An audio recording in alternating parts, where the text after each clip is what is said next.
Chapter 471. Never underestimate your opponent at any time. Because no one knew if he had an even more powerful trump card up his sleeve. Qiang Long Tan was such a man.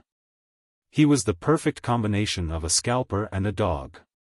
After exhausting the diligence and forbearance of a scalper, he finally jumped out and bit people like a dog. Qiang Long Tan looked at Fang Yan with a gentle smile and said, "You're a filial child. Your father died in battle, and you mourned for 3 years. This isn't something young people nowadays can do. Your father's death made you depressed for a few years, but it also made you learn to cherish your family. Chaoga rejected Zhu Lu's pursuit and focused on building a business empire for you. She's qualified to be your family, right? Fang Yan, if you let her down, how can you feel at ease?" Fang Yan was no longer in the mood to talk to Qiang Long Tan. In his eyes, this was just a dead man with a high IQ. Fang Yan stared at Anjing and said, "Anjing, put down the knife, or you'll regret it. If you dare hurt a single hair on her, Qiang Long Tan doesn't even need to do anything. I'll kill your parents and family." Fang Yan's face was filled with murderous intent, like a Shura demon that had just crawled out of hell. "I can't let them go." Anjing's eyes were moist, and she said with tears, "I can't let them go. If they let my parents go, they'll die, they'll do anything. I can't let them go. Be quiet, don't be agitated. Calm yourself down and think about it." Lu Chaoga's voice was gentle and calm as she comforted her. This woman's aura was strong, and her heart was even more determined. Even now, she still maintained absolute calmness, as if the person with the knife against her neck was someone else. "I can understand why you made such a choice. If it were me, I'd make the same choice as you. I'm just your boss, but they're your parents. They're the people who gave birth to you, raised you, and gave you life. For them, I can understand you doing anything. But have you ever thought that even if you kill me, will he let your parents go? You've been with me for 2 years, and this isn't the first time you've dealt with people like Qiang Long Tan. You should know that he won't allow what happened today to leak out. If he escapes from here, the first thing he'll do is get rid of your parents." I know, but Anjing cried even more miserably, and her emotions were close to breaking down. Her hand, which was holding the knife, kept shaking. Every time she shook, a shallow cut appeared on Lu Xiaoga's slender neck. The red blood was like a thin red line, and it was slowly spreading forward. "But I don't know what to do. I can't let him go. Boss Lu, can you ask Fang Yan to let him go?" "Lu, Anjing, Lu, Don, Lu, but Lu Chaoga sighed and said, "Anjing, don't you understand? Only by keeping him here can your parents and family be safe and have a chance to survive. If you let him go, they will only die. Whether it's for you or for me, we can't let this person go. Boss Lu, I beg you, scram." Fang Yan suddenly shouted harshly. A majestic force sprayed out from his mouth. This kind of extremely penetrating explosive sound almost burst people's eardrums. Just as Anjing was about to say something, she suffered the attack of the Taoist mountain strike mantra that contained inner strength and resembled the Buddhist lion's roar. Her mind went blank for a moment, and there was a roar in her ears. When the thunder in her ears disappeared and her consciousness returned to normal, she found that she had lost the ability to breathe. His neck was gripped by Fang Yan's hand. His feet were off the ground, and he was hung in the air by one of Fang Yan's arms. Anjing was completely dumbfounded by Fang Yan's actions. She had no idea what had happened. Just now, she had clearly held a knife to Boss Lu's neck. Why was it that in the blink of an eye, her neck was being held in someone's hand? Anjing had been following Lu Chaoga and had seen many battles and ambushes, but she still didn't understand what the real underworld was. When everyone spoke, they would naturally focus a portion of their attention on the choice of words and sentences. Otherwise, no one could guarantee that their words had not expressed the meaning they wanted to express. It was the same for Njing. Just as she was seriously about to beg for mercy from Lu Chaoga, Fang Yen suddenly cast the mountain strike mantra that could confuse a person's mind and soul. It instantly froze Njing, a woman with weak willpower. 1 second, or maybe only 1/100th of a second. In less than a blink of an eye, Fang Yen had already entered the Taiji domain. With a step, he flashed behind Njing with drunken crane rides the wind, snatched the dagger from her hand, and lifted her up from the ground, who was still in a daze. I told you that you would regret it.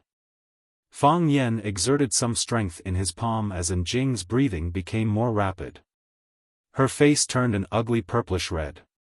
Njing instinctively kicked with her hands and feet a few times, but her body's strength was quickly drained due to the loss of oxygen. She glanced at Lu Xiaoga and a relieved smile appeared on her face. This was good too. If she died, she wouldn't have to face such a difficult choice again. Death was the best release. She looked at Lu Xiaoga as her lips moved slightly, but she couldn't make a sound. However, Lu Xiaoga understood and knew that she wanted to say, sorry. Fang Yen, let her go. Lu Xiaoga walked in front of Fang Yen and said. The killing intent in Fang Yan's eyes didn't diminish, and he didn't loosen his grip on Njing's arm. He didn't want to let Njing go, even though he sympathized with her. She saved my life, Lu Xiaoga said. Last July, I went to Huaqing Seaview Club for an appointment. When I got out of the car, a gunman sniped at me. She took a bullet for me. Lu Xiaoga touched Njing's shoulder and said, that shot was here. If it wasn't for her, I owe her my life. Plop. Fang Yen threw Njing to the ground, and she lay there coughing violently before taking deep breaths. If Fang Yen had held on a little longer, Njing would probably be a corpse that still had body warmth. Lu Xiaoga saved Njing, but she wasn't as concerned about her injuries as before. You saved my life, so I'll return the favor. You've done your part, and I've done mine. But from then on, they were strangers. All the admiration, all the support, all the feelings, and all the anticipation vanished when she held a knife to her neck. Betrayal. This was the greatest harm. It was impossible for Lu Xiaoga to keep a person who had betrayed her by her side. Even if she allowed it, Fang Yen wouldn't allow it. When Qiang Long Tan saw how Fang Yen easily broke through his trap and saved Lu Xiaoga, he shook his head and said with a sigh, I've always despised force because I think it's the only choice for people with low intelligence. Now, I have to admit that sometimes, force is indeed the best way to solve problems. Of the 3,000 great Daos, only force is undefeatable. I admit defeat. Fang Yen didn't even look at Jiang Zhulu. Instead, he walked over and helped Lu Xiaoga out of the room. Because the overgod's body had exploded, and the body was being corroded by the genetic agent. The air inside was filled with a fishy smell, and it was unbearable to look at. After Fang Yen and Lu Xiaoga left, the Snake Lord's shriveled face revealed an extremely strange smile. He looked at Qiang Long Tan and said, How do you want to die? Can you give me a quick death? Qiang Long Tan looked at the Snake Lord calmly. He already knew that this moment would come. He had exhausted his mind and used up all his chess pieces, but he still couldn't escape. Now, he could only accept his fate. No, the Snake Lord refused without hesitation. I don't have any grudges against you, and I even like you a little. Only a heartless, ruthless, and vicious person like you is suitable to be a Snake Lord. If only you had followed Master to raise snakes earlier. What a pity, Qiang Long Tan said. It was unknown whether he was regretting that the Snake Lord didn't agree to give him a quick death, or that he didn't have the chance to raise snakes with Master. He pointed at the golden snake crawling on the ground and said, Can you take it back? I know you won't let me die a quick death, and you definitely won't let me die easily. Can you take this little thing back? You can use any other method. If you want, I can be your straw target or play with a scarecrow. I just don't like the feeling of these little things crawling into my body. If it weren't for these little things, I wouldn't have lost so badly, right? The Snake Lord grinned and said, "Fine. Since you don't like it, I'll take it back." The Snake Lord whistled, and the golden snake crawled into his arm. "Thank you," Qiang Longtan sincerely thanked him. Even at this point, there was still someone willing to agree to his request. He felt that his luck had always been good. Chirp, the Snake Lord whistled again, and a chubby little snake crawled out from his body. The little snake was blood red in color, and its entire body was made of flesh. It wriggled on the ground as if it didn't have any bones, like a dyed silkworm chrysalis. Qiang Longtan's eyes turned cold, and he had a bad feeling. "Don't be afraid, it's not a snake, it's a blood maggot," the Snake Lord said with a smile. The Snake Lord smiled and said, "It will enter your body and live in one of your internal organs. It can live for a long time. Until it can't find any food, or it gets tired of staying there, it will try to dig a hole outside." Chirp. The Snake Lord whistled again, and the blood maggot rushed towards Qiang Longtan at a speed that didn't match its body at all. It ran to the top of its shoe, and then crawled towards its upper body. Qiang Longtan tried to slap it with his hand, but missed. He jumped and shook with all his might, trying to shake off the blood maggot. But the blood maggot had suction cups under its feet, and no matter how hard he tried, it wouldn't let go. Whoosh! The blood maggot quickly crawled to Qiang Longtan's face, and after probing around with its tentacles, it suddenly drilled into Qiang Longtan's nostrils.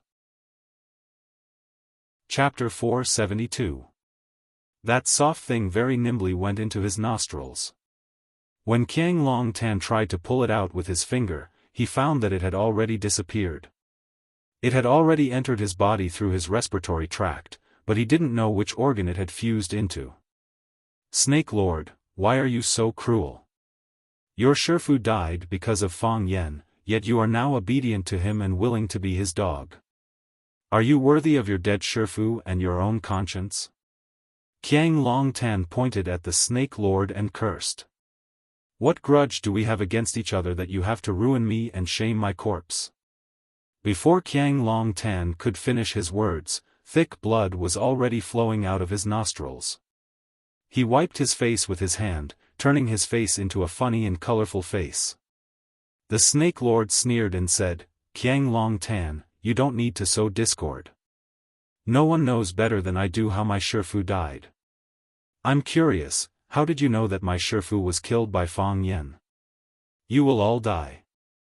Sooner or later. Either way, you will all die." Qiang Longtan had already become hysterical. Because it wasn't just his nostrils that were bleeding, his eyes, mouth, ears, and even every single strand of hair on his body was bleeding. His body didn't feel any pain or itch, and there was nothing wrong with his organs.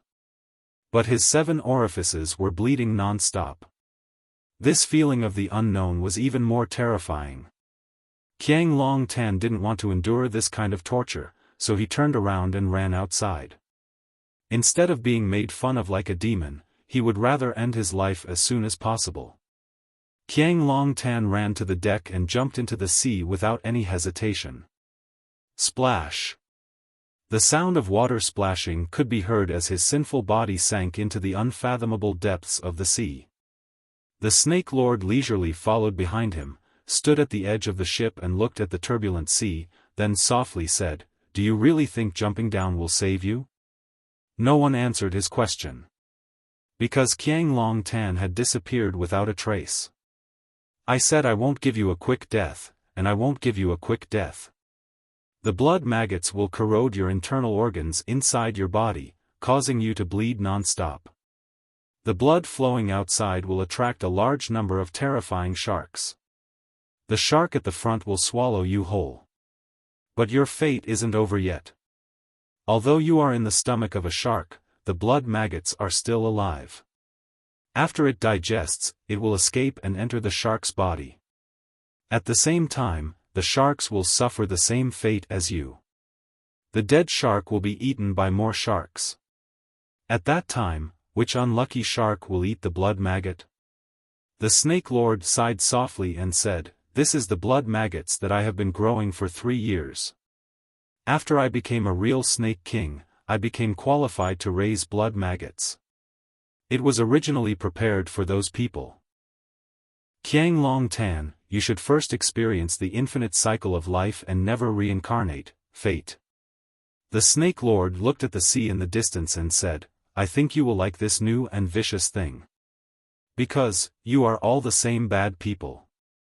The sea shrouded in the night was like a mysterious and boundless dark magic mirror. There was not much beauty in it, only the rolling black water and the whistling cold wind. Because it was too big, it was easy to make people feel powerless and afraid. It seemed that if they were not careful, they would be swallowed up together with the ship, and never have the chance to turn over and go ashore. Although it was cold, the air on the deck was much more comfortable than in the cabin. Lu Chaoga took off her coat and covered the driver's face. Fang Yen took off his outer robe and put it on Lu Chaoga. Lu Chaoga refused and said, "I am not cold." "Put it on," Fang Yen said. He knew that when Lu Chaoga said she was not cold, she was worried that he would be cold. This woman always wanted to take care of others out of habit. This kind of small barbarism would not make a woman feel disgusted, on the contrary, it would make a woman feel warm and protected. Lu Chaoga grabbed the front of her coat with both hands to prevent it from being blown away by the sea wind and said, "Qiang Long Tan, don't mention Qiang Long Tan again. We don't know Qiang Long Tan, and we have never seen Qiang Long Tan, none of this has anything to do with us. You were kidnapped, and it was Jiang Fengxing who killed you." Lu Chaoga said with a worried expression, "Are you ready?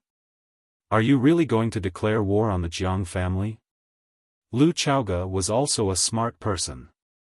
Fang Yen did not kill Jiang Fengxing, so he naturally wanted to squeeze every last drop of profit from this important person of the Jiang family. He would make the Jiang family pay for this kidnapping. As for the Jiang family, they no longer had the right to pay. After Qiang Long Tan died, the Jiang family, which used to be one of the 4 big families in Huacheng, completely collapsed. The Longtu group was a big fat piece of meat, but not everyone had the right to take a bite. This would depend on the game between Fang Yen and the Jiang family. This man was taking 1 step and looking 3 steps ahead, his thoughts were becoming more and more meticulous. "It's not that I want to declare war on the Jiang family, it's that the Jiang family has already declared war on me," Fang Yen said with a smile. He took out a bottle of white ointment from his pocket, unscrewed the cap, dipped his finger in the ointment, and gently wiped the wounds on Lu Chaoga's neck. The wounds were not deep, but they were still bleeding. If they were not treated in time, scars would be left on the neck. Which woman would be willing to have a few scars on their neck? When Fang Yan's finger touched Lu Xiaoga's wound, Lu Xiaoga let out a soft, His body trembled slightly as if he would fall at any time. Fang Yan's finger touched Lu Xiaoga's wound. "What's wrong?" Fang Yan asked. "Does it hurt?" "It doesn't." Lu Xiaoga's cheeks were slightly red. She thought that it was fortunate that it was dark, so Fang Yan might not be able to see clearly. "It's just a little itchy, I'm not used to it, I say," Fang Yan said. He used the finger that was stained with ointment to carefully wipe Lu Chaoga's neck. Lu Chaoga also raised her head high, her slender neck perfectly presented in front of Fang Yan's eyes. She did not look at Fang Yan's eyes, but looked at the vast and dark sea where nothing could be seen. "This is not the golden chrysalis skin nourishing powder, it's the snow snake ointment I got from my friend. The effect of snow snake is not worse than the golden chrysalis, it's just too hard to find." Fang Yan applied it to all the wounds on Lu Chaoga's neck, then put the half bottle of snow snake ointment in Lu Chaoga's hand and said, "You keep this bottle. If there were any bumps or bumps, he would immediately apply a layer of it. After the wound is healed, there will not be any scars left, and the skin will be smooth and shiny, just like the skin of the snow snake." Lu Chaoga refused and pushed the snow snake ointment to Fang Yan's hand. "It's too expensive. I can't take it," Lu Chaoga said. "You gave your life to me, and I'll give you a bottle of snow snake ointment.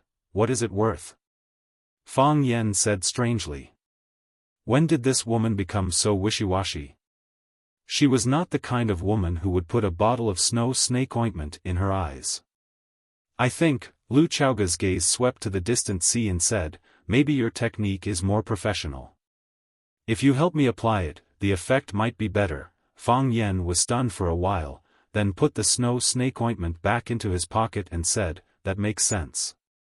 Lu Chaoga let out a sigh of relief. Fang Yan didn't refuse, this was something to be happy about. She was willing to pay, but Fang Yan might not be willing to accept. Sometimes, there were too many scoundrels in life. "Your face is red," Fang Yan said. Lu Chaoga was a bit annoyed. This guy, he must be doing it on purpose. Fang Yan suddenly reached out and pulled Lu Chaoga into his embrace. He said emotionally, "You don't know how worried I was when I found out that you were kidnapped. Jiang Zhulu was sitting across from me at the time, and I had the urge to tear him apart.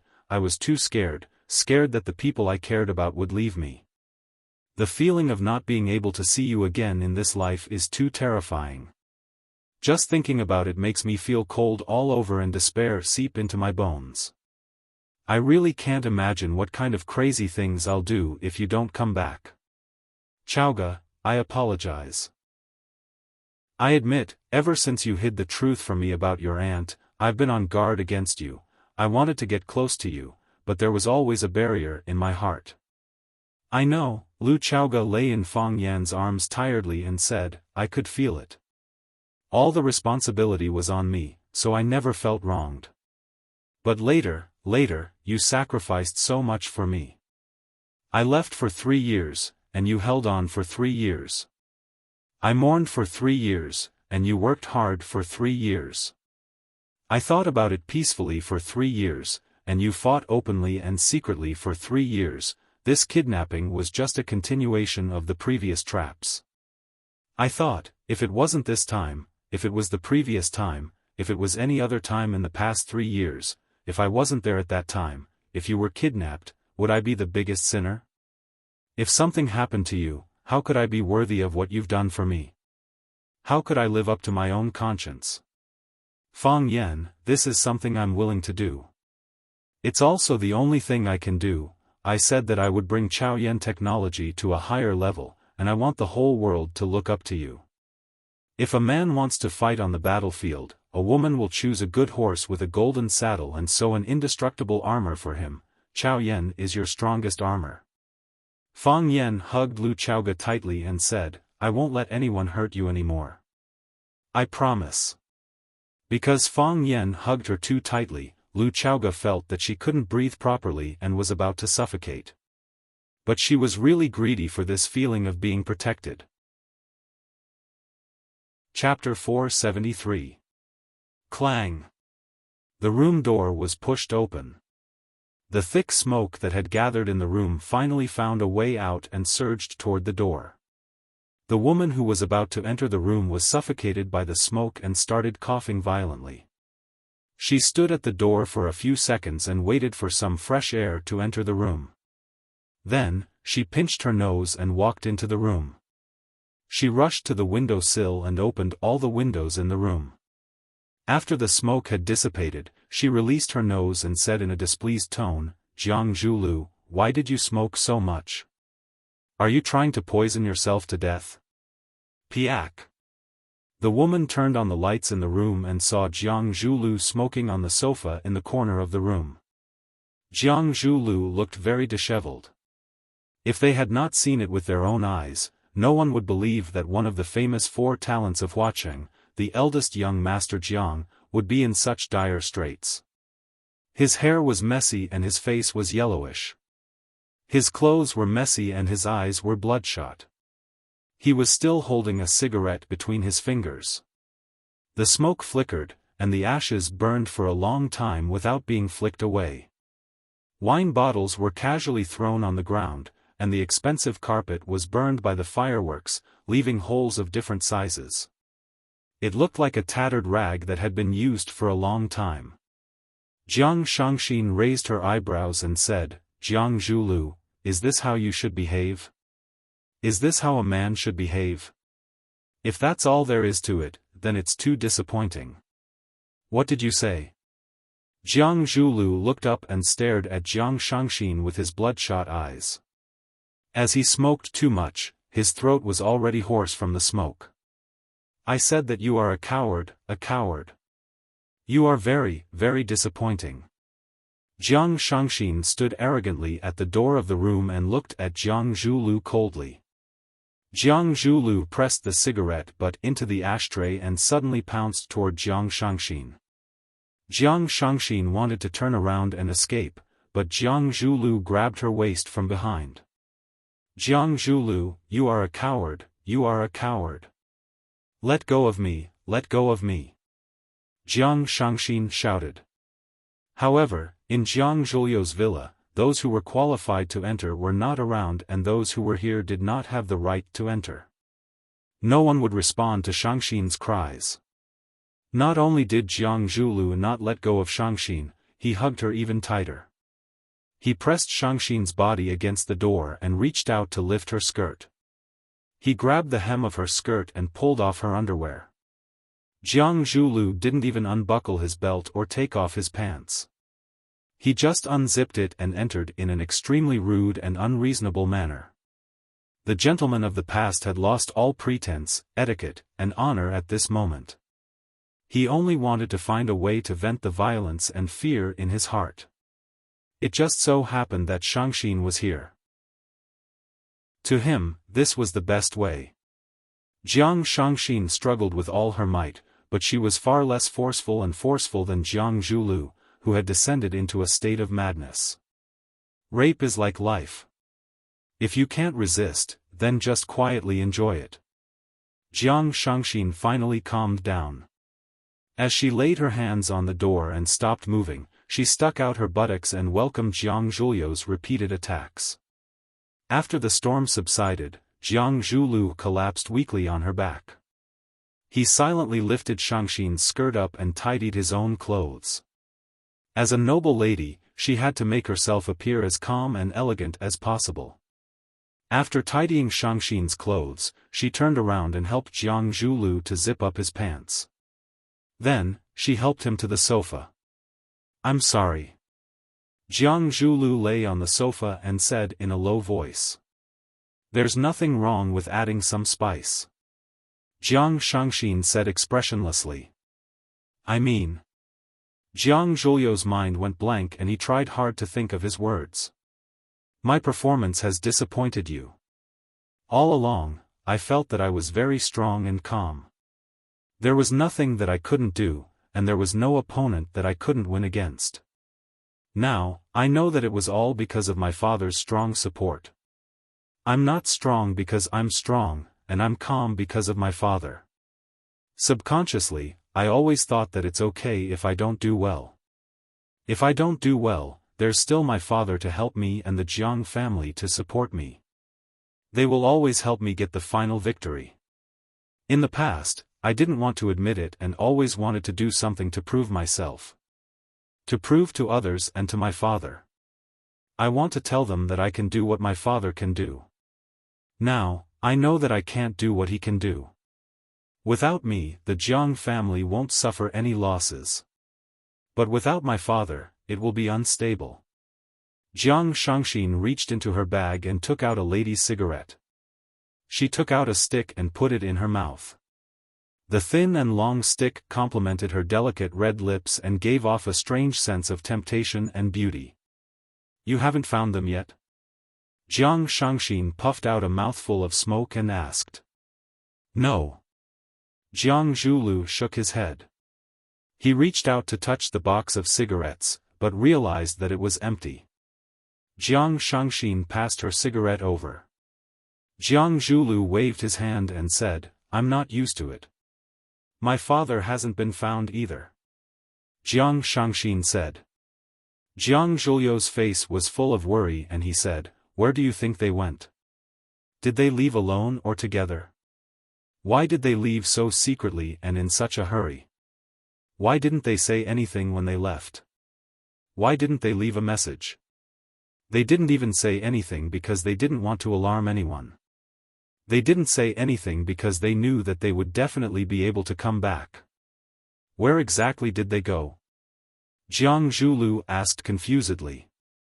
Jiang Shangxin crossed her long legs and stared at Jiang Zhulu coldly. You really don't know? Jiang Zhulio's expression froze and he said embarrassedly, I only suspected it, but I didn't have any evidence to support it.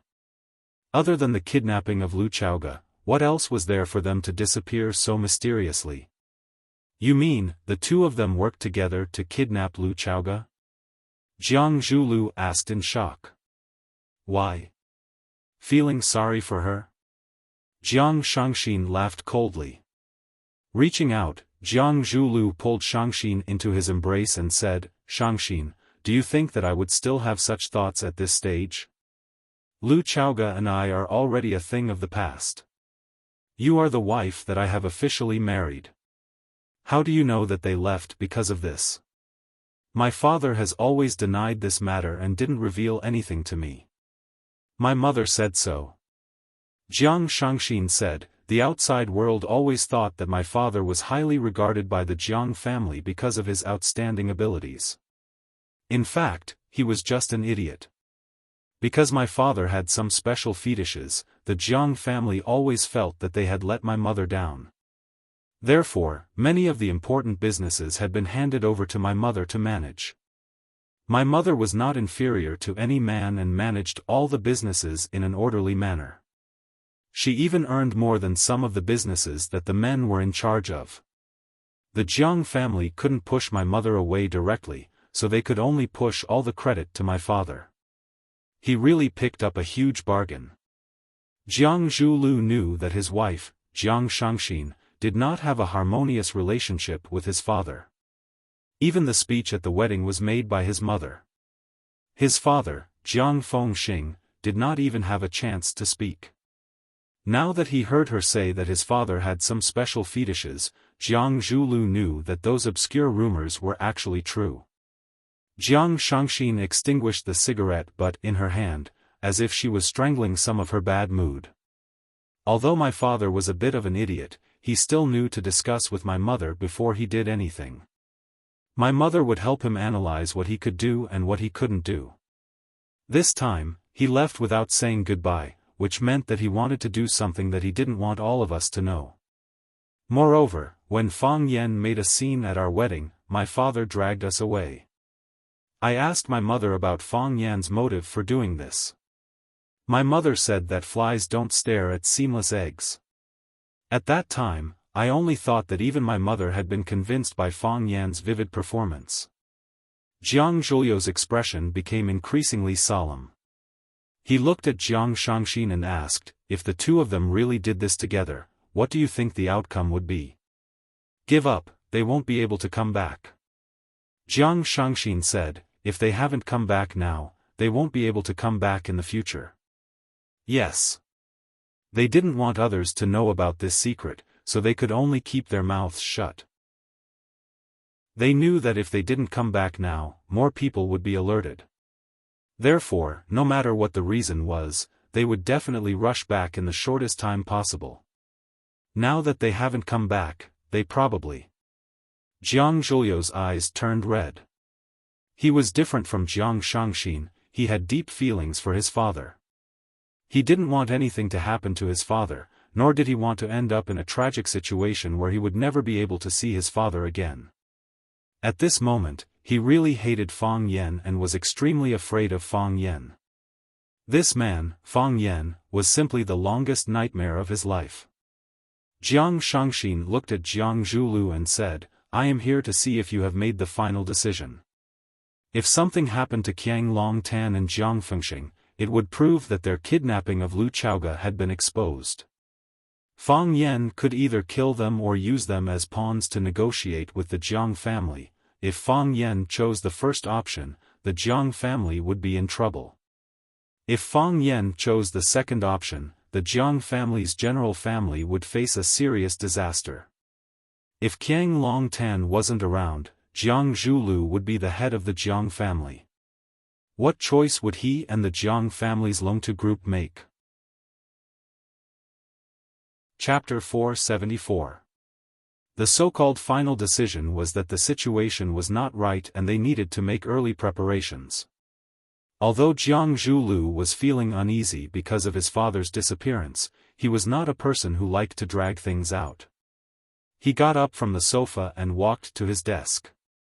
He took out a document from the desk drawer and handed it to Jiang Shangxin. "Sign here." Jiang Shangxin took the document and glanced at it. Then, she looked up at Jiang Zhulu and asked, "You don't trust me?" Jiang Zhulu sat down and put his arm around Jiang Shangxin's shoulders. "It's not that I don't trust you. On the contrary, you are the only person I can trust in this world.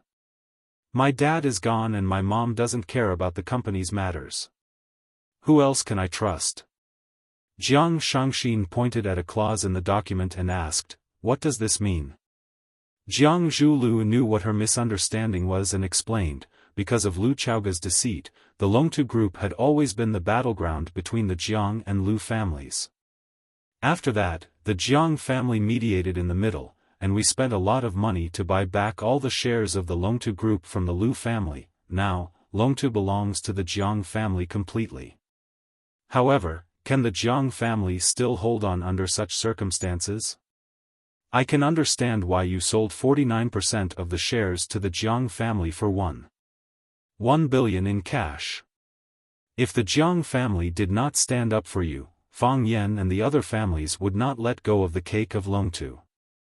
The cake was too tempting, and the Jiang family did not have the power to protect it. They could only rely on external forces.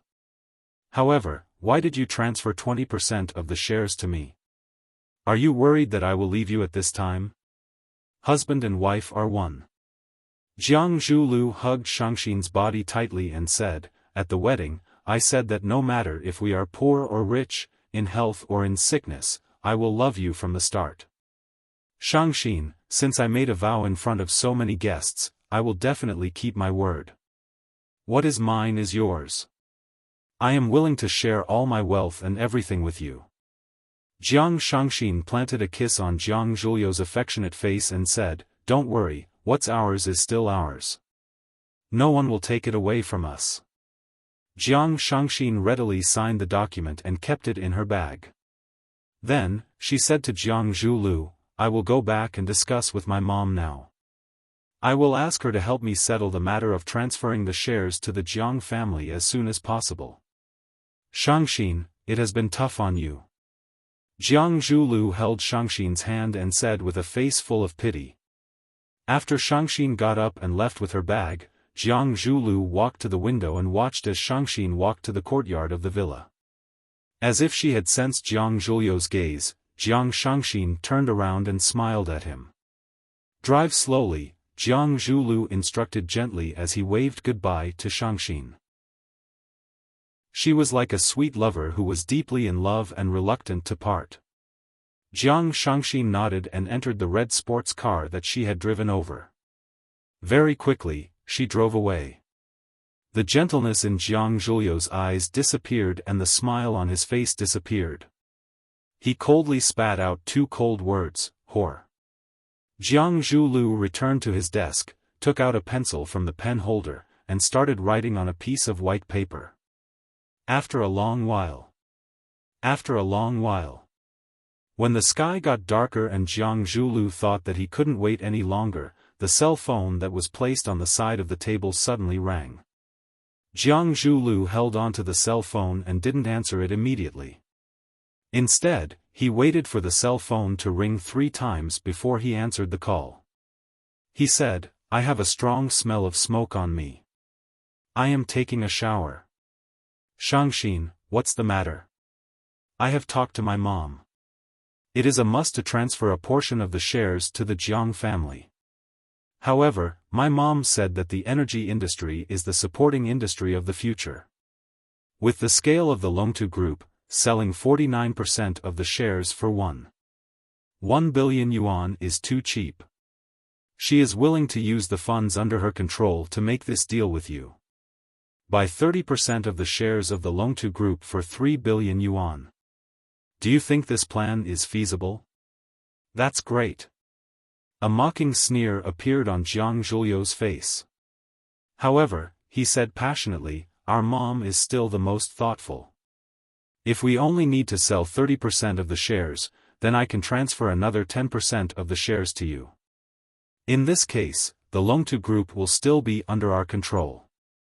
As a married couple, we will be of one mind. Even though we have to give away a portion of the shares, if we expand our business, we will be able to make up for our losses in the future. Isn't that right, Shangxin? Yes. Jiang Shangxin said in a gentle voice, I believe in you. Shangxin, I miss you. Can you come and accompany me? Zhulu, I miss you too. However, my mom needs someone to accompany her too. My dad hasn't been found yet either. See you tomorrow then. Jiang Zhulu hung up the phone and hid in the darkness once again. He would have to live like this for a long time in the future. When Fang Yan was practicing in the courtyard, he heard a sound behind him. Fang Yan turned around and saw Lu Chaoge, who was dressed in white pajamas, leaning against the windowsill and looking down. Are you awake? Fang Yan asked with a smile. Yes. Lu Chaoge smiled and nodded. She seemed to be in a good mood. Go downstairs and eat something after washing up. Fang Yan said. I have already prepared breakfast. Okay. I will go downstairs now. Lu Chaoge said. However, she did not turn around as she looked at Fang Yan, who was practicing on the lawn. Fang Yan smiled and started to practice his drunken crane riding wind steps again. He had not been idle during the 3 years of mourning. He had thought about many problems, read countless books, understood the principles of the heart of Taiji, and understood the secrets of the drunken crane riding wind steps. The more he researched, the more he realized how profound the heart of Taiji and the drunken crane riding wind steps were. Furthermore, he realized that the two of them complemented each other. The heart of Taiji was the wind, and the drunken crane riding wind steps were the sails. When the wind blew, the sails would expand, and the body, which was a big boat, would be able to ride the wind and waves to its fullest potential. Therefore, Fang Yan had spent most of his time and energy on this in the past few years. Every day when he got up, he would walk a few laps. Lu Chaoge did not go to work for the past few days. She had been kidnapped. Both her body and mind were seriously injured. She needed some time to rest and adjust.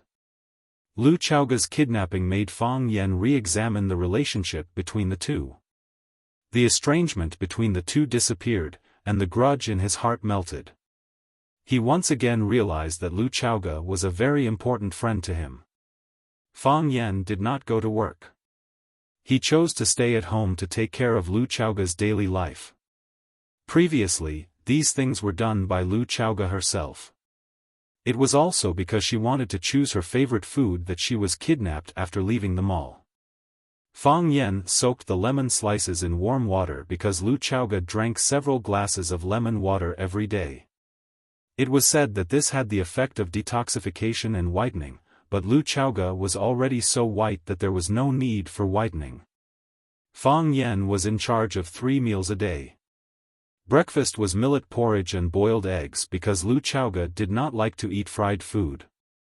Lunch was tomato scrambled eggs, scalded vegetables, or braised fish.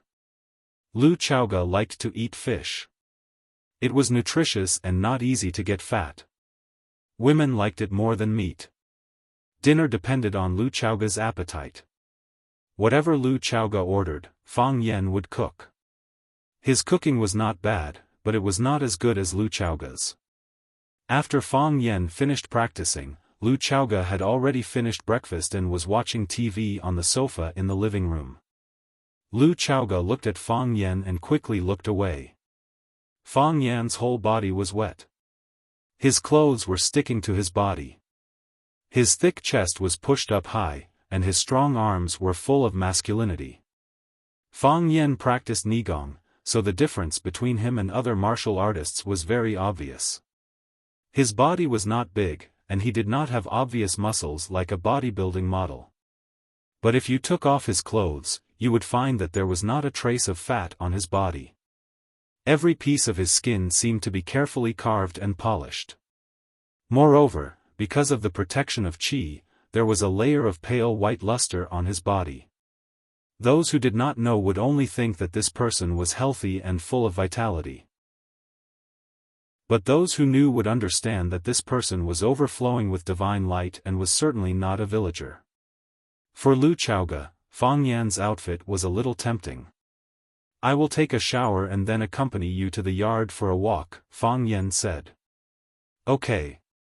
Lu Chaoge nodded her head and agreed. Fang Yan took a shower and went downstairs. When he was about to take Lu Chaoge for a walk in the neighborhood, he realized that there were guests at home. Jiang Shangxin, Jiang Zhuliu's fiancée. The Jiang family, or rather, the Jiang family, had finally come knocking. Lu Chaoge was still watching the television and had no intention of talking to Jiang Shangxin. Jiang Shangxin sat on the sofa and drank tea. Her eyes were also fixed on the television screen, as if the program was very tempting. When she saw Fang Yan coming downstairs, Jiang Shangxin put down the teacup in her hand and stood up. She said, "Mr. Fang, I want to talk to you." Fang Yan looked at Jiang Shangxin and asked, "What do you want to talk about?" "About Miss Lu," Jiang Shangxin said. Fang Yan looked at Lu Chaoge and smiled. "She is very good, there is no need to talk about it." "Then let's talk about those bad people." Jiang Shangxin looked at Fang Yan stubbornly and continued. Fang Yan's eyes turned cold. He smiled and said, "What do those bad people have to do with me? Why do I have to talk about them? It is such a good morning, will it affect my appetite and mood?" Jiang Shangxin knew that she would be ridiculed by Fang Yan, and this treatment was completely within her expectations. She looked at Fang Yan and said, "In that case, let's not talk about Miss Lu or those bad people. Let's talk about business." Chapter 475. Business? Fang Yan laughed. "We can talk about this. Who would be willing to reject something that could earn them money?" Fang Yan pressed on and forced Shangxin to retreat again and again. Jiang Shangxin wanted to talk about Lu Chaoge because she wanted to talk to Fang Yan about the ending of the kidnapping incident. Fang Yan said that Lu Chaoge was safe and sound and there was no need to talk about it. If Lu Chaoge was safe, Fang Yan would have the upper hand in the negotiation. Jiang Shangxin could only talk about the fate of the bad people, because those bad people were her father and father-in-law. Fang Yan could not care less, but she could not. Fang Yan still refused and said that talking about those bad people would affect his appetite and mood. In that case, Jiang Shangxin could only erase her father and father-in-law and make them a deal. Yes, the two lives of Jiang Fengxing and Qiang Longtan were the contents of their deal. How humiliating, and how helpless he was. This Fang Yan really did not want to save any face for the Jiang family and the Jiang family. Jiang Shangxin looked at Fang Yan and asked, "Name a price." Fang Yan walked to Lu Zhaoge's side and sat down. Leaning back slightly, he crossed his legs and looked at Jiang Shangxin, who was standing in front of him. He said, "There are no outsiders in the house, why don't you speak more clearly? My emotional quotient is high, but my intelligence is not. I can't understand what you are saying at all and I will think that you are insulting me." Fang Yan, Jiang Shangxin looked slightly angry. Fang Yan's repeated provocations had indeed used up a lot of her patience. Jiang Shangxin was also a beauty that was 1 in a million. She was tall and had a height of 1.7 meters with her naked body. Her two slender and well-proportioned legs could instantly attract all the men's attention. She was beautiful and looked very much like a celebrity who was popular across the 3 provinces. She was slightly thinner and looked a little frail. However, women from rich and powerful families had their own elegance, which made up for this little deficiency in their bodies. "I'm listening," Fang Yan said. Looking at Fang Yan's clear and deep eyes, Jiang Shangxin finally calmed down. The hostility in his heart dissipated, and he once again gathered his spirit to overcome the difficulties before him. He had almost forgotten that this was the man who caused Jiang Junling, the proud son of the Jiang family, to be rebuffed. "Well, as Mr. Fang Yan said, there are no outsiders in this room, so we might as well lay it out. Miss Lu Chaoga was kidnapped, and we really want to know the truth of this matter. This matter has nothing to do with you. Why are you asking for the truth?" Fang Yan asked back. "Perhaps there's some misunderstanding? Do you still think this is a misunderstanding?" Fang Yan sneered. "If you think this is a misunderstanding, then let's end our conversation today. We don't have to do business." Jiang Shangxin clenched her teeth and said, "Fang Yan, what do I have to do for you to let my father go?" "Your father?" Fang Yan's gaze became playful and he said, "Where is your father? Has he gone missing? If he has gone missing, you should call the police immediately. Why did you come to me instead of asking the police to help you find him?" Fang Yan. Jiang Shangxin felt that her breathing had become uneven again. Her chest heaved up and down, outlining a beautiful arc. This woman was so skinny, but her breasts were so ample. She was indeed a rare beauty. Jiang Shangxin sensed where Fang Yan was looking at, but she did not care about it. She looked at Fang Yan with a determined gaze and said, "Mr. Fang Yan, I have been honest with you, but you are not honest enough." "Honest with you about what?" "I told you that I was the one who took your father away. Is this considered being honest with you?" "All right. I admit that my father was at fault in this matter. They may have been involved in Miss Lu Chaoga's kidnapping. However, Miss Lu is safe and sound now. I want to bring my father and father-in-law back. Name your conditions."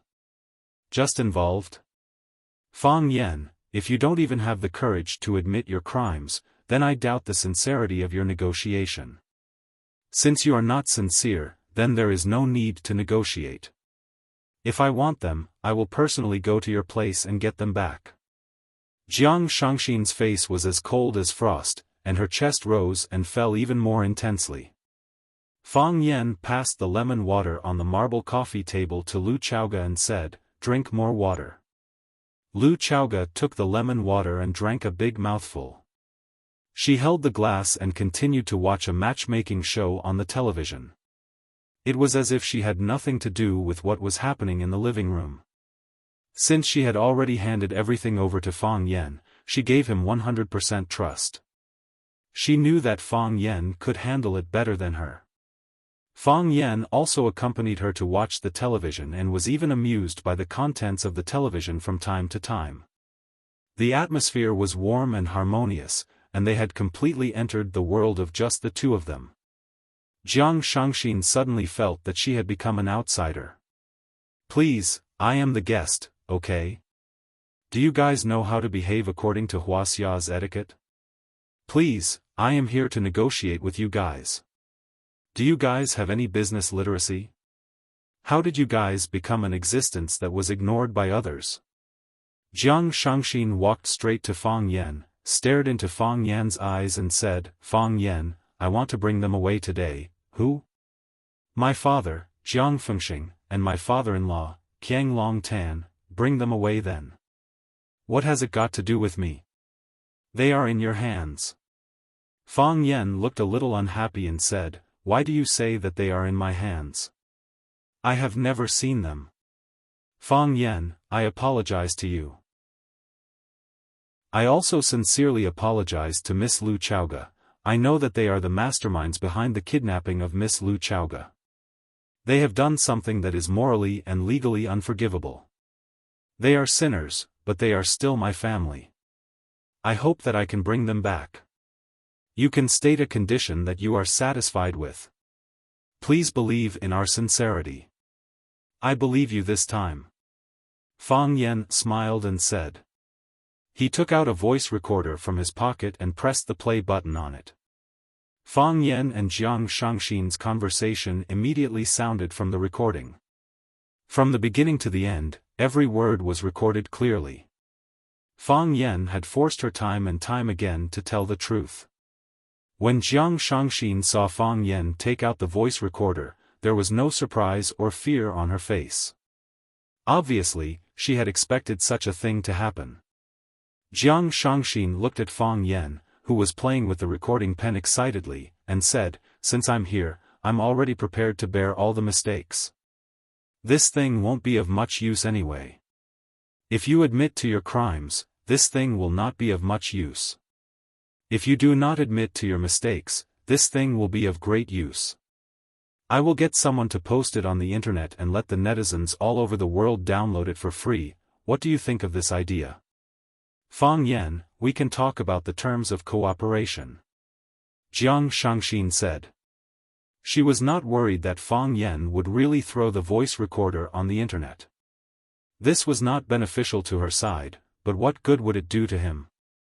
Fang Yan kept the voice recorder and looked at Jiang Shangxin.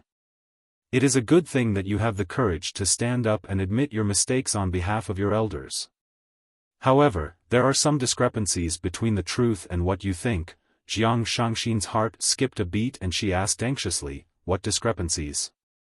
Fang Yan patted Lu Chaoga's shoulder and said in an unfriendly tone, "Chaoga was indeed kidnapped by your relatives, but there is only one person who conspired to kidnap Chaoga, and that is your father, Jiang Fengxing. As for Qiang Long Tan, I have never seen him before. I don't know where he went either. Why don't you get someone to look for him again?" Jiang Shangxin's eyes turned cold and she said, "Fang Yan, did you kill him? Murder is against the law, how could I do such a thing?" Fang Yan hurriedly denied it. "Even if I feel that he deserves to die 1,000 times or 10,000 times, I will never do something like that to silence him." "How ruthless!" Jiang Shangxin sneered and said. "You hated Qiang Long Tan, or rather, you were afraid of Qiang Long Tan, so you simply killed him and put an end to everything. Then, you pushed the responsibility of his death onto the living, for example, my father, am I right? Qiang Long Tan's life doesn't mean much to me.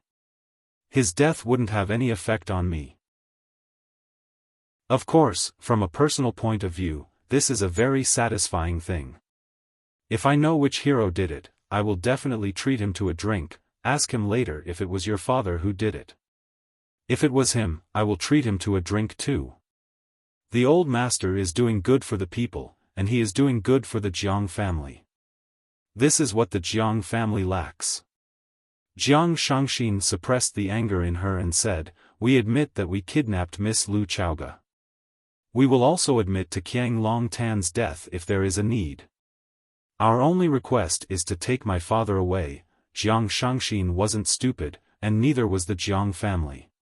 Since they had already determined that Jiang Fengxing and Qiang Long Tan were the masterminds behind the kidnapping of Lu Chaoga, and now that Lu Chaoga and Fang Yan had returned safely, it proved that the two unlucky fellows had been controlled by someone else. What kind of evidence was better than a living witness? As long as Feng Xing and Qiang Long Tan were in Fang Yan's hands, Fang Yan would always have the right to speak and take the initiative. Jiang Fengxing and Qiang Long Tan were like two whips in his hands, and whenever he was in a bad mood, he would whip them in their faces. The feeling of being beaten up passively was too uncomfortable. Furthermore, they knew Fang Yan too well. They knew that he was ruthless, vicious, and would not play by the rules. He would not give the Jiang family or the Jiang family any face. Since that was the case, they might as well take the initiative and take the hostages back from Fang Yan's hands. Since they had to negotiate, it was better to talk earlier than later. Problems had to be solved, and it was better to solve them earlier than later. Fang Yan looked at Jiang Shangxin and said, "Since you are so sincere, give me 30% of the shares of Longtu Group." Chapter 476. Fang Yan.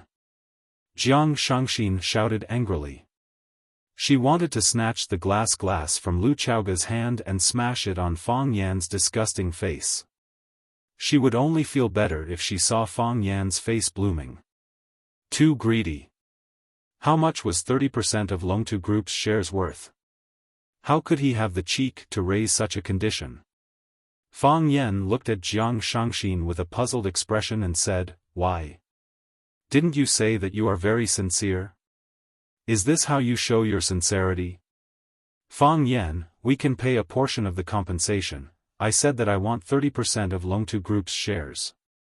30% is too much. Jiang Shangxin said. "It is impossible for us to get so many shares of Longtu. Jiang Zhulu will not agree to it either." At this point, she naturally had to use her beloved husband as a shield. Fang Yan grinned. His smile was soundless, but it was exceptionally frightening.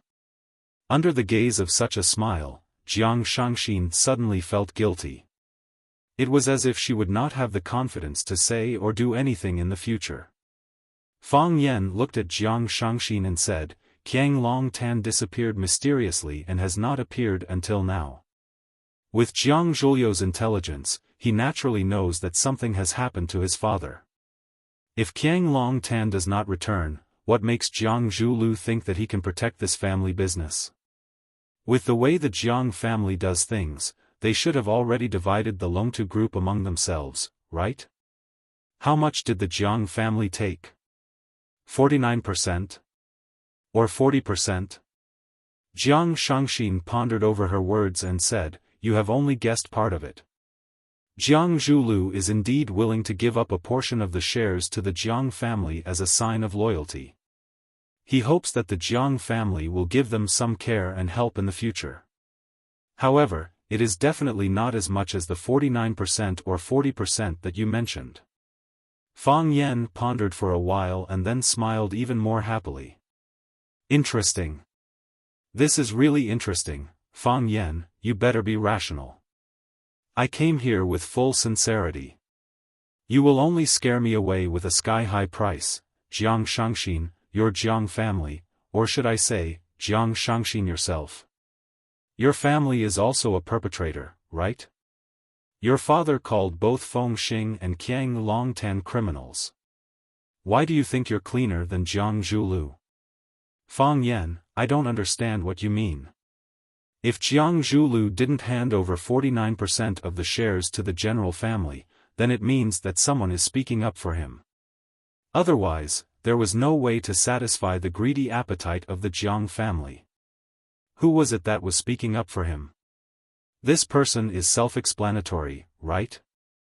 Jiang Shangxin, your father is also a kidnapper and a murderer.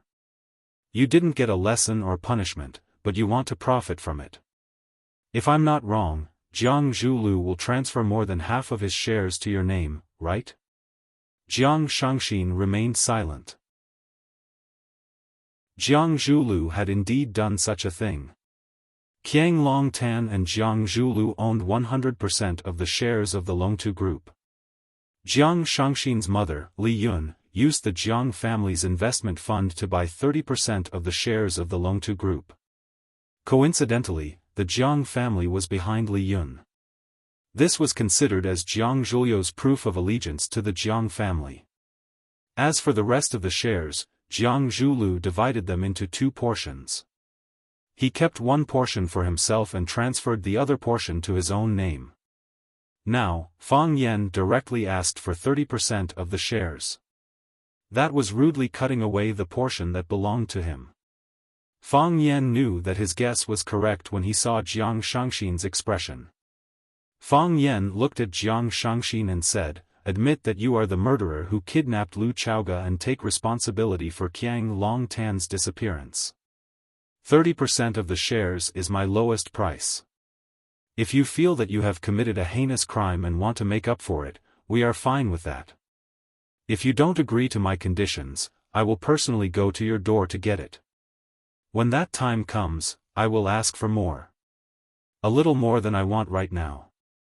Jiang Shangxin stared at Fang Yan sharply and said, Fang Yan, aren't you afraid? Afraid of what? You are declaring war on the Jiang family. Fang Yan squinted his eyes and smiled. He said, you just realized it? 3 years ago, you realized it after I slapped Jiang Junling's face until it was swollen. Jiang Shangxin turned and left without saying a word. Will they agree to it? Lu Xiaoge asked in a low voice as he watched Shangxin leave angrily. They will definitely agree. Fang Yan smiled and said. They forced you out of the Longtu group back then. Now, I will push you into the Longtu. Since there is a word from your father's name in it, we will take it back. Otherwise, won't we be letting down uncle's efforts? That is your Longtu. Lu Xiaoge said stubbornly. Fang Yan shook his head and said, let's not dwell on this problem. It is ours. All right. It is ours. Lu Xiaoge smiled and said. Fang Yan took the cup from Lu Xiaoge and placed it on the coffee table. He said, let's go, I will accompany you for a walk. Now? Lu Xiaoge looked outside and said, Jiang Shangxin has gone back. The Jiang family will definitely make their next move. Don't you need to make some preparations? Fang Yan helped Lu Xiaoge up and said, nothing is more important than accompanying you for a walk. Lu Xiaoge didn't want to tell Fang Yan that she only injured her hand and that she didn't need anyone to help her up. Even the strongest woman would have moments of softness. The sexiest woman would always let men be in a state of softness. It was another autumn, and it was another chilly autumn. The leaves were falling, and the branches were desolate. Fang Yan and Lu Xiaoge strolled in the backyard, which was covered with fallen leaves, and enjoyed this rare moment of peace and leisure. Fang Yan, I thought that you wouldn't save me. Lu Xiaoge said softly. I didn't think about it. Fang Yan interrupted Lu Xiaoge and said. I didn't think about what I would gain if you weren't around. I only thought about what I would lose if you weren't around, so, everything I do is meaningful. Lu Xiaoge sighed softly. It's not easy to have someone who is so compatible and trustworthy in life. So, I want to live well, and you have to live well too, Fang Yan said with a smile. You must live well. Lu Xiaoge said, I haven't done what I promised you. Fang Yan sighed and said, what can I do for you? Lu Xiaoge stopped in her tracks and used her hand that was wrapped in gauze to gently touch Fang Yan's face. She said, you just have to live well. Crack. The beautiful red porcelain cup was smashed against the wall and smashed into pieces. Hot tea splashed everywhere and stained Shangxin's exposed calf. She frowned in pain. Bam! Li Yun still felt that it wasn't enough to vent her anger. She slammed her palm on the mahogany table and scolded, shameless kid, you're too much. Mom, what should we do now? It seems like my dad has really fallen into his hands. He's only using this to negotiate with us. We can negotiate, but we can't give them that much. Fang Yan said that the Jiang family is greedy, but he's even more greedy than us. How can he have such a huge appetite at such a young age? Isn't he afraid that his stomach won't be able to digest it? He really doesn't have any regard for the Jiang family. Recalling Fang Yan's detestable attitude, Jiang Shangxin said coldly, Fang Yan is adamant that he wants 30%. I think he won't accept any less than that. He also wants us to take responsibility for the kidnapping of Lu Xiaoge and Qiang Longtan's disappearance. He's determined not to let Qiang Longtan come back. Li Yun was so angry that she gritted her teeth and said, why don't we let Qiang Longtan come back? Jiang Shangxin's heart trembled slightly, but she pretended not to hear the murderous intent in her mother's words. Indeed, because her father was still alive, and because Jiang Fengxing was the one who came back, the mother and daughter were in a terrible situation. It wasn't an exaggeration to say that they were afraid of hurting the innocent. Ding! While the mother and daughter were hesitating, the visual doorbell in the house rang.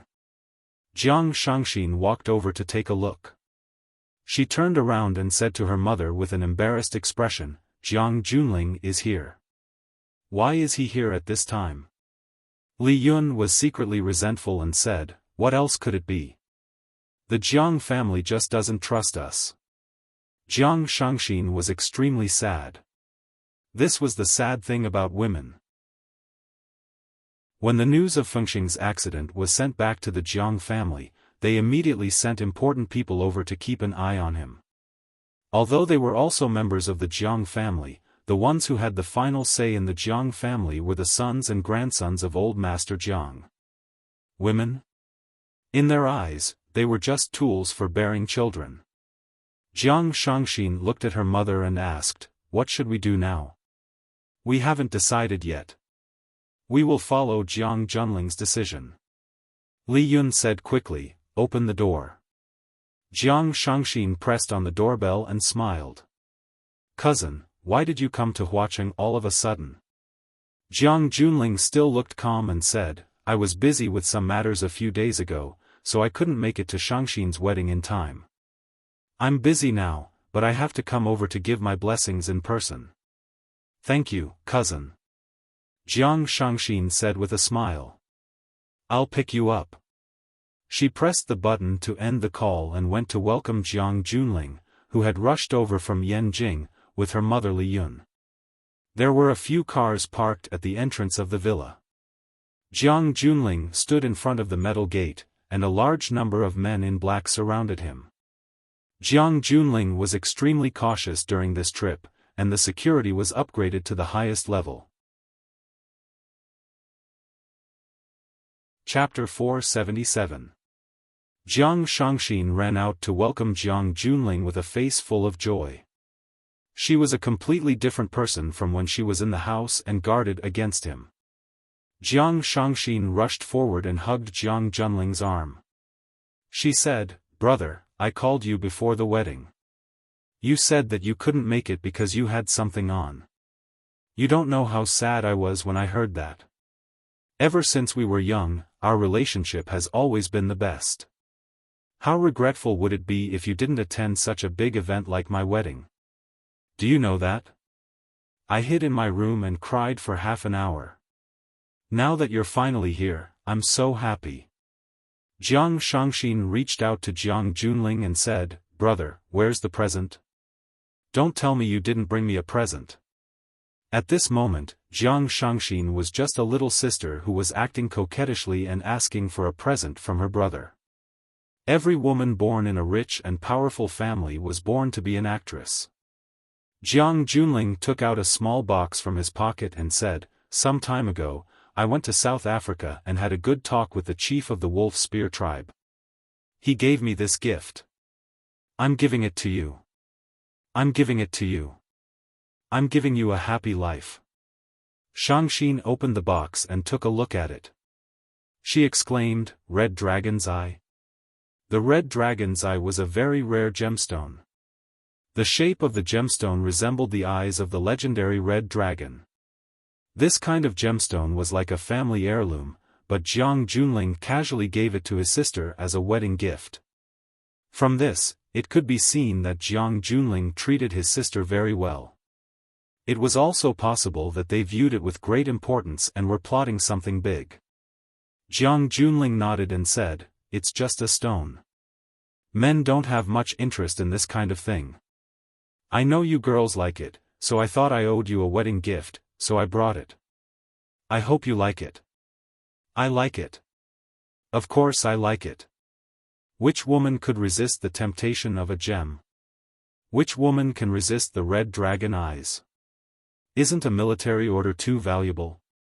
Li Yun asked worriedly. She heard the subtext in Jiang Junling's words. Men are innately not interested in such things, so what are men innately interested in? Wealthy enough to rival a country? Or was it the power to overturn the world? Li Yun did not treat Jiang Junling as passionately as her daughter, Jiang Shangxin. She was more respectful and fearful of him. This young man's influence in the general family was astonishing, and he was someone who could directly influence the old master's decision. The Jiang family's investment in land in Africa was encouraged by the general's order. He even handed over the business in this area to Jiang Junling. Jiang Junling personally oversaw Africa and became brothers with the impoverished chiefs who were sitting on a treasure mountain. He gave them luxury cars, good wine, and everything they liked. The result of catering to their needs was that they were able to bring back carts after carts of their precious ores. The profits were astonishing. Now that Jiang Junling had used a red dragon's eye, Li Yun was truly worried. Everyone knew that Jiang Junling was a business genius. He never did business that was at a loss. What did he want to take from them this time? Beauty? Li Yun's body was a little restless at the thought of this. However, she was very clear that with Jiang Junling's self-discipline and strictness, he really would not do anything too crazy. Jiang Junling took a look at Li Yun and smiled. "Auntie, it's all right. We are all a family." The rest of the people stood guard outside. Jiang Junling followed Li Yun and Jiang Shangxin into the house. Shangxin personally brewed a cup of Mount Junshan silver needles and placed it in front of Jiang Junling. She knew that Jiang Junling liked this tea. Then, she sat beside Jiang Junling, as if she was Jiang Junling's wife and not Jiang Zhuliu's wife. Jiang Junling looked at Li Yun and asked, "Auntie, how is the situation? Is there any news from fourth uncle?" Li Yun's face was full of worry. She said in her pleasant voice, "There is news, but the situation is not optimistic." What happened? Tell me about it." "I happen to be in Huacheng, I might be able to help," Jiang Junling said in a low voice. "We are all a family, we can't let outsiders bully us." Jiang Fengxing, this bastard, he actually wanted to kidnap Lu Chaoga with Qiang Longtan. Lu Chaoga was kidnapped and Fang Yan went to your sister's wedding to ask for her. I heard about this. Jiang Junling's eyes turned cold and he said, "Fang Yan bullied the Jiang family. He will get his retribution one day." Yes. Who does things like this?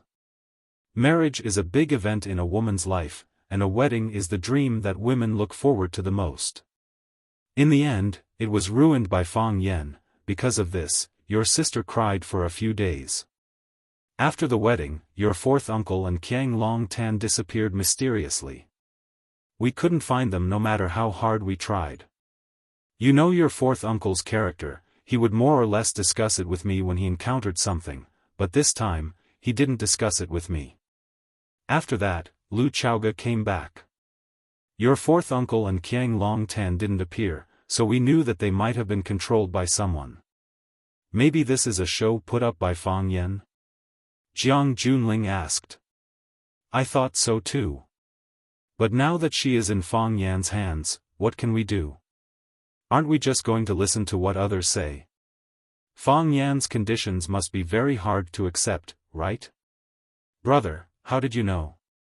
Jiang Shangxin exclaimed with her eyes wide open. Jiang Junling touched Jiang Shangxin's head and said with a smile, I knew a long time ago that he has good teeth, 30%. Li Yun said. He wants 30% of the Longtu Group's shares. Jiang Junling nodded and said, Indeed, it suits Fang Yan's taste. How are the shares of the Longtu Group being divided now? Li Yun didn't respond to Jiang Shangxin's gaze, she only looked at Jiang Junling sincerely and said with a smile, Zhu Lu is also tactful and is willing to transfer 49% of the shares to the Jiang family. But I thought that since his father is gone and they still have to live in the future, I made the decision to only ask for 30% of the shares. You have a good relationship with Shangxin. Can you speak up for Shangxin on this matter? Jiang Junling agreed with a smile and said, As an elder brother, I will not shirk from this matter. How can an elder brother and younger sister fight over the assets? Since Aunt has already thought of the distribution plan, then let's do it this way. Brother, thank you. Jiang Shangxin thanked him happily. But now, Fang Yan wants 30% of the shares. This huge sum. Are we going to give it to him or not? Jiang Junling didn't answer this question. Instead, he picked up the teacup in front of him and savored the fragrance of the Laojun tea. Jiang Junling didn't speak, so Li Yun and Jiang Shangxin didn't speak either. The house fell into silence. What do you think, Aunt? Jiang Junling looked up at Li Yun and asked. I haven't thought about it yet. I'm anxious. Luckily, the military order came. Li Yun looked at Jiang Shangxin and said with a smile, we will listen to the military order and make the decision. Jiang Junling held the teacup in his hands and muttered for a while, we still have to save them. How could a general abandon his own family? We will be laughed at if word gets out. I understand. Li Yun said. Then I will ask Zhu Lu to take out some shares. I will talk to him. Jiang Junling said. He put down the teacup and said, I will go out for a walk and meet my old friends in Huacheng. Military order, take care of your safety. Li Yun reminded him from behind. Jiang Junling stopped in his tracks and turned to look at Li Yun.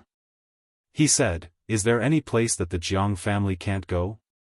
Li Yun smiled and nodded. Of course. However, it's always good to take care of your safety. You are the lifeblood of the Jiang family. Even a scratch on your skin would be an earth-shattering event. Jiang Junling smiled and said, Aunt, you have to take care of your health too. Don't worry, I will definitely bring fourth uncle back. I believe in the military order. Li Yun said gratefully. Jiang Junling got into the car and left. Jiang Shangxin only walked to her mother when the convoy was far away and couldn't be seen. She asked, Mom, can he really bring my father back?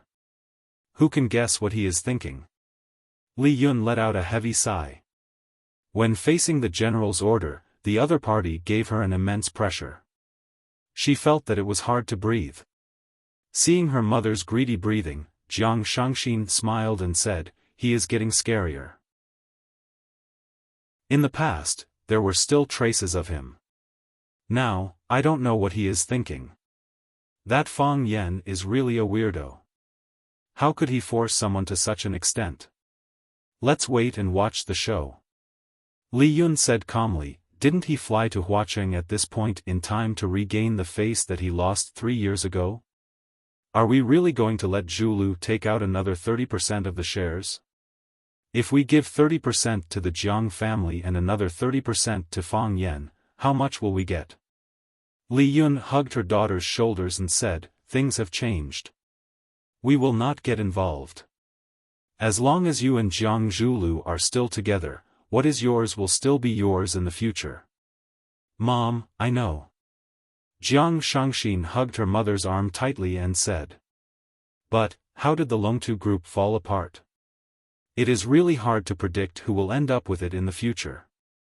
Sigh, Qiang Long Tan has always been smart, but he turned the tables on this matter.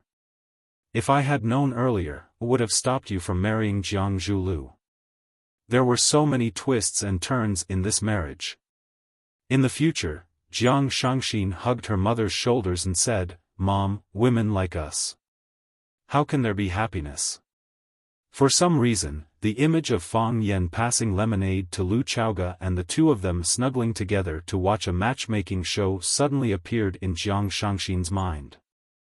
The most romantic thing I can think of is to grow old with you. Has Lu Chaoga found the happiness that she wants? Jiang Shangxin started to be jealous of Lu Chaoga for no reason. We are the same woman.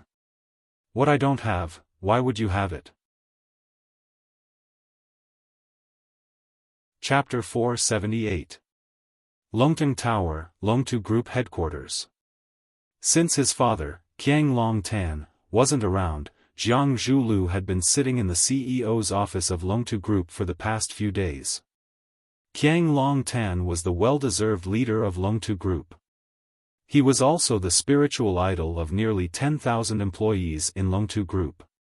Since the establishment of Longtu Group, he had led the employees to create one miracle after another. Qiang Longtan hadn't been to the company for 3 consecutive days, which naturally caused a certain degree of disturbance in the company. In particular, some of the senior managers who had a close relationship with Qiang Longtan kept calling the CEO's office and Jiang Zhuliu's phone to ask about Qiang Longtan's whereabouts. Jiang Zhuliu couldn't shirk the responsibility, so he had to stand up and take on the heavy responsibility. On the first day of work, he called for a senior meeting to explain to the public that his father wasn't feeling well and needed to rest for a period of time. Only then did the unstable wave of rumors settle down, and all kinds of rumors finally subsided. Jiang Zhuliu was very busy. He never thought that being the leader of Longtu Group would have so many things to do. When his father sat in this position, he would leisurely drink tea, read quietly, go to work on time, and accompany his mother for dinner every night. Why did he have so many things to deal with? Why did he have so many decisions to make? Soon, Jiang Zhuliu understood the cause of the matter. Even if he and Jiang Longtan were father and son, and he had inherited the foundation that his father had single-handedly built, Jiang Longtan's position was different. However, could he also trust the people that his father trusted? Could he also use the people that his father used? He thought so, but did those people think the same? They didn't dare to make decisions that should have been made by them, so they sent them to Jiang Zhuliu to handle. They didn't dare to make decisions that should have been their responsibility, so they sent them to Jiang Zhuliu. Everything was done by Jiang Zhuliu, and all the decisions were made by Jiang Zhuliu. How could he not be tired? Although Jiang Zhuliu found the crux of the problem, he still didn't make any changes. He read all the reports that his subordinates sent him. He would give answers to his subordinates' reports. In this matter, they weren't wrong, and neither was Jiang Zhuliu. Back then, his father trusted them, so he delegated power to them. Right now, Jiang Zhuliu was walking the same path as his father. First, take back the power, then give it back to those who are trusted by him. Don't underestimate this process. It was a simple process that could win over the loyalty of smart people and let them clearly know who was in charge of the Longtu Group. Jiang Zhuliu had already made preparations to take over. He knew that his father would never come back. Mr. Jiang, Luo Jiabin, the head of Jek's research lab, would like to report to you the research direction of Fire Phoenix's second phase. Mr. Kai Mingliang, the chairman of Longsheng Company, has come to visit. He wants to talk to Mr. Jiang about the three-phase cooperation. Another Mr. Jiang came to visit. He said he's an old friend of yours. Wait, Jiang Zhuliu looked up from the pile of reports in front of him and asked the confidential secretary, "What did you just say?" A Mr. Jiang came to visit. He said he's an old friend of yours. The confidential secretary, Jiang Liang, reported again. He was the secretary of the previous boss, Qiang Longtan. He hadn't gained the trust of the person in front of him yet. Therefore, he was still a little nervous when facing him, but he hid it very well. Seeing that Jiang Zhuliu was very concerned about this matter, he said, "Mr. Jiang is drinking tea in the living room." Jiang Zhuliu hurriedly threw the pen in his hand on the table, pushed the chair away, and walked outside. He said, "Take me to him." Jiang Liang didn't ask why. He turned around and led the way. When Jiang Zhuliu arrived at the living room, he saw Jiang Junling sitting in the public living room of the CEO's office, drinking tea. There were a few people waiting to see him. They didn't know Jiang Junling's identity and were chatting with each other. No one paid attention to Jiang Junling and treated him as an outsider. Seeing Jiang Zhuliu come out, the few people who were waiting quickly stood up to greet him. Jiang Zhuliu nodded and smiled at them. He walked straight to Jiang Junling and stood beside him. He said respectfully, "Master, why are you here? If there's anything you need, just let me know. I'm familiar with watching, so it's convenient for me to drive to see you." Jiang Junling put down the teacup in his hand and said with a smile, "If I don't come to see, how would I know how much energy Jiang Zhulu has stored and how much ambition he's suppressing? Not bad. It looks like you're in a good state. Jiang Zhulu was startled inwardly, but he didn't show it on his face. He said with a smile, I've let Master see a joke.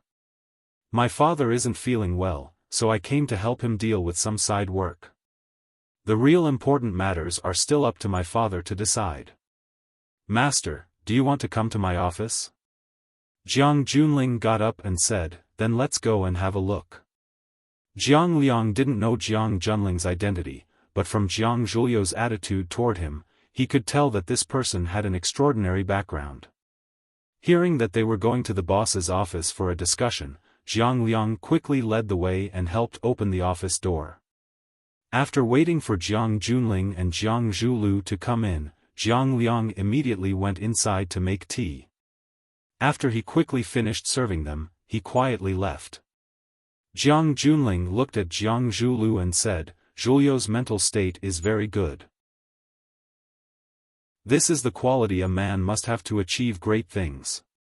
Jiang Zhulu forced a smile and said, I'm not afraid of Master laughing at me. I can pretend in front of others, but I have to tell the truth in front of Master. I don't have any confidence right now, and I'm still hanging in the balance.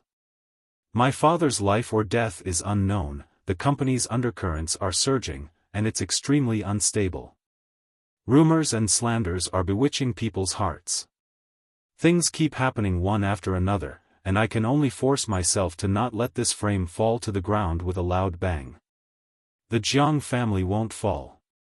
There's still Zhulu. Longtu won't fall either. The Jiang family still exists. Jiang Junling softly comforted him. Jiang Zhulu was very excited after hearing Jiang Junling's attitude. The burden on his body was immediately lifted.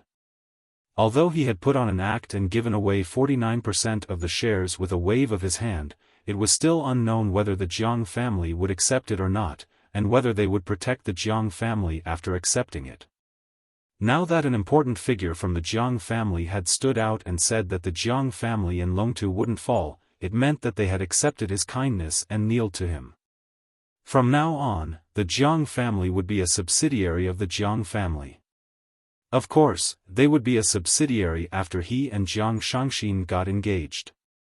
However, the Jiang family had a lot of autonomy at that time, and they could bite back at the main family at any time. Now that the Jiang family was in danger, they could only rely on the Jiang family. They would bite whoever the Jiang family wanted them to bite. They were just a family of dogs. Thank you, Master. Jiang Zhulu stood up and bowed deeply to Jiang Junling. Don't underestimate Jiang Junling's simple words. He had saved the Jiang family and Longtu. Jiang Junling didn't hide it or beat him up. Instead, he gave him such a big gift the moment they met. Whether it was sincere or not, he was sincerely grateful to Jiang Junling and the Jiang family. At this moment, Jiang Zhulu was in a state of isolation and helplessness. Even a little spark could warm his ice-cold chest. Jiang Junling held the teacup and drank his tea. He smiled and said, we will be family in the future. You don't have to be so polite. Jiang Zhulu returned to his seat and asked Jiang Junling, Master, why did you come to Huaqing this time? To settle things. Jiang Junling said, bathing in the Huaqing pool during the chilly spring, the hot spring water was smooth and smooth. Under the shade of the maple trees, there was a hot spring that was emitting white mist. The spring water gave off a strong smell of sulfur. It was obvious that it was natural underground spring water. The October maple leaves were as red as fire, and the red leaves that covered the mountains and plains were burning like flames. Layer upon layer, like the waves of a sea of fire, spreading to the surroundings. Pieces of red leaves fell into the pool, becoming decorations for the white medicinal soup. Red and white alternated, forming a beautiful and moving picture scroll. Splash! The young girl in the spring gently shook her arms, and the water splashed. The green mountains were full of emotions, but the girl in the pool was even more so. The maple leaves were beautiful. The girl was even more beautiful than all the maple leaves on the mountain combined. The young girl stood up from the pool.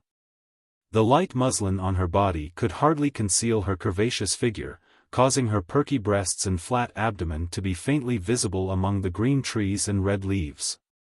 It was a great advantage to all the tree gods and grass immortals in this world. A black-clothed woman silently walked over and draped a white cloak over the girl's body. The girl took the towel and wiped the water from her hair. She asked, "What's new now?" Xiaofan has been buying up film and television stocks. Today, he spent 1.3 billion renminbi in one day. However, this method of making quick money through insider information is still a small trick. It can't be relied on, the black-clothed woman replied. Xiaofan has a good sense of smell. Fighting Star Corporation is about to go public, which will affect the stock market of the entire film and television industry. Wantong Energy's chairman, Mr. Wang Tong, wants to visit you. They still aren't willing to give up the opportunity to represent Chaoyan Energy. Tell Wang Tong to go to Huacheng and talk to Lu Chaoga. Only she has the right to decide. I won't interfere. Yes. I'll talk to Chairman Wang, the black-clothed woman replied. Jiang Junling went to Huacheng. Huacheng, the girl stopped drying her hair. After thinking for a bit, she smiled mockingly and said, Fang Yan just went to Huacheng, but he already couldn't wait to chase after him. Just how low does he feel that he's in such a hurry to regain his lost confidence? The black-clothed woman stayed silent. This was something the girl could say, but she couldn't say. The girl continued drying her hair and said, I should also go to Huacheng to take a look. I've been away for 3 years, I really do miss it. Chapter 479. The hardest thing in life is to make a choice, Lan Shanggu said with a sigh. Blue Mountain Club. Lan Shanggu stood at the entrance of the club with a calm face and a gentle and happy smile on his lips. But inadvertently, a trace of deep worry appeared in his eyes. This made the assistant beside him very puzzled. This young master had single-handedly facilitated the cooperation between the Lan family and Chaoyan Technology. As Chaoyan Technology's little flame products sold well all over the country, the Lan family, as one of the 3 major agents, also made a lot of money. He was originally the focus of the Lan family's training. After this successful investment, he could already be confirmed as the next candidate for the Lan family's helm. Shouldn't he be enjoying his carefree time? What else was there that made it so hard for him to let go? Lan Shanggu was indeed very worried, and this kind of suffering couldn't be poured out to outsiders. The 2 big brothers, Fang Yan and Jiang Junling, wanted to negotiate, but chose the Blue Mountain Club as the venue. Others didn't know the relationship between the Lan family and the Blue Mountain Club, but it was impossible for Fang Yan and Jiang Junling not to know. Originally, Lan Shanggu wanted to pretend that he didn't know about it. If they wanted to negotiate, then let them talk. But now that both sides had greeted him, he couldn't hide anymore. On one side was a famous young master in the capital, one of the most core figures of the Jiang family. Even with the Lan family's current status, there was no way to compete with such a giant. On the other side was a new upstart in the business world.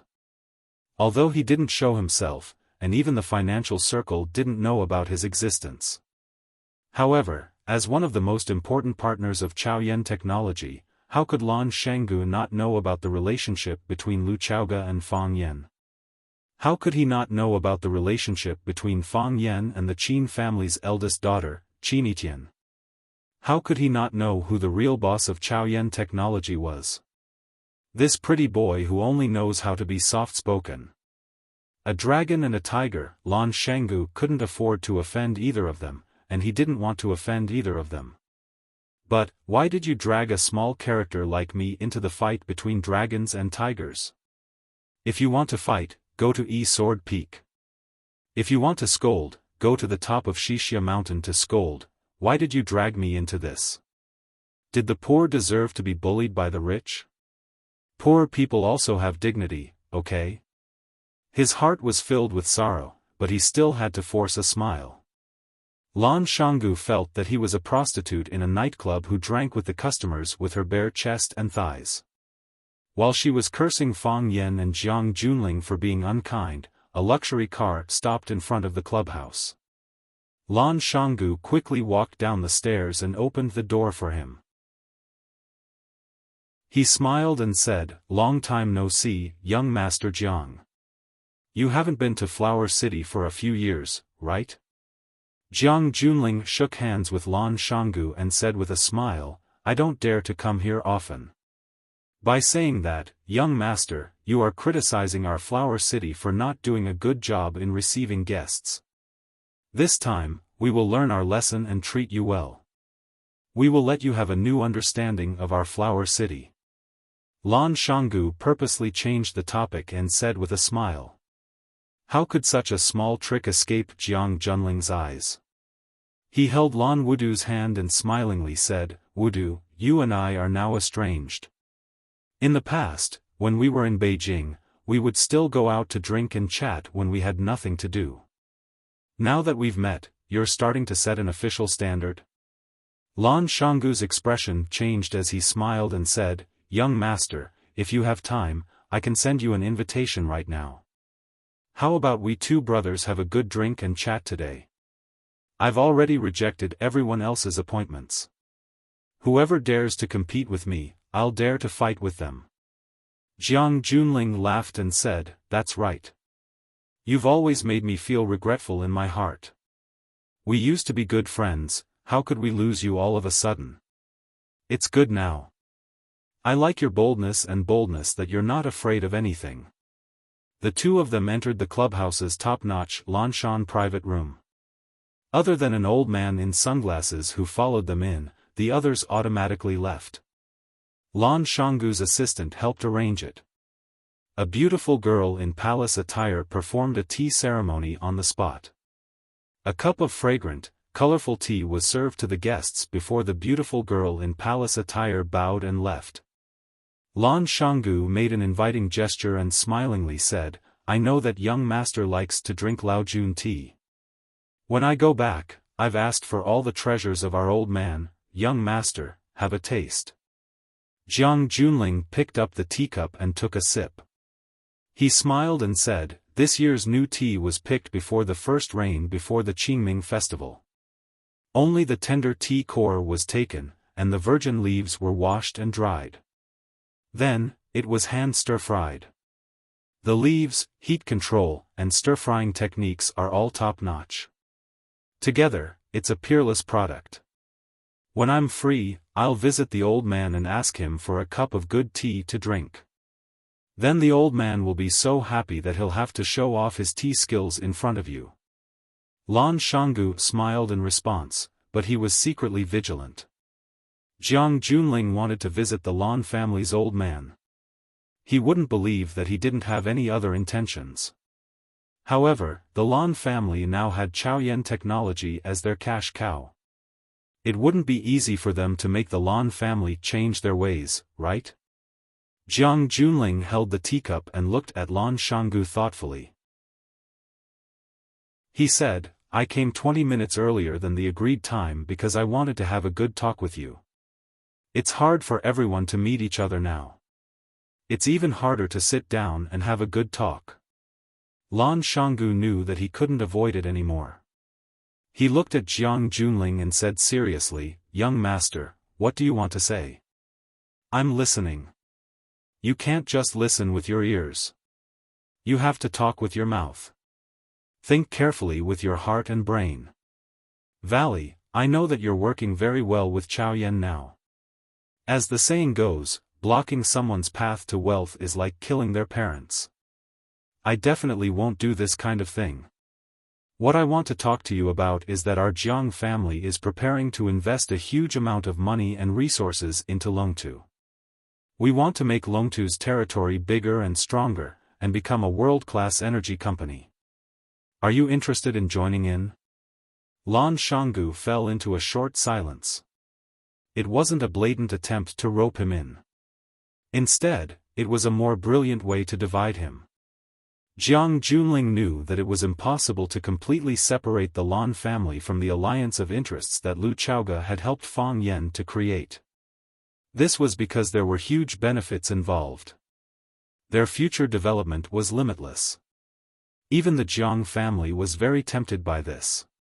However, if he was allowed to earn benefits from this alliance of interests, and if another huge benefit was placed in front of him, what choice would the Lan family make? Jiang Junling's thoughts were very simple. He couldn't rope the Lan family in for his own use. He also didn't want the Lan family to be used by Fang Yan. This way, Jiang Zhulu wouldn't have to make enemies in Huacheng. Longtu Group's situation would also be much more relaxed. Li Yun reminded Jiang Junling to be careful in Huacheng. This was because they knew very well that the current Huacheng was no longer the Huacheng of the past. If Fang Yan was willing, he could do many things that would harm Jiang Junling's actions. It was precisely because he understood this that Jiang Junling was so angry at Li Yun's reminder. Sometimes, the truth really hurt one's pride. Faced with the bait that Jiang Junling threw out, Lan Shanggu was indeed a little hesitant. Although they were now the agent of Chaoyan technology, would they still be in the future? If they no longer had any value, would they be kicked away by Chao Yan and Fang Yan? If they invested in Longtu Group, they would become an important partner of Longtu Group.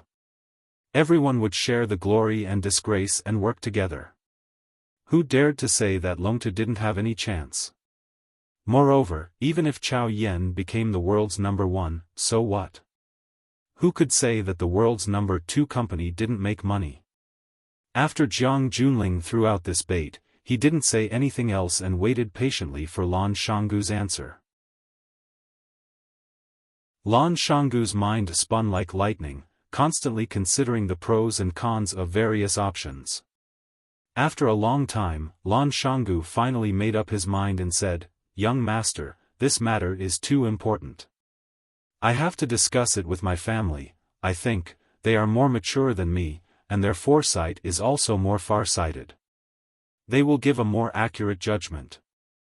Jiang Junling's eyes trembled slightly, then returned to normal in an instant. Although Lan Shanggu didn't say anything definite, he had already rejected Jiang Junling's suggestion in person.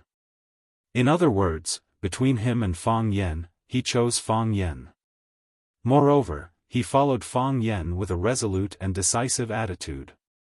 This kind of person, if you can't be a friend, then you can only be an opponent. I understand. Jiang Junling nodded and said. Then, he held his teacup and drank his tea, no longer saying anything.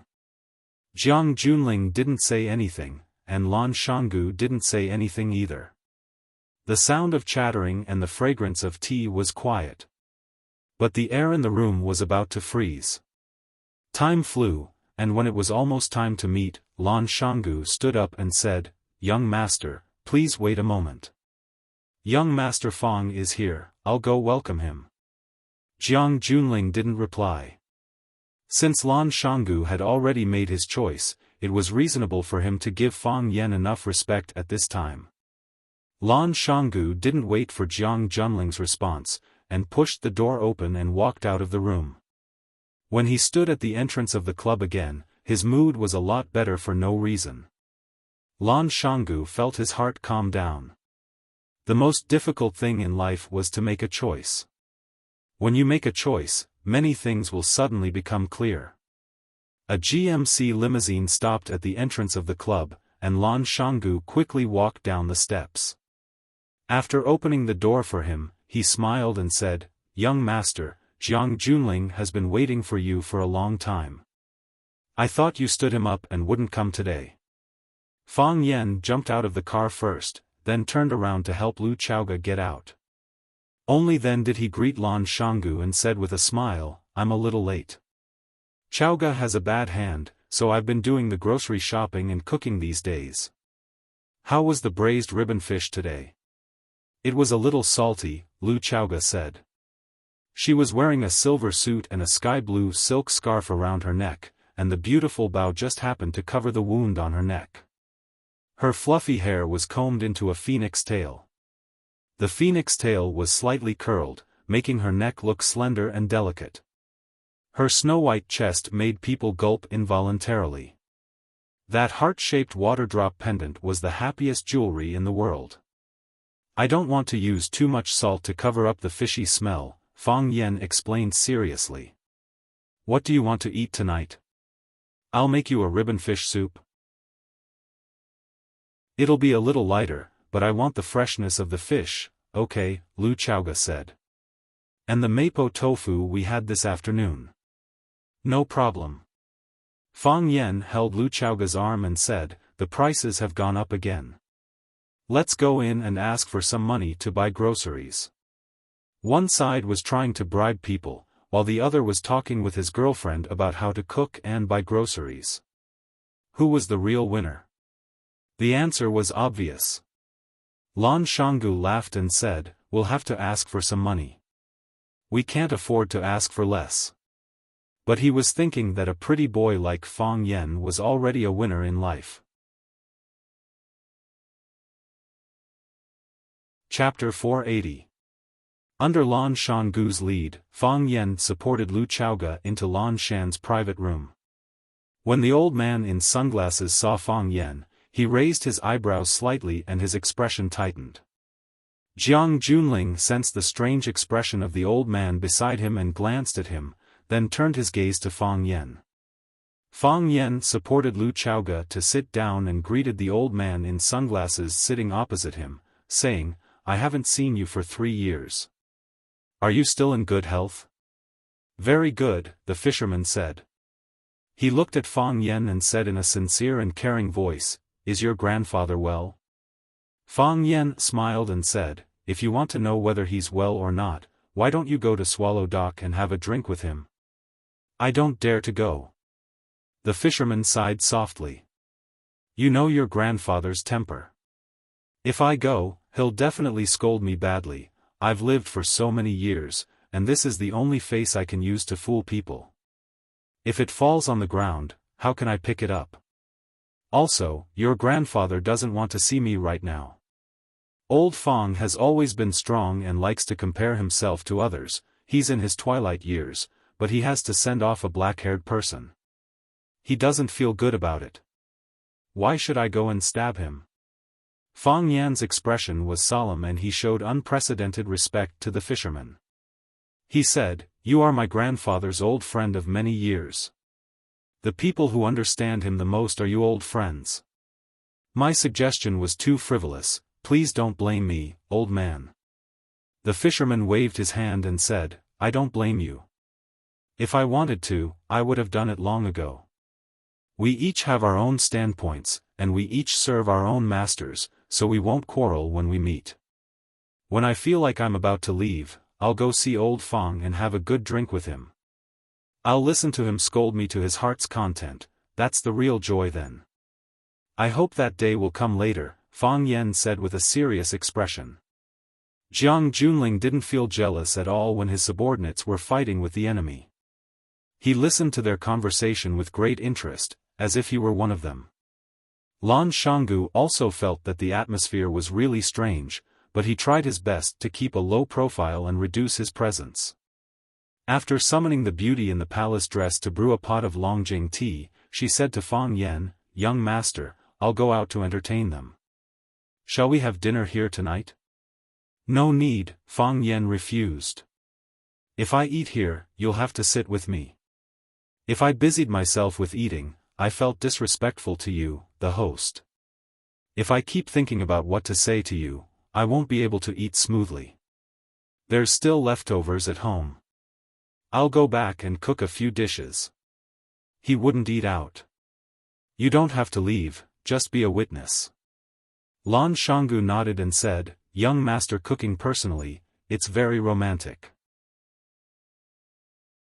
Fang Yan wouldn't let him leave, so he could only find a corner to sit. Jiang Junling looked at Fang Yan and said with concern, just now, the fisherman said something.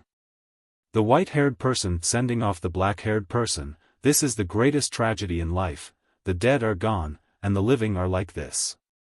Nothing is more sad than to ruin one's life. Fang Yan's eyes trembled slightly as he looked at Jiang Junling and said, "This is indeed a sad and despairing matter. You clearly feel that you can control everything, but you can only watch as your loved ones die in front of you. If it's possible, I hope that this will only happen once in my life. What I've experienced has been experienced by others before, and in the future, there will be people who will experience it. If it's not someone else, it will be you. Fate is really a mysterious thing. Once the sickle in the hand of the Grim Reaper points at you, you can't run or hide. So, living like this is only one aspect. The key is to be strong, to accumulate virtue and do more good while you're alive. If you do too many bad things, the Grim Reaper's sickle will naturally hook onto your neck." Fang Yan used his own experience to point the spearhead at Jiang Junling. Those who do too much evil will bring about their own destruction. What happened to me will also happen to others. This kind of tragedy will never be the last time it happens. If the Jiang family still doesn't know how to stop and keep doing such immoral things, the Grim Reaper's sickle will definitely stretch onto their necks. At that time, even if you regret it, it will be too late. Jiang Junling nodded in agreement and said, "That makes sense. Filial piety, loyalty, trust, propriety, justice, integrity, and shame, if any of them are missing, it will be difficult to support a person. Accumulate virtue, do more good, and do less bad things, then there will be peace at home and abroad." Jiang Junling retorted bluntly. The hidden meaning in his words was that if Fang Yan hadn't done too many bad things, no one in his family would have died tragically. If he still acted willfully and recklessly this time, then there would be no peace at home and abroad. Fang Yan was threatening Jiang Junling, and Jiang Junling was also threatening Fang Yan. As soon as they came into contact, swords were drawn. Lan Shanggu wished he could stick his head into his pants. Once again, he regretted sitting here. Why didn't he pretend to be dead and go to the hospital? Why didn't he say that he needed to change sanitary pads when he was on his period?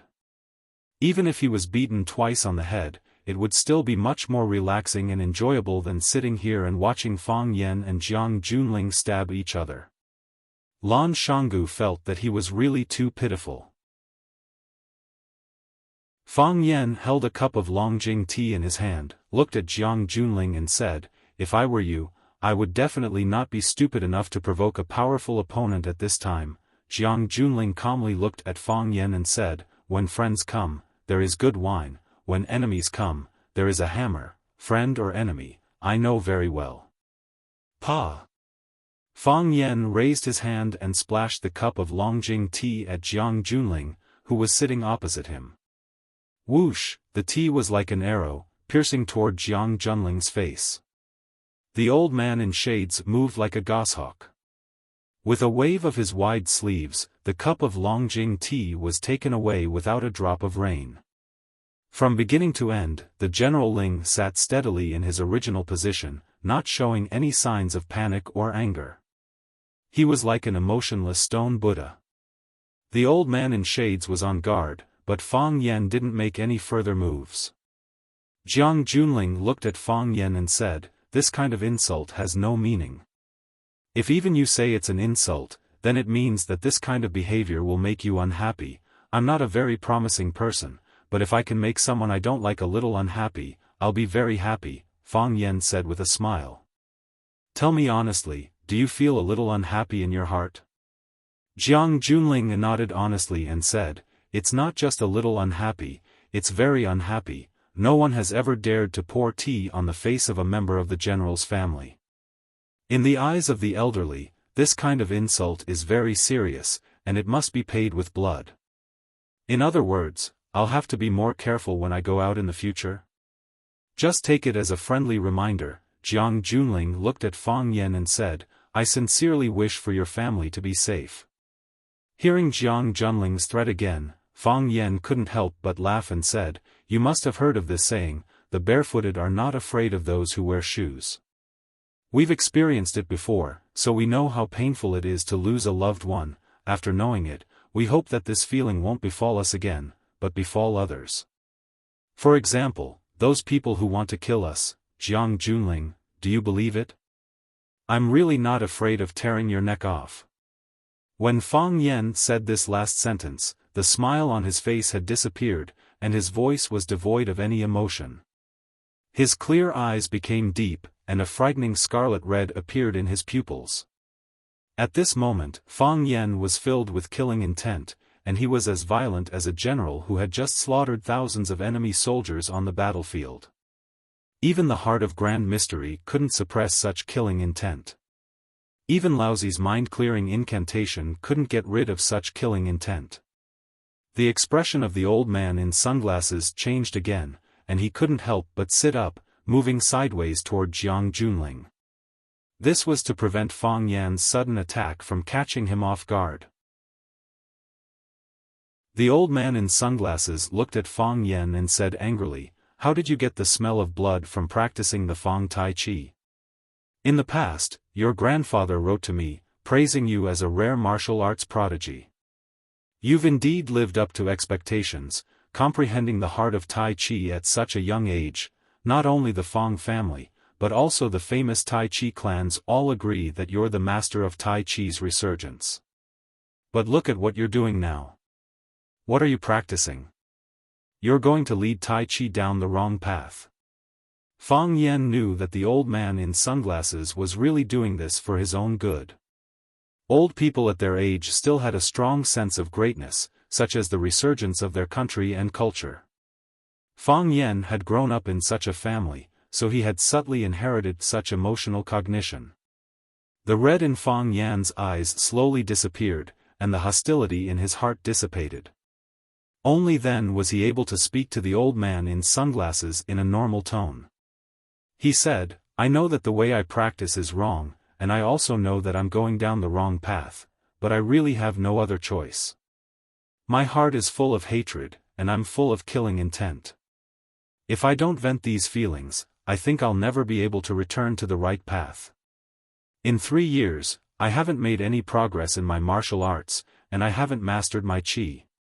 Grandfather is also very worried for me, and he has asked me countless times to let go of the knot in my heart and let go of the hatred, but how can I let go? How can I let go? The knot in my heart isn't to let go, but to untie it. The hatred isn't to let go, but to have an eye for an eye." Fang Yan opened his mouth and smiled at Jiang Junling, saying, "That's why I came out. I used my own method to untie the knot in my heart and let go of the hatred. Jiang Junling, in the future, when I'm good at martial arts, you'll definitely be my greatest benefactor." "I can't bear it," Jiang Junling said with a serious expression. At this moment, in his heart, Fang Yan was like a rabid dog that could pounce and bite someone at any time. He somewhat regretted coming to Huacheng at this time. Chapter 481. If he won, it would be natural, but if he lost, he would lose face. This was Jiang Junling's current situation, just like last time. He had already thought of this question. Why did he still come to Flower City? Because he thought that he would definitely win this time. There was no possibility of losing at all. Why are you regretting it now? Jiang Junling suddenly thought of this question. With his intelligence, he quickly came up with an answer that was 99% true. Because he was afraid. He was afraid that he wouldn't win, afraid that he would lose again. Facing Fang Yan, who was currently like a mad dog, Jiang Junling's strong heart loosened a little. Thinking that he was actually afraid, Jiang Junling became truly angry. This anger had nothing to do with others, but his disappointment in himself. He was growing, and so was Fang Yan. This was something he had already guessed long ago. He was no longer the normal Fang Yan, but so what? The big picture is in the hands of the heavens, and I am the one who succeeds. Compared to himself, how many trump cards does he have? This kind of negative emotion only lasted for a fleeting moment before it once again turned into a modest, proud, confident, and powerful General Ling. Jiang Junling looked at Fang Yan and said, since we've known each other for a long time, I wish you success in martial arts. However, I think we've both overlooked the real purpose of this meeting. We're here to trade, aren't we? Can't be overlooked, Fang Yan smiled and said. He held Lu Chaoga's hand and said, I brought the victim to the negotiation site to let you all feel the brutality and viciousness of those bandits. Look, how could they be so heartless as to lay their hands on such a beautiful and charming little woman? Everyone present was speechless. Who the hell would look at whether the hostage was a beautiful woman before kidnapping? The main thing was to see how much profit they could get from the hostage, all right? Fang Yan looked at Lan Shanggu and said, Lan Shanggu, if it were you, would you kidnap such a beautiful woman and cut off her hair to paint with her scalp? Lan Shanggu was shocked and said, Young master, don't joke with me like this. I am timid. I am a legitimate businessman in Lauren Valley. I don't do anything illegal. That wouldn't last long, and it would be easy for him to fall into the ditch. Your whole body stinks. I'm afraid you've lost your life. Only now did Jiang Junling, Lan Shanggu, and the others learn about the details of the kidnapping. He thought to himself that Feng Xing and Qiang Longtan, these two old freaks, were really capable of doing anything. They had also done the extremely cruel thing of painting on their scalps. No wonder Fang Yan had something on them that could be used to make them beg for death. Since Fang Yan hated Feng Xing and Qiang Longtan so much, today's negotiation was naturally to cut off a piece of flesh from Jiang Junling. However, he didn't know if Jiang Junling would give in or not. If Jiang Junling wasn't willing to pay up, the fight between the two would become heated and protracted. Thinking of his position between the two, Lan Shanggu wanted to cry but had no tears. Who did he offend? Jiang Junling's eyes turned cold and said, Don't use groundless things to confuse people. People will laugh at you if this gets out. Jiang Junling's eyes moved to Lu Chaoga's face and praised, Miss Lu's hairstyle is very beautiful today. It complements your temperament, simple and elegant. Jiang Junling countered Fang Yan's words with the truth. Didn't you say that they cut off Lu Chaoga's hair to paint on her scalp? Lu Chaoga's hair was still there, which proved that every attack on their character was a lie. Fang Yan surely understood the meaning of Jiang Junling's words. He said, groundless things. If I was a little bit later, you wouldn't have the chance to praise Miss Lu's hairstyle and temperament today. Fang Yan raised Lu Chaoga's injured hand and said, This dagger pierced through her palm.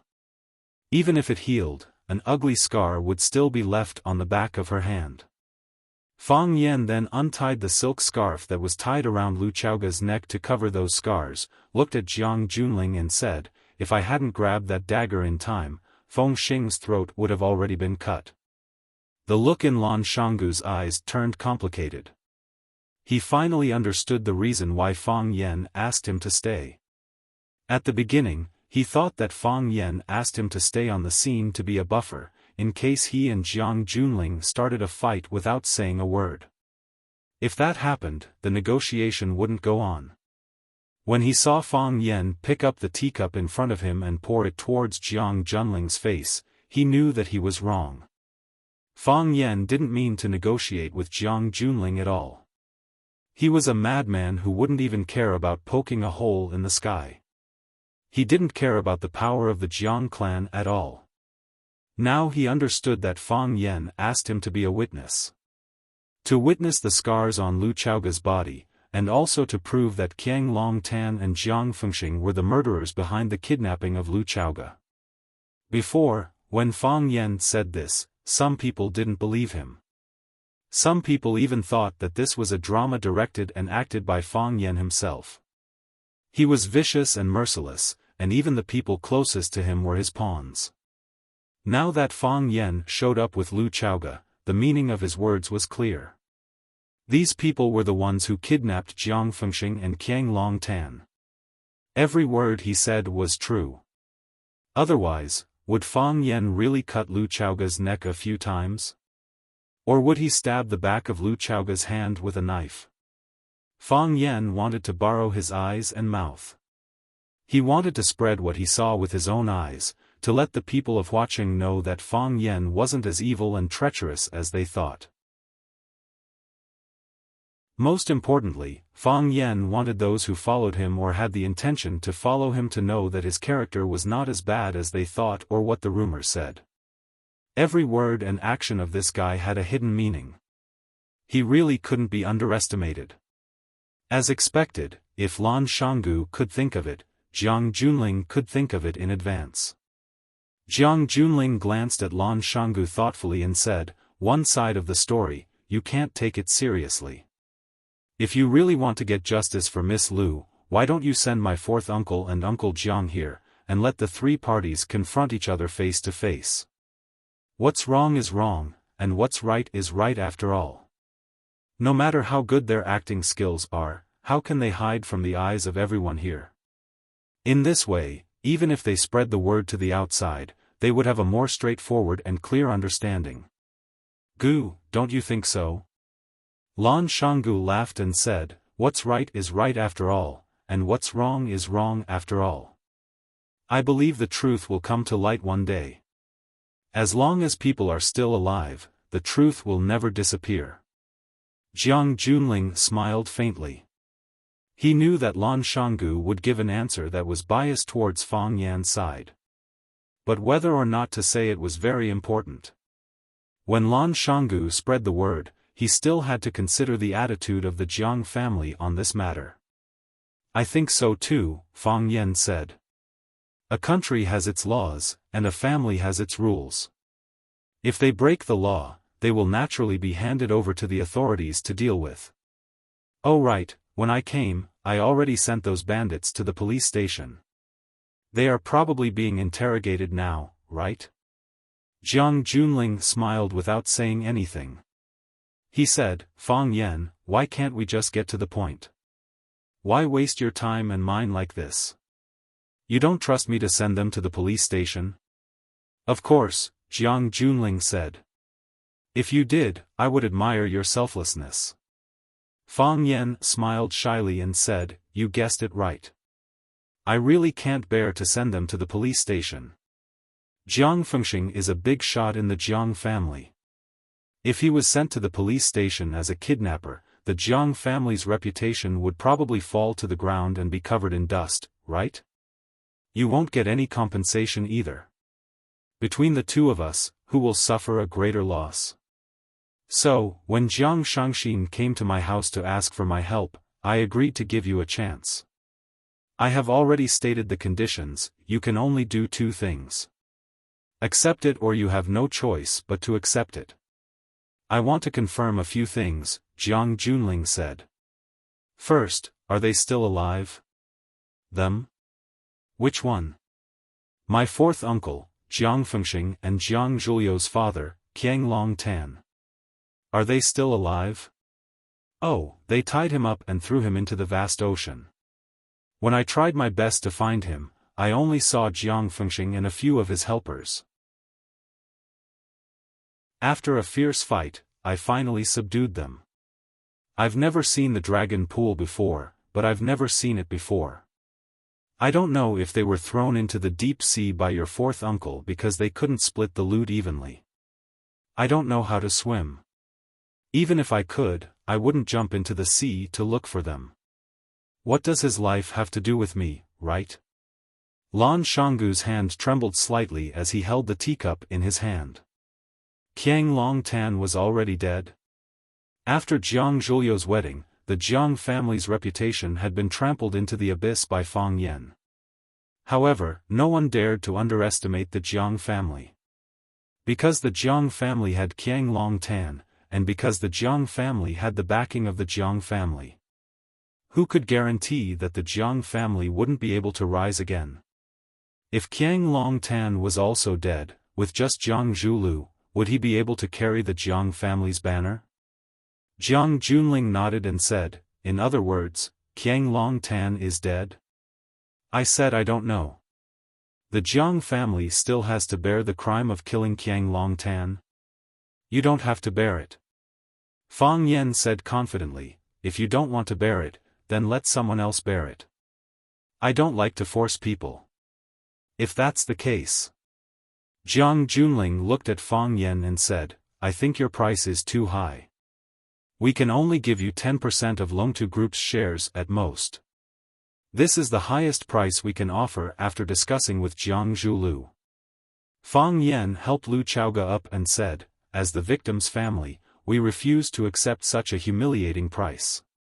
Negotiation ends here. Before he finished, he was already holding Lu Chaoga's hand and walking towards the door of the private room.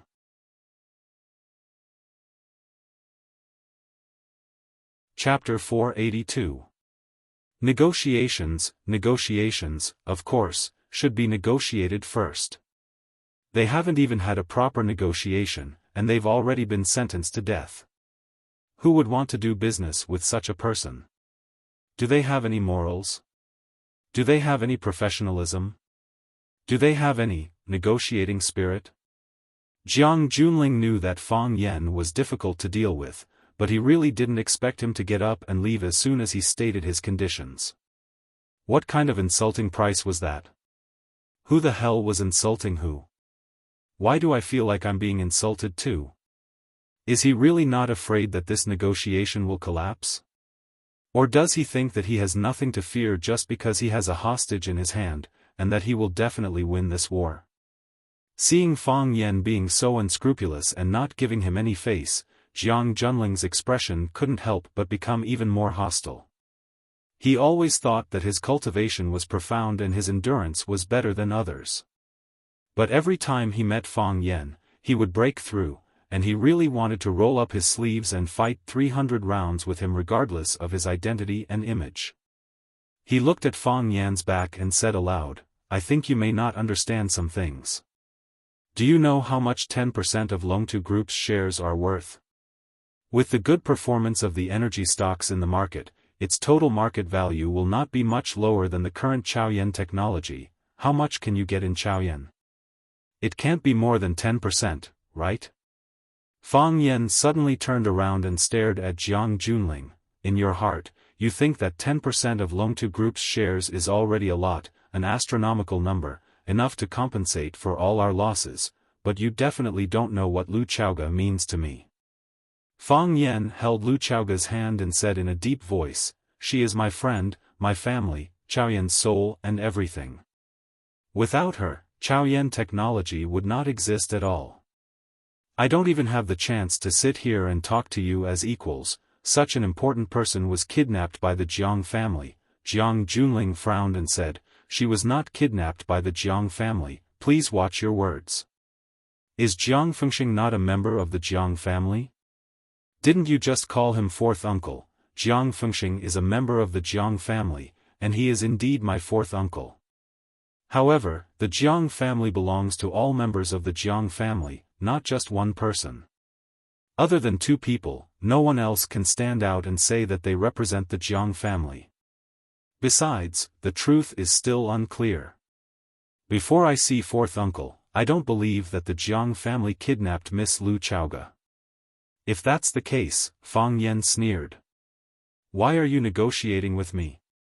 I'll hand them over directly to the police station. You can bring your family to the police station to visit them and understand what happened. Isn't that easy for you? Why did you come to my house and beg me to negotiate? If you don't do anything against your conscience, you won't be afraid of ghosts knocking on your door. But if you've done too many things against your conscience, even the slightest movement outside will make you paranoid and restless? Fang Yan, you are testing my patience. Jiang Junling, don't put on a high and mighty face in front of me.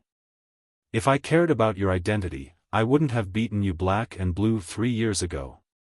What's right is right, and what's wrong is wrong. You've done wrong, so you have to receive the punishment you deserve. Don't think that you can do whatever you want just because you have a special identity. You can do it with others, but not with me.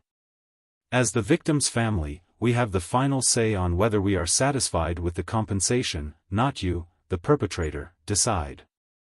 Now, I can tell you very clearly that I am very dissatisfied with this result. General Ling took a sip of tea from his teacup and said, 20%, 30%, Fang Yan said. I've already stated the conditions. Only by reaching this condition will we feel a little more balanced. Although I think it still can't compare to the losses we've suffered. Longtu Group's future valuation is far from Chaoyan Technology. Can 30% of Longtu Group's shares be compared to all of Chaoyan Technology's shares? Everyone knows that if something happens to Lu Chaoga in this kidnapping incident, Chaoyan Technology will suffer a fatal blow. Don't you feel that you've taken advantage of me by stating such a merciful condition? Jiang Junling pondered for a moment and said, fine. 30%. I promise you. But the condition is that you let her go first. Only after you let her go, will I ask someone to transfer the shares of Longtu Group to you. Fang Yan took Lu Chaoga's hand and sat back down. He said, that's not a problem. Jiang Junling looked at Fang Yan and asked, where do we pick her up? South Sea, Fang Yan said.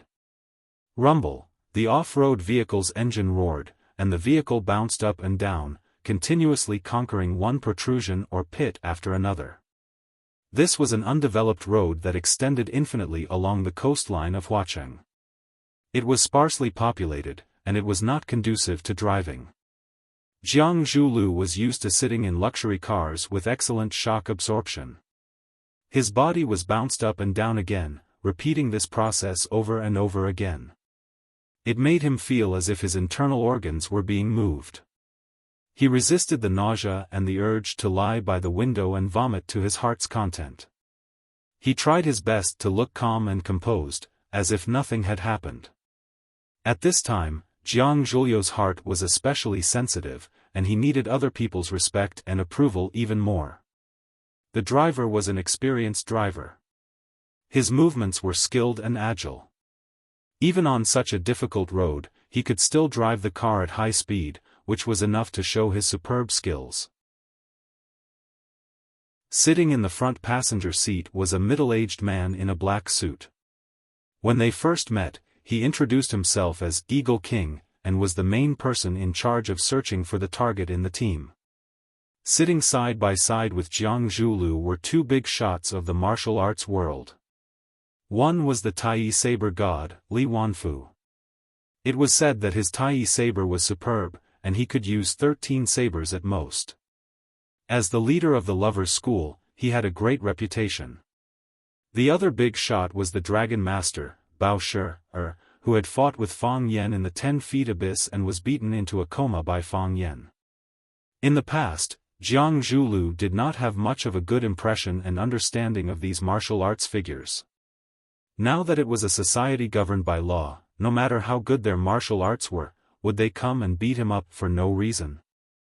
Only now did Jiang Zhulu gradually realize the importance of these people. For example, he was here to pick up Jiang Fengxing and his father.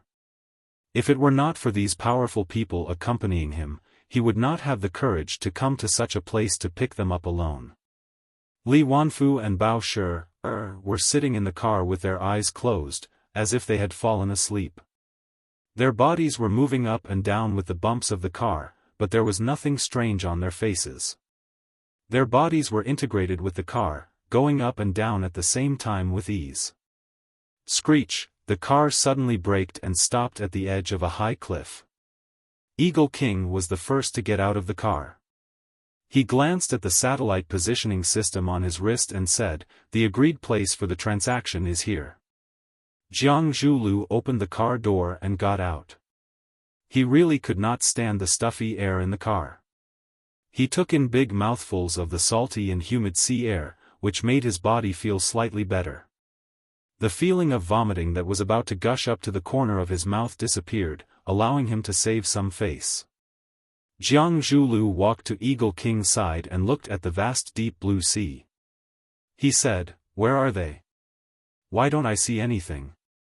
"There are still 5 minutes left," Eagle King said. "We arrived 5 minutes earlier than the agreed time." Jiang Zhulio's phone rang in his pocket.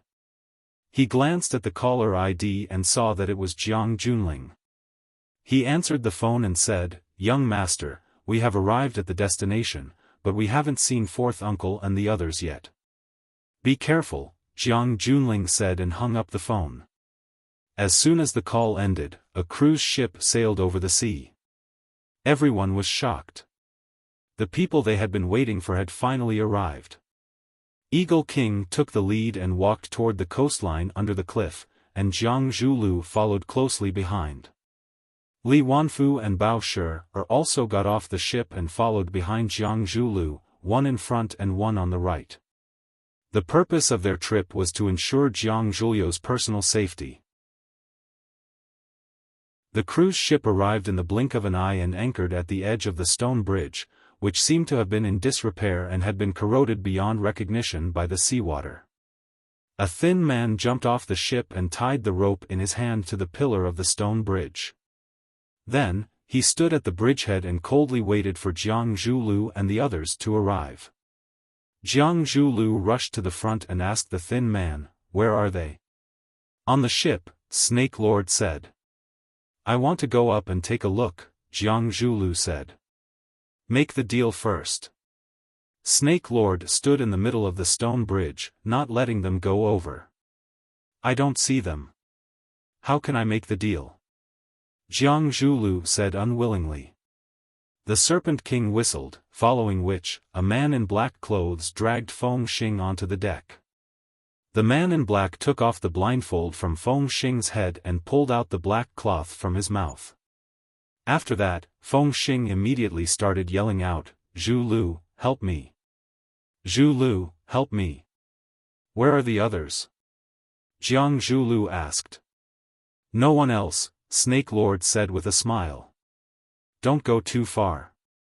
You took my father away as well." "We don't see your father," Snake Lord said.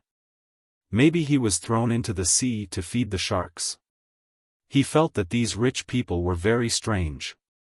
On the surface, they seemed to be loyal and affectionate, but secretly, they were thieves and prostitutes.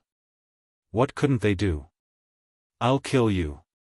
Jiang Zhulio's eyes were blood-red, and he looked like he wanted to kill Snake Lord.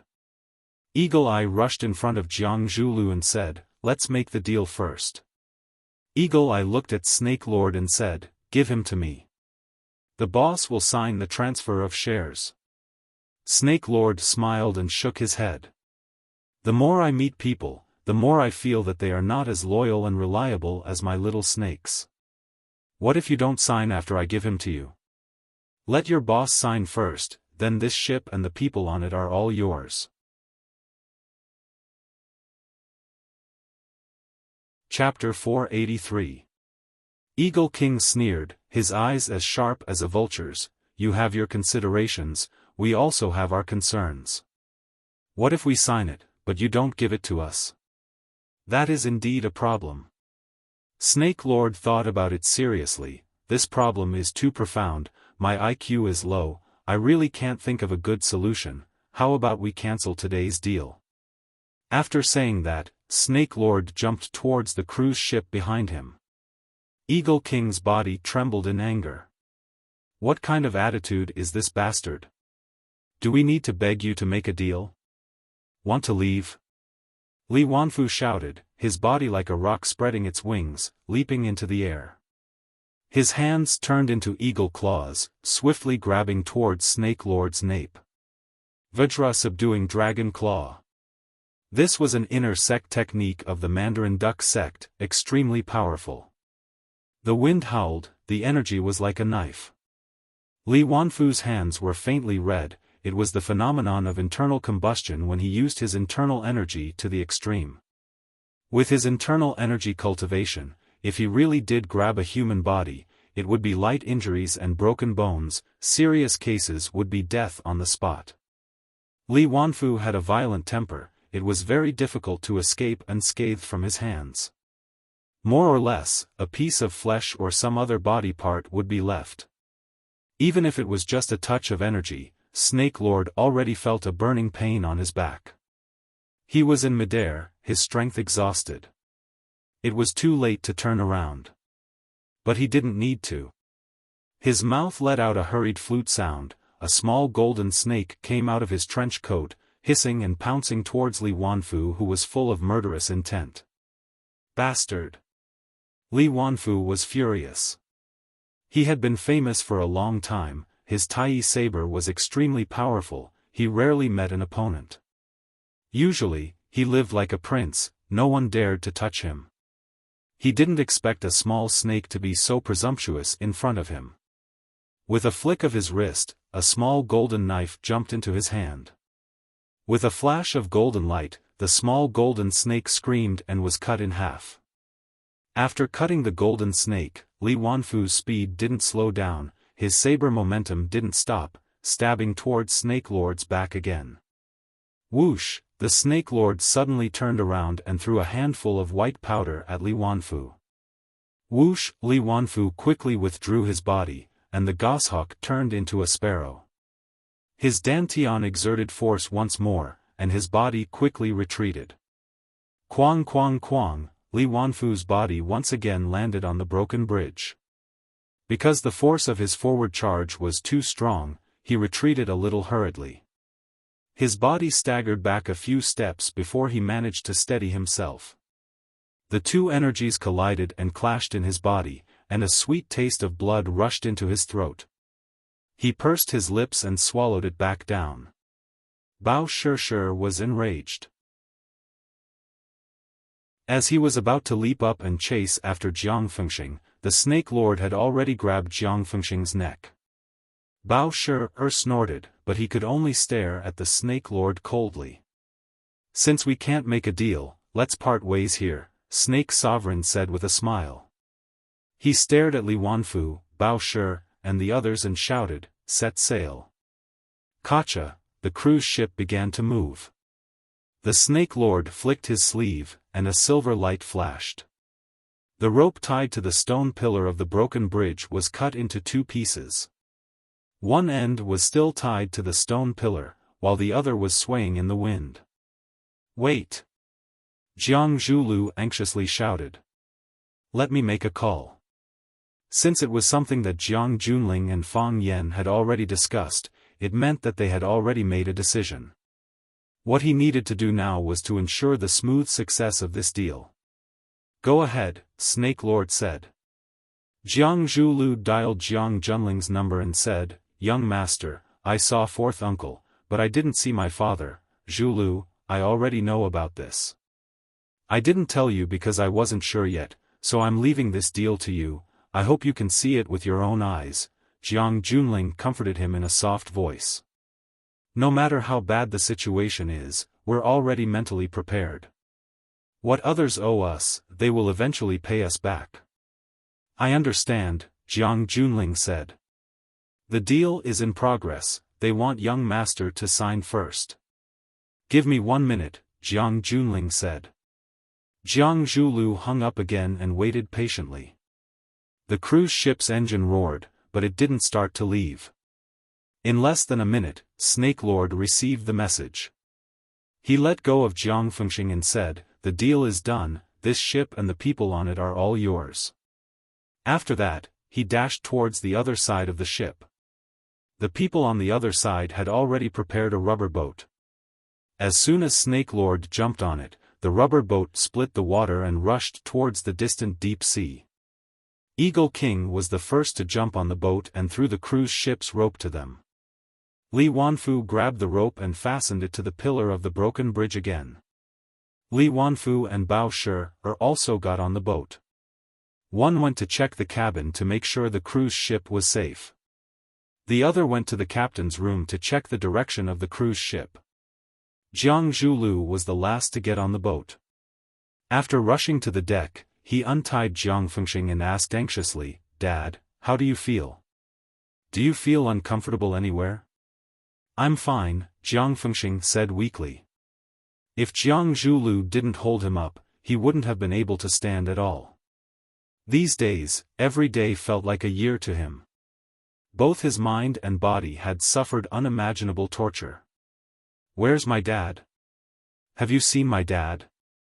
Jiang Fengxing shook his head and said, I don't know, we were separated on the ship.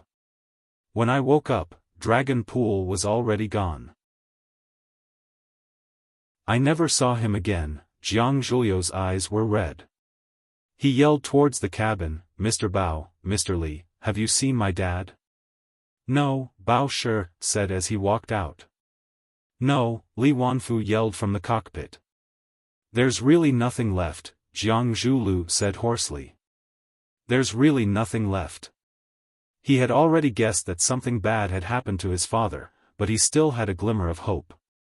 Now that he saw Jiang Fengxing, who had disappeared with his father, but there was no trace of his father, he knew that his father was gone for good. He would never come back. Jiang Fengxing was also very sad. He put his hand on Jiang Zhuliu's shoulder and comforted him, "Zhulu, don't think too much. Maybe your father has already been rescued, or maybe he's been hidden by them. They're going to ask us for more benefits. Your father is not here, you are the pillar of the Jiang family. You have to take care of yourself. Don't let your body fall." "I understand. I understand."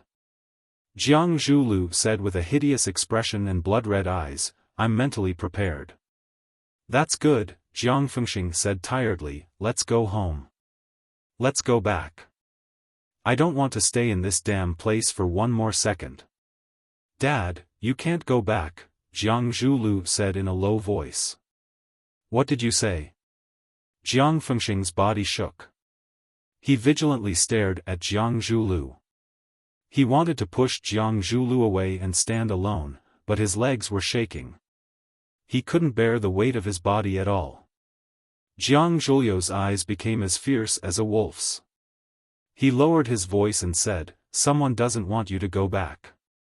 Jiang Zhulu raised a syringe that he had prepared earlier and suddenly pierced it towards Jiang Fengxing's heart.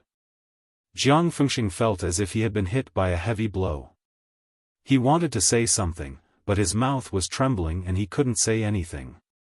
His body twitched, and a large amount of foam came out of his mouth. His body softly fell into Jiang Zhuliu's arms. "How good it would be if you died earlier," Jiang Zhulu said with a hideous smile. Jiang Fengxing couldn't hear his curses anymore, because his heart had stopped beating. "Dad," Jiang Zhulu cried out. "Dad, what's wrong? Dad, don't scare me, help, help." After 3 rounds of tea, Fang Yan's phone on the table finally rang. Fang Yan took the phone and glanced at it. He looked at Jiang Junling, who was sitting opposite him, and said, "Congratulations on our successful transaction." Jiang Junling looked at Fang Yan and said, "Didn't we already have a successful transaction after you got the share transfer contract? At that time, it only represented that I got the Longtu Group's shares." Fang Yan smiled and said, "Only by receiving this message can my people leave safely. You're a good boss who knows how to care for your subordinates." Jiang Junling smiled faintly. "But you're not a good man who knows how to love your family." Fang Yan said mockingly, "Jiang Fengxing probably won't have a chance to go ashore anymore, right?" Jiang Junling's expression was firm. He said, "I don't understand what you mean. Whether it's you or the Jiang family, you won't allow Jiang Fengxing, a man who brought shame to the Jiang family, to come home, right?" Jiang Junling lowered his head and drank his tea. He said calmly, "Fourth uncle is a member of the Jiang family, my family. Of course, we want him to come home. But the sea is stormy. If something happens to him, what else can we do other than grieve?" Fang Yan said with a face full of mockery, "Stormy sea? Not only is the sea stormy, but it's also dangerous on land." Jiang Junling raised his head and looked at Fang Yan. His eyes narrowed, and he asked in a deep voice, "What are you trying to say?" "As a teacher, I won't say things like Huaqing is my territory. If you're a dragon, you have to coil up. If you're a tiger, you have to squat down. That's meaningless and makes me sound very vulgar. As a man with manners, I won't say things like Huaqing's traffic is bad and you have to be careful when crossing the road. That's a strong threat. But, what I want to tell you is that from this moment on, Huaqing has entered the era of Fang Yan. Fang Yan smiled as he looked at Jiang Junling. He said, whether you like it or not, whether you accept it or not. In Huacheng, you'd better keep a low profile. I don't like people with high profiles. Except myself. Before Fang Yan left the room, he added.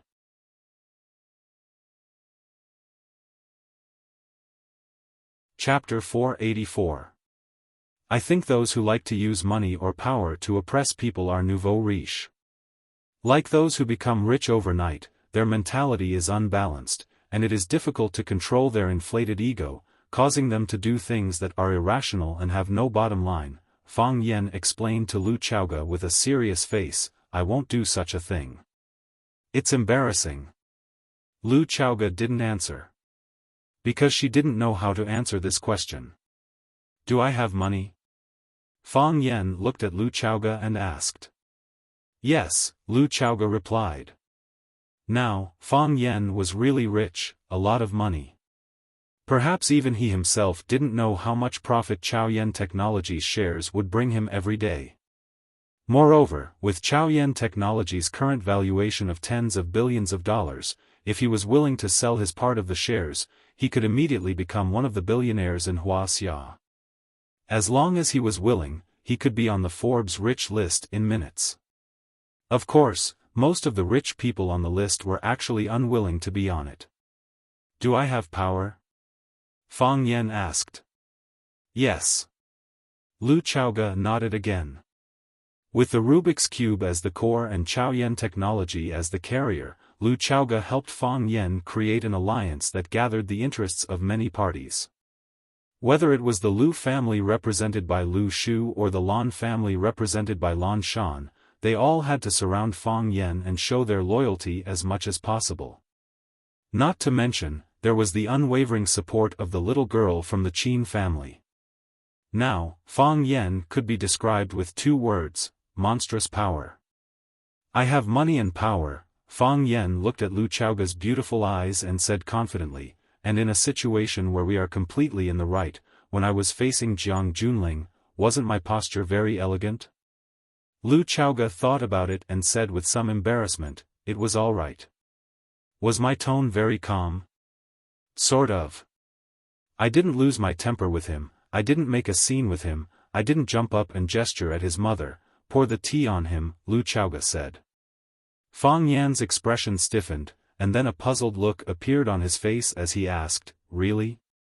Have I ever done such a thing? Yes. This time, Lu Chaoge nodded firmly. I remember now. I did do something like that. Fang Yan grinned. You saw it too. At that time, Jiang Junling was a little nervous when he faced me, so there was a layer of sweat on his face. I was worried that he was hot, so I wanted to help him cool down. I didn't expect the old man beside him to be even more greedy. He actually stretched out his sleeve and took the cup of tea away. Maybe old people are more afraid of heat. If you really want to explain it like that, the corner of Lu Chaoge's mouth slightly curled up, and there was a faint smile on her face as she said, then I choose to believe you. Fang Yan also smiled. His smile was clean and pure. I am now a noble, Fang Yan said. Yes. Lu Chaoge bowed slightly to Fang Yan and said, Sir Fang Yan, will you still cook and wash the dishes tonight? The two of them looked at each other and laughed unrestrainedly. They had been suppressed for too long, and they had been held hostage by hatred for too long. Every word was like a knife, and every gaze was hidden with murderous intent. Lu Chaoge hated the people around him who coveted the Rubik's Cube and could endanger his life at any time. Fang Yan hated the killers who took away his life and the joy of his family. At this moment, they were smiling from the bottom of their hearts. There was no hatred, no murderous intent, only a feeling of complete relaxation in both body and mind. Lu Chaoge reached out and held Fang Yan's hand. She looked straight into Fang Yan's smiling eyes and said softly, Fang Yan, I like you like this. You don't know, when I saw you again 3 years later, how scary your gaze was. At that time, my hands and feet were cold, as if I was being stared at by a terrifying monster. Although it was just a glance, and you changed very quickly, it still left me with a lingering fear. I can understand your life in the past 3 years, and I also know what you have been through these years. At that time, I felt that you were both strange and familiar. I was afraid and pitiful. I reached out and held your hand. I wanted you to feel my strength, to feel my warmth. To make your heart feel a little better, so that you were not so murderous. And when you were talking to Jiang Junling just now, your expression was ferocious, and your pupils were bloodshot. You were like a werewolf who could pounce on others at any time, bite off their blood vessels and drink their blood. The murderous intent in your eyes was too strong, and the hostility in your heart was too heavy. At that time, I felt that I was looking at a complete stranger. The smile on Fang Yan's face was still there. He looked lovingly at Lu Chaoge, who was holding his hand tighter and tighter. He could feel her wholehearted care, and he could also feel the worry that she had not spoken out. From the first day they met, he knew that she was worried about his emotions and his psychological state. She was worried about everything about him. But as smart as she was, she did not say anything. What could you say to a barrel of dynamite? She just used her consideration to take care of Fang Yan, and her gentleness to melt Fang Yan. She hoped that the volcano would cool down. She hoped that the dynamite would stop. She hoped that Fang Yan could return to the state that he wanted in the end. However, before she could do more, she was kidnapped. She thought that she needed to go through another course of treatment. She thought that everything would have to start again. But what made her ecstatic was that Fang Yan actually walked out on his own. Although it was just a tentative step, this foot could be pulled back at any time. But she knew that their opportunity had come. It was today, and it was now. She chose to have an open and honest talk with Fang Yan. She thought that she had made the right bet, and she also hoped that she had made the right bet. Fang Yan, I don't know how to resolve the murderous intent in your heart, and I don't know how to make the hostility in your heart disappear. I don't care about the life and death of Jiang Junling or anyone else, and I don't care about the life and death of anyone else, but I care about you. How can your body bear so many things? Fang Yan, you are not that kind of person. You have always been a simple and kind man. You are very smart, but you use your intelligence on the things that you like. You know how to strategize, but you never abuse your intelligence to hurt the innocent. There are too many bad people in this world, but too few good people. Don't squeeze into the group of bad people, and be a good person, isn't that good? That's the only way you'll be truly happy. You can laugh heartlessly, you can say things that make people very angry but also very funny, and you can do things that others can't think of and can't do. This is the Fang Yan, this is the you that I know. Lu Chaoge held Fang Yan's hand tightly, as if she wanted to pull the previous Fang Yan out. Fang Yan, you are too tired now. You are tired, and those of us who care about you are tired too, Lu Chaoge said emotionally. If you laugh, we will laugh too. Fang Yan held Lu Chaoge's beautiful hand back, and it was a promise to her. I like quiet, simple, and poetic life, where I can see the golden sunlight and breathe the fresh air the moment I open my eyes. Lu Chaoge's eyes lit up, and she said, yes, this is the Fang Yan, this is the state of life that you should find back. Wait for me to kill all those bad people, Fang Yan said with a serious expression. Seeing that Lu Chaoge's face was full of worry again, Fang Yan pretended to be in deep thought and said, however, when you take revenge, you can also enjoy life, right? In the funeral parlor, Jiang Shangxin suddenly felt a heart-wrenching pain as she looked at the cold face of the man on the morgue. This was her father, the father who gave birth to and raised her, the father who bought her countless toys and taught her to sing nursery rhymes and play games. He was also the man that she was most attached to and liked when she was young. At that time, he was her sorcerer and guardian knight. As she grew older, she knew more and more things, and her feelings for her father became weaker and weaker. In the end, she went to school, studied abroad, and had her own company and career. Sometimes, she didn't even see her father for a year. She didn't feel that anything was wrong, and whoever left could live equally well. Moreover, that was a man who made her carry the shame. Now, he was gone.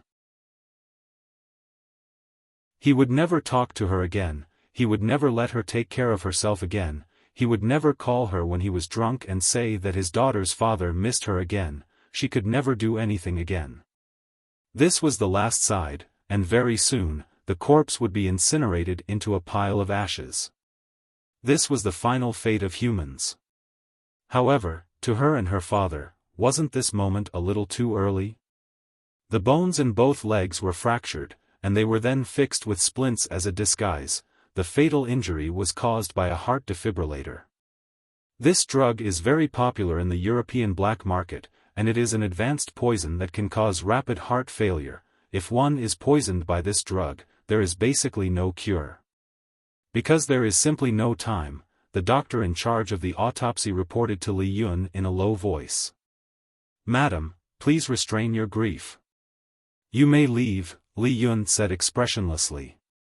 The doctor nodded and quickly left the morgue that made one feel extremely suffocated. He felt that it was very strange.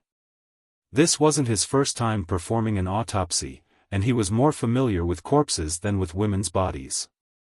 In the past, he could do it with ease, but why did it feel so strange today? Perhaps it was because the employer this time was too powerful. Li Yun glanced at Jiang Zhulu and said, "Zhulu, what's going on?" "When I arrived, Dad could still talk to me, and he even shouted for me to save him. After we finished the deal with Fang Yen, he fell on top of me. At that time, I still didn't know what happened," Jiang Zhulu explained with a sorrowful expression. "I believe you." Li Yun's gaze was as sharp as a knife.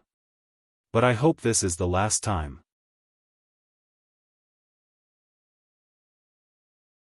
Chapter 485. You can act, I'll act too. Everyone is shameless anyway. One of them acted innocently, while the other acted passionately. This was something that everyone was happy to see. Li Yun knew that Jiang Fengxing couldn't have been killed by Fang Yen or Fang Yan's men. Since Fang Yen had already agreed to the deal, there was no need for him to kill Jiang Fengxing.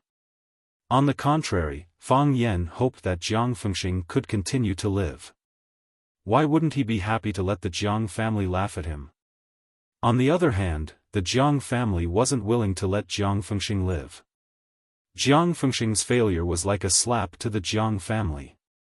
He kidnapped Feng Xing, but ended up being kidnapped instead.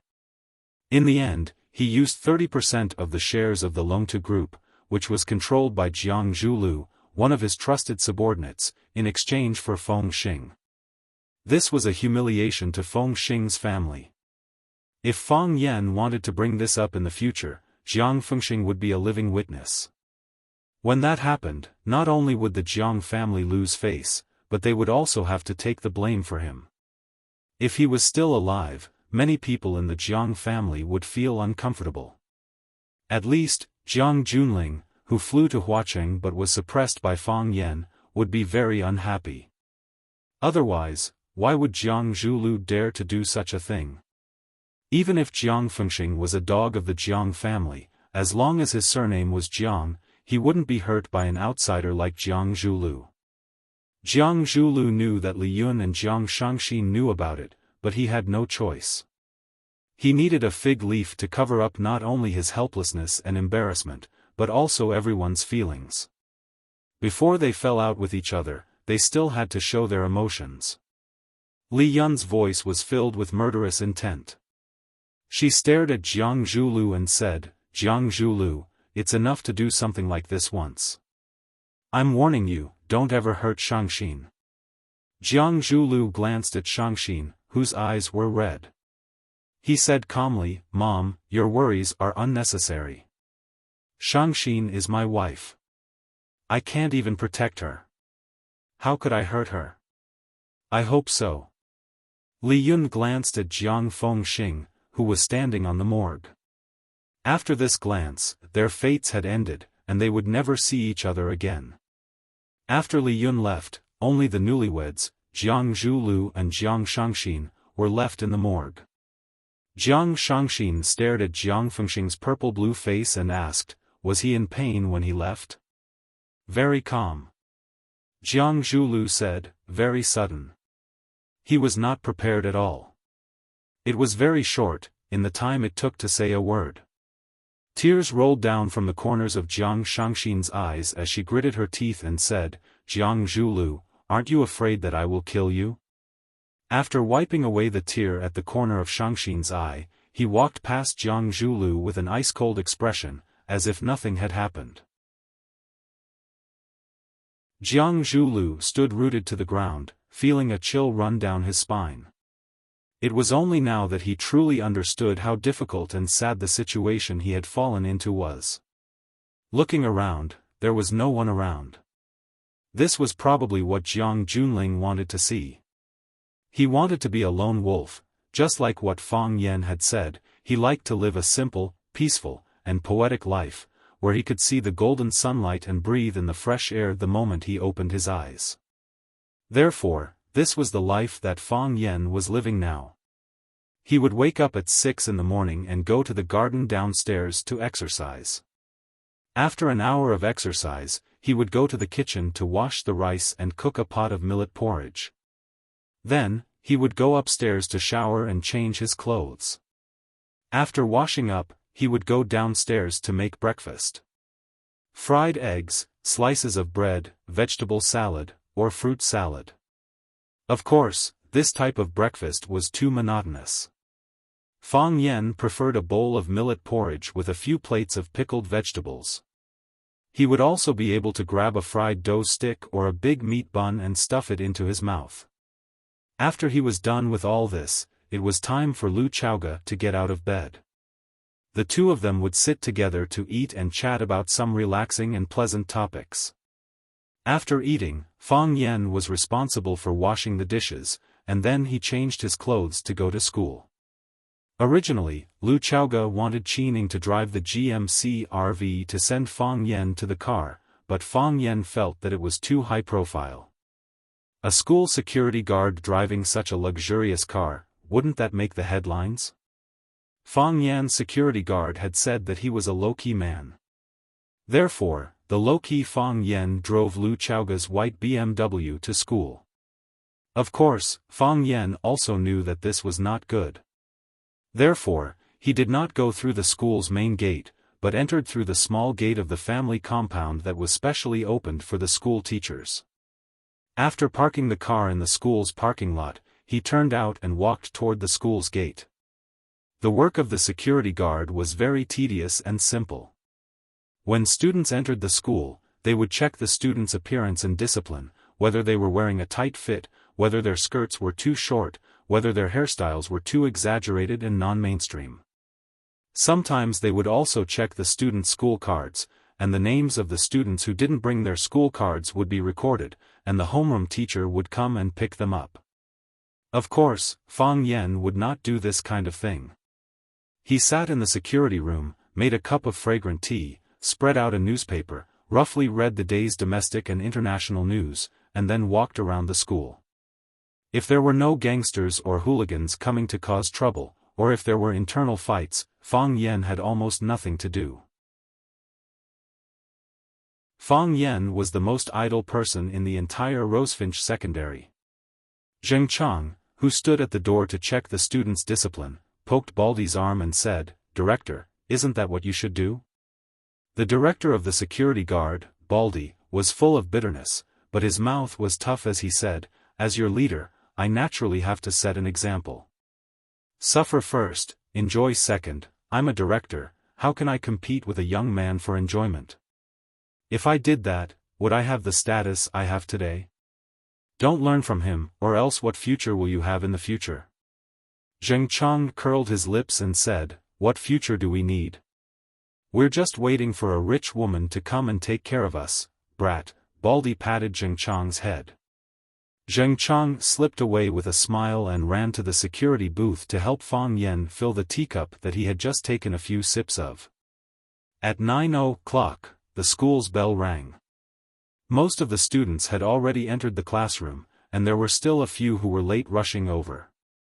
After finishing his work, Baldy walked to the security booth and sat next to Fang Yan.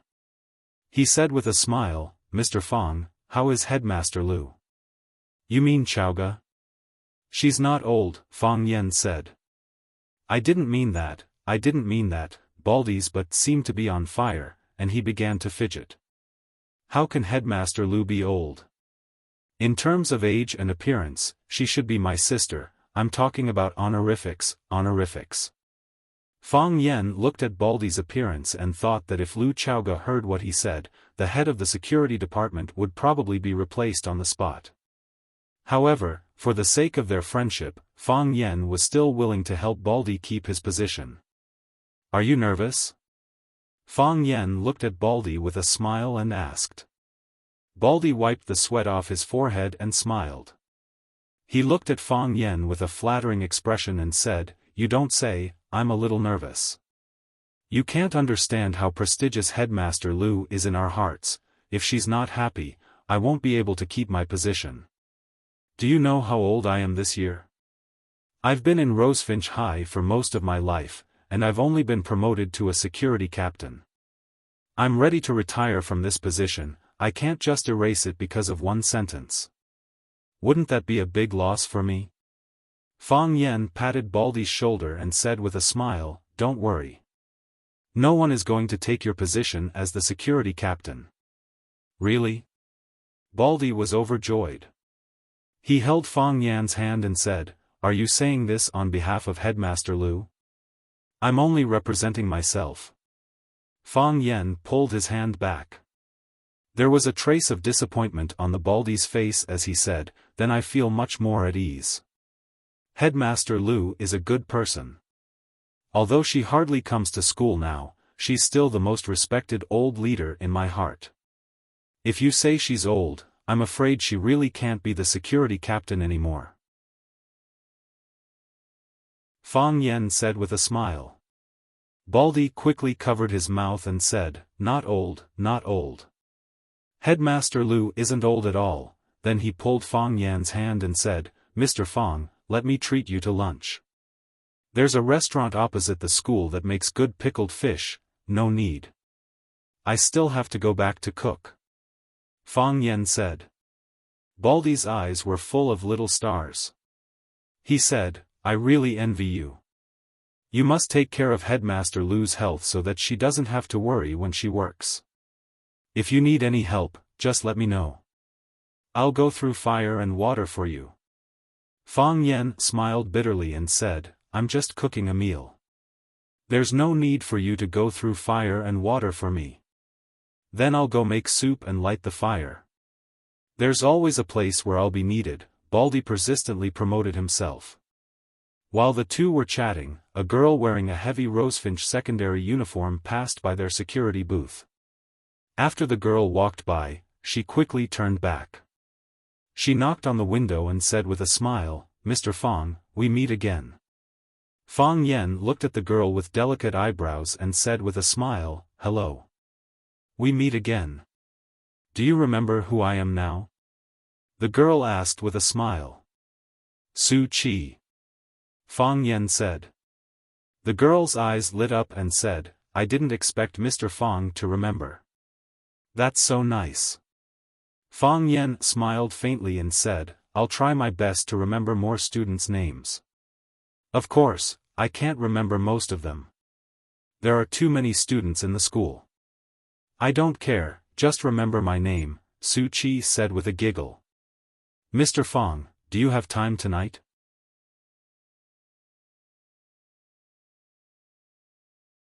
Chapter 486. Baldy's face was full of vigilance. He put his bald head in front of Fang Yan and said to Su Qi in an angry voice, "Miss, if you have something to say, just come at me. Let go of Mr. Fang, Mr. Fang is very busy." Baldy was very angry. Baldy was very desperate. Was this society sick? How could little girls nowadays be so active? The social atmosphere was so good in the past. He had been sitting in front of the security booth for more than 10 years, and he had never experienced such an embarrassing thing. It was peaceful and steady, and he had never encountered such embarrassment and danger. Besides, with Baldy's keen eyes and extremely smart brain, how could he not know what the little devil in front of him was thinking? She wanted to hook up with Fang Yen. This was absolutely not allowed. Fang Yen was Principal Lu's. Fang Yen was his brother, and he was Principal Lu's man. Therefore, he was the brother of Principal Lu's man. As long as Fang Yen was there, he could be the head of security until he retired. If Fang Yen was seduced by some little goblin inside or outside the school, Principal Lu would be angry. Wouldn't he be the head of security on his head in minutes? Who asked him to be Fang Yan's brother? No, he absolutely couldn't let them get away with it. He couldn't even think about it, and he couldn't even try. Baldy had already decided, for the sake of his official hat, he was even willing to bear the humiliation and sacrifice his clean body. It was really hard to be a man these days. Baldy was very sad and angry, but his attitude was very firm. Unfortunately, there was no place for him to use his hot-bloodedness.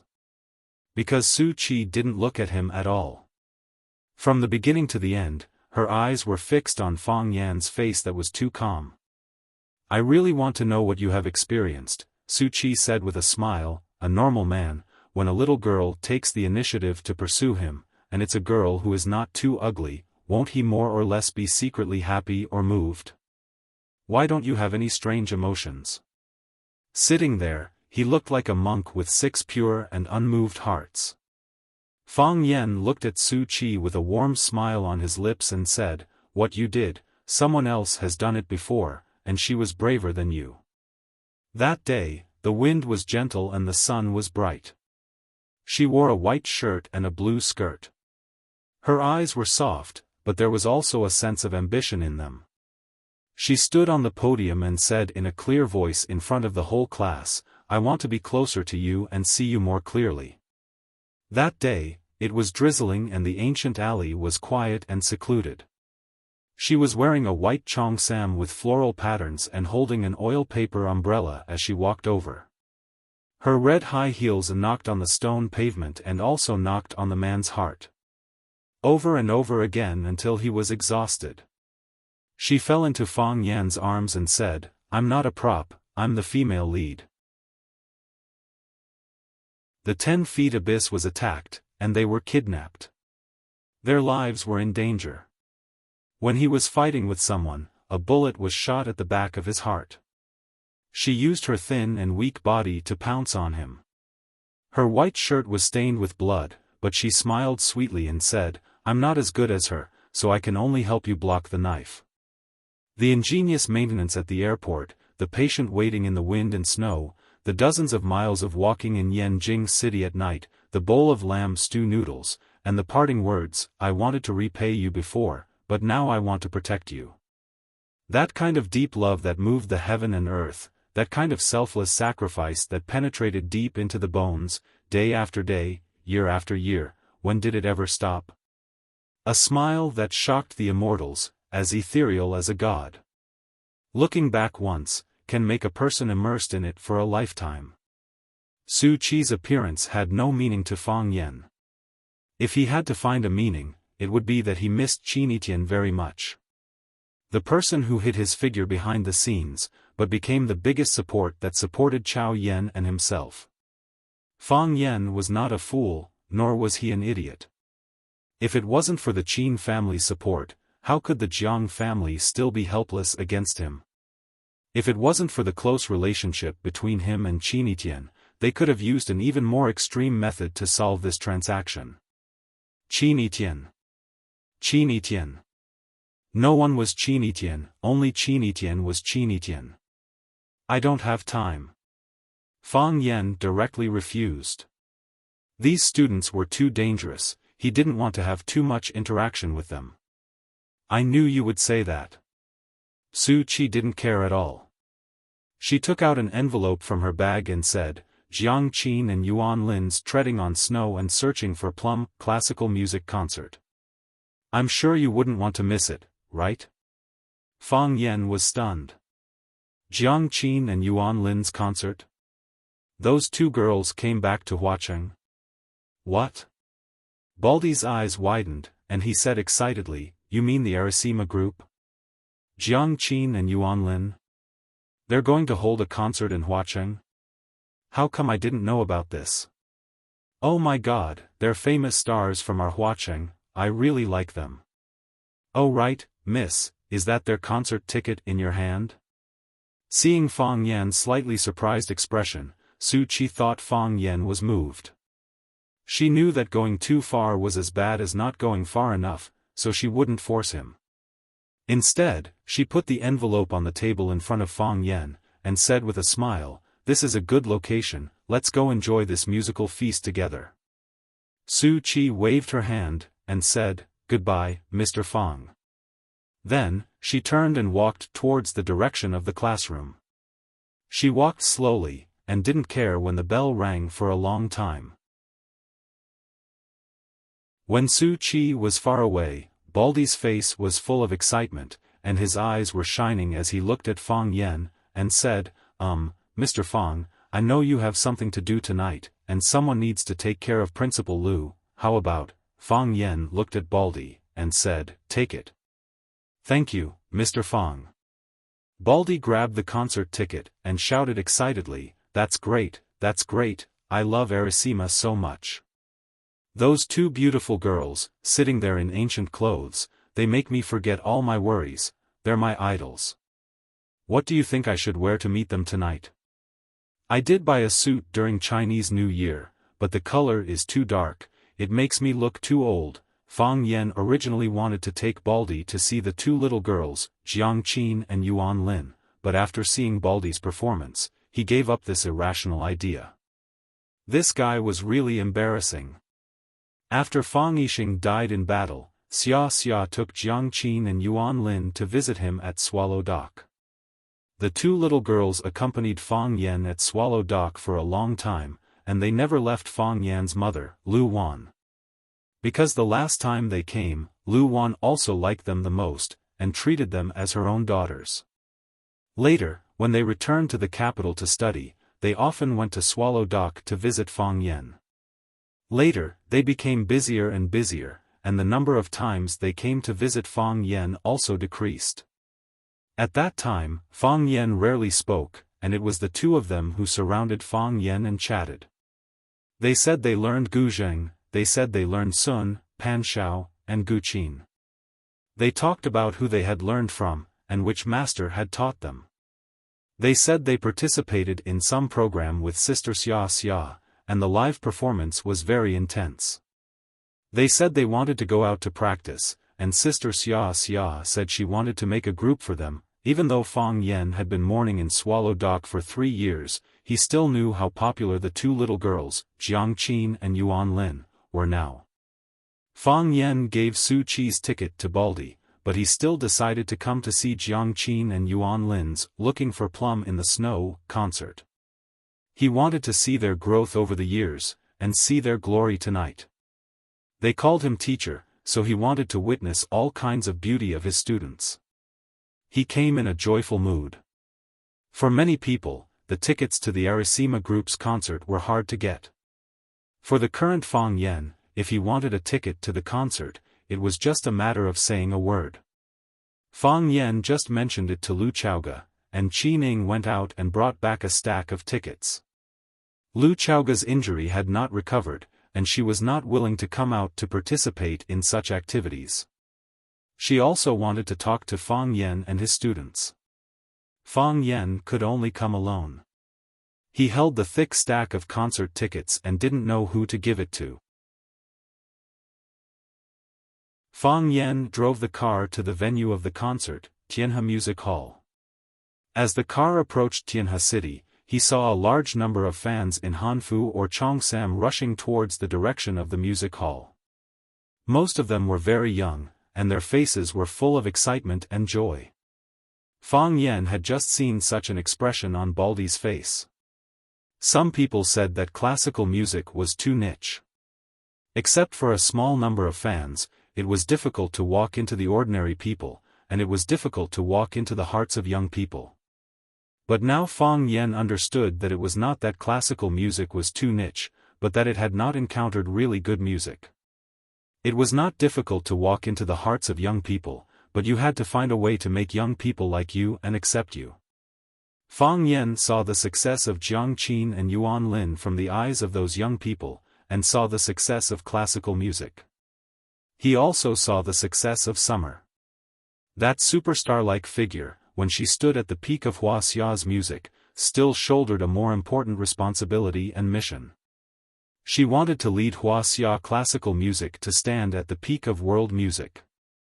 Such a beautiful thing, such a magical treasure, she should not be annihilated in the long river of history, but should bloom with a more dazzling brilliance. Jiang Qin, I love you Yuan Lin, it's you Arisima, I love you, Arisima, my heart. The fan group held the love banners of the Arisima group and the ancient costumes of Jiang Qin and Yuan Lin, and shouted from time to time.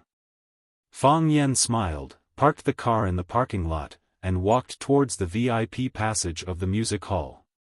At this moment, a beautiful little girl blocked in front of Fang Yen.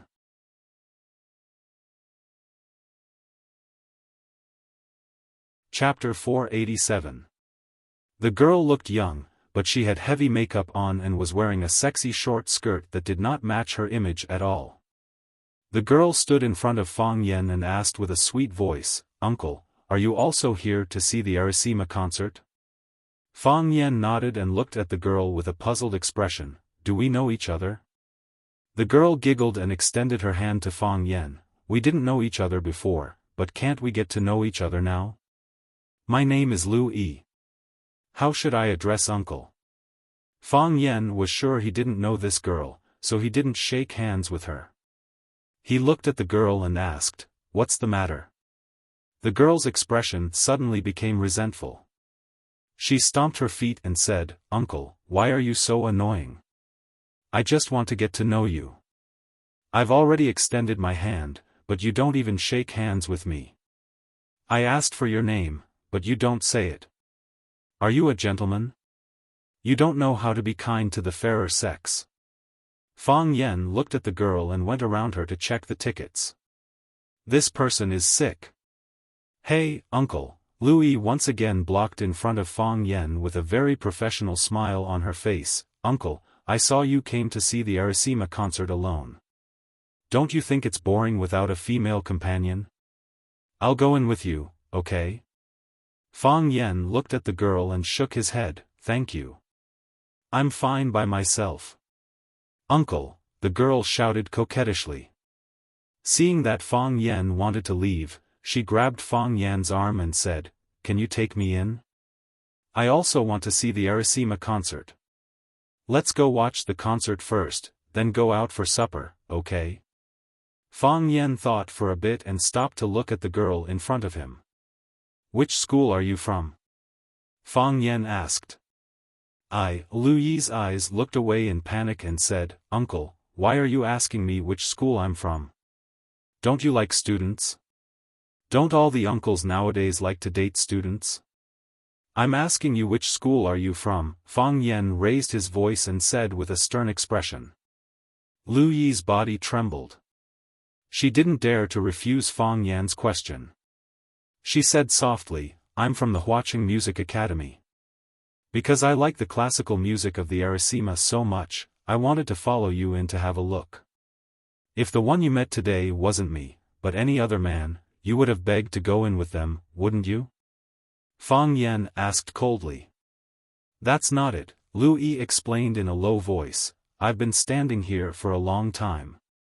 Those who can enter the VIP passage are all wealthy people.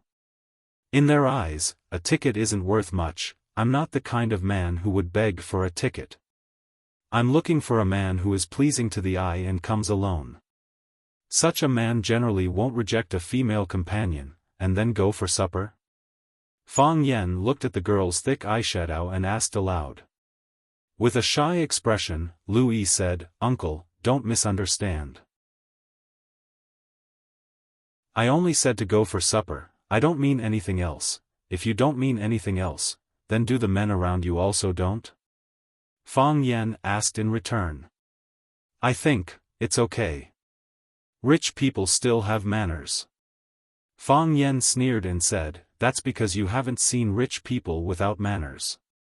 It doesn't feel good to be interrogated like this, right? Fang Yan asked aloud. Yes, Lu Yi said in a low voice. You didn't expect to meet a man like me? They would either agree or directly refuse, because you're trading yourself as a commodity. Who would talk nicely to a commodity? Who would pay any attention to a commodity? There's nothing in this world that comes without sowing. If you want to gain something, you have to pay something. You want a ticket to watch the Arisima concert, so you have to pay with your dignity or something more important, because you're a commodity, you don't have the right to bargain. Uncle, I'm not going in with you, I'm going back to school right now, Lu Yi said with red eyes. She wanted to leave.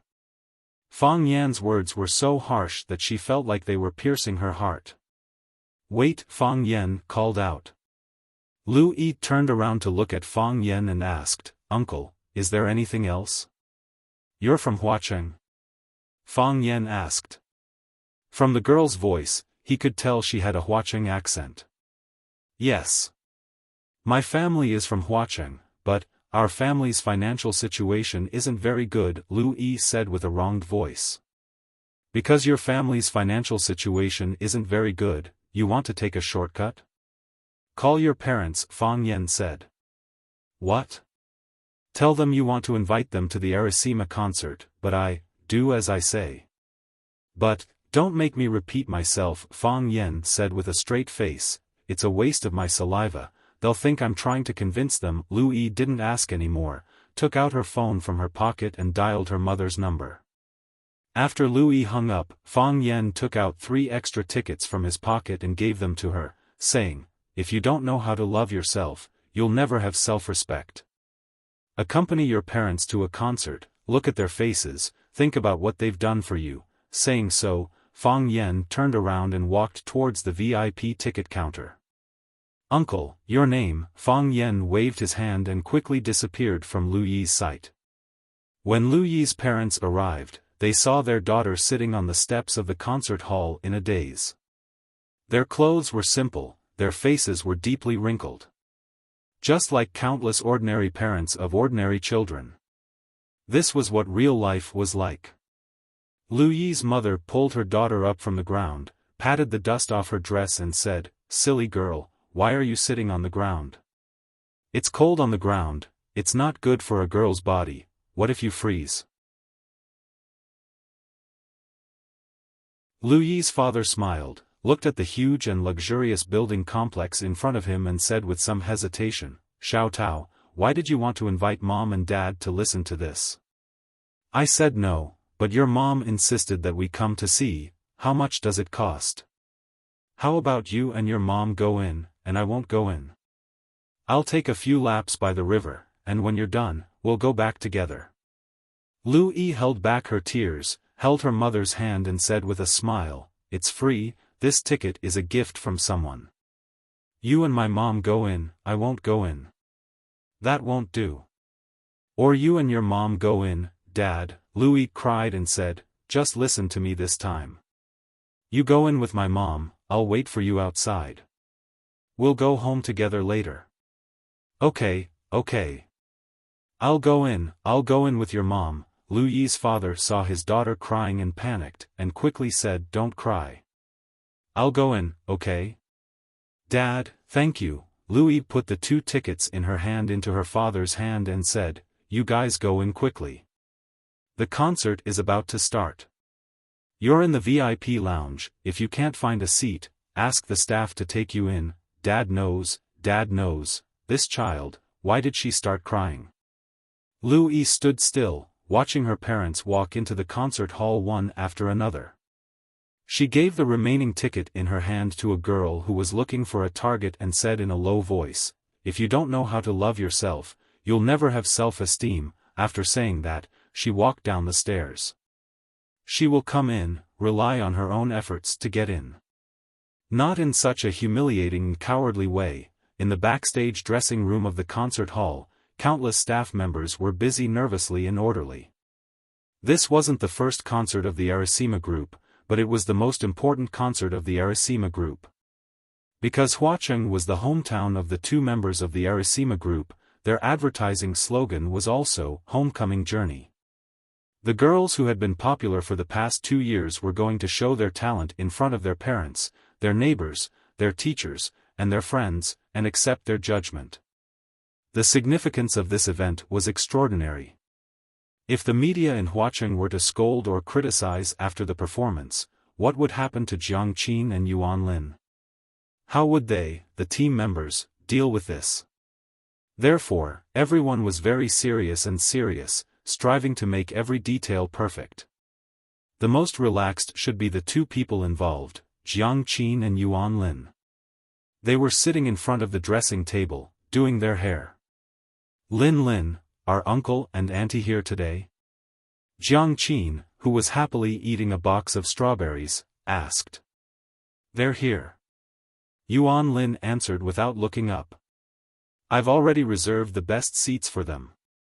How could they not come when their precious daughter is playing in front of their house? Not only did they come, but they also paid for the tickets out of their own pockets. They even invited our family's aunts and relatives who couldn't be further away. Now do you understand why our Huacheng's tickets sell out so quickly? Because our old man booked the whole place. I don't believe it. Jiang Qin said with a smile, our other tickets are also selling very well. Did your family book the whole place at that time?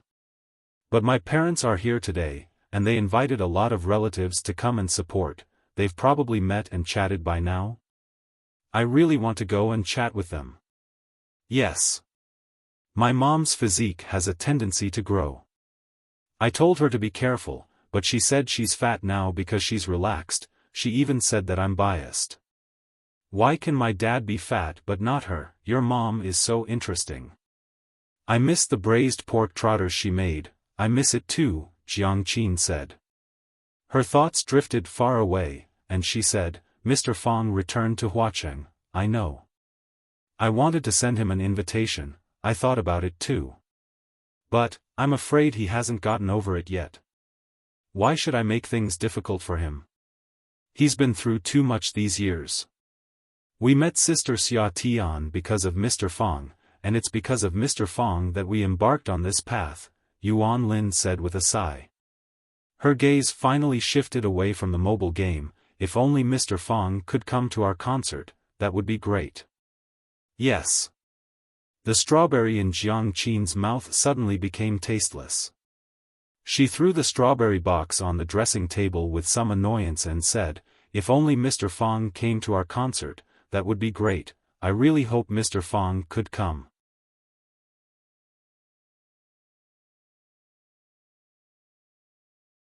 Chapter 488. Fong Yan's seat was on the second floor of the music hall, which was a small, independent box. These private rooms were specially prepared for celebrities, and dignitaries who did not want to be seen by the outside world. The reservation fee for each private room was very expensive. The box was separated by walls on both sides, and the outer layer was guarded by a wooden door. Only the direction facing the stage was empty. You could sit in the seats and enjoy the show, or stand up and lean on the railing to enjoy the performance at a closer distance. If you were well prepared in advance, you could even open a bottle of red wine or brandy and savor it with your family and friends. There were other boxes on both sides of the box, but no one needed to greet each other. Fong Yan looked at the seat. This was a small room for 4 people, and he might meet Lu Yi and her parents later. The concert hadn't started yet, but the audience was already full. The sound of mountains and seas could be heard from time to time, and the names of Jiang Qin, Yuan Lin, and Arasima resounded in his ears. It seemed that these 2 little girls were really prosperous, and their careers were developing very fast. Fong Yan sat alone for a while, and a pair of old people with vicissitudes of life walked in timidly. They saw that there were already people in the box, so they stood at the door and didn't dare to come in. But they knew that this was their seat, and they didn't want to leave. For a moment, they didn't know what to do. Fang Yan grinned and took the initiative to greet them and said, "Are you Lu Yi's parents?" "Yes. We are," Lu Yi's father said. On such an occasion, although he was also very nervous, it was still necessary to stand up and greet them. "Your seat is here. Come in," Fang Yan said with a smile. Lu Yi's parents came in and sat on the two sofas farthest from Fang Yan. Although they couldn't be too far from Fang Yan. In their hearts, those who could watch the performance in such a place must be famous people. They had no experience in dealing with such people, and they didn't know what to say. However, it was also rude not to say anything. Lu Yi's father looked at Fang Yan and said, "Sir, did you give Lu Yi the concert tickets?" Fang Yan nodded and said, "Yes." "You are?" Lu Yi's parents looked at each other and began to guess Fang Yan's identity. For all the parents in the world, any strange man around their daughter was dangerous. "I am Lu Yi's teacher," Fang Yan said with a smile. He was indeed Lu Yi's teacher. He taught her how to win the respect of others. He taught her how to be a person. What Fang Yan didn't expect was that Lu Yi didn't accompany her parents. It seemed that this girl was more sensitive and proud than he had imagined. If she had really changed, then these 2 tickets to the concert were too valuable. It might be worth more than the value of the whole concert. I happen to have extra tickets on hand. I saw Lu Yi at the entrance of the concert hall, so I gave her the ticket. So its teacher, Lu Yi's parents' hearts that were hanging in their throats suddenly fell to the ground. The two of them clasped their hands tightly. There was a kind of relief after the lingering fear. "Hello, teacher. It's good to be a teacher. Are you teaching music at the Academy of Music?"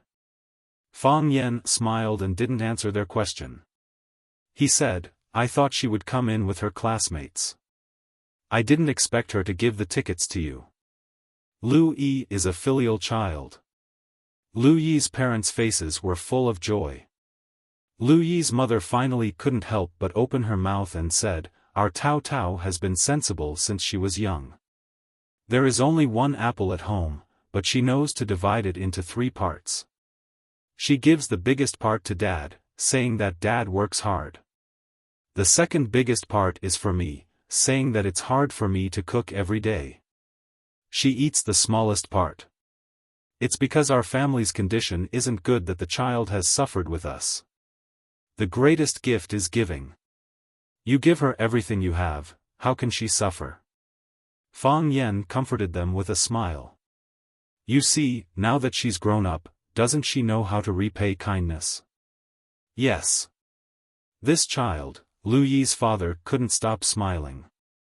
He said, I said I didn't understand this and let her and her mother come in, but she didn't agree. She still has a great youth, and there are plenty of opportunities to enjoy in the future.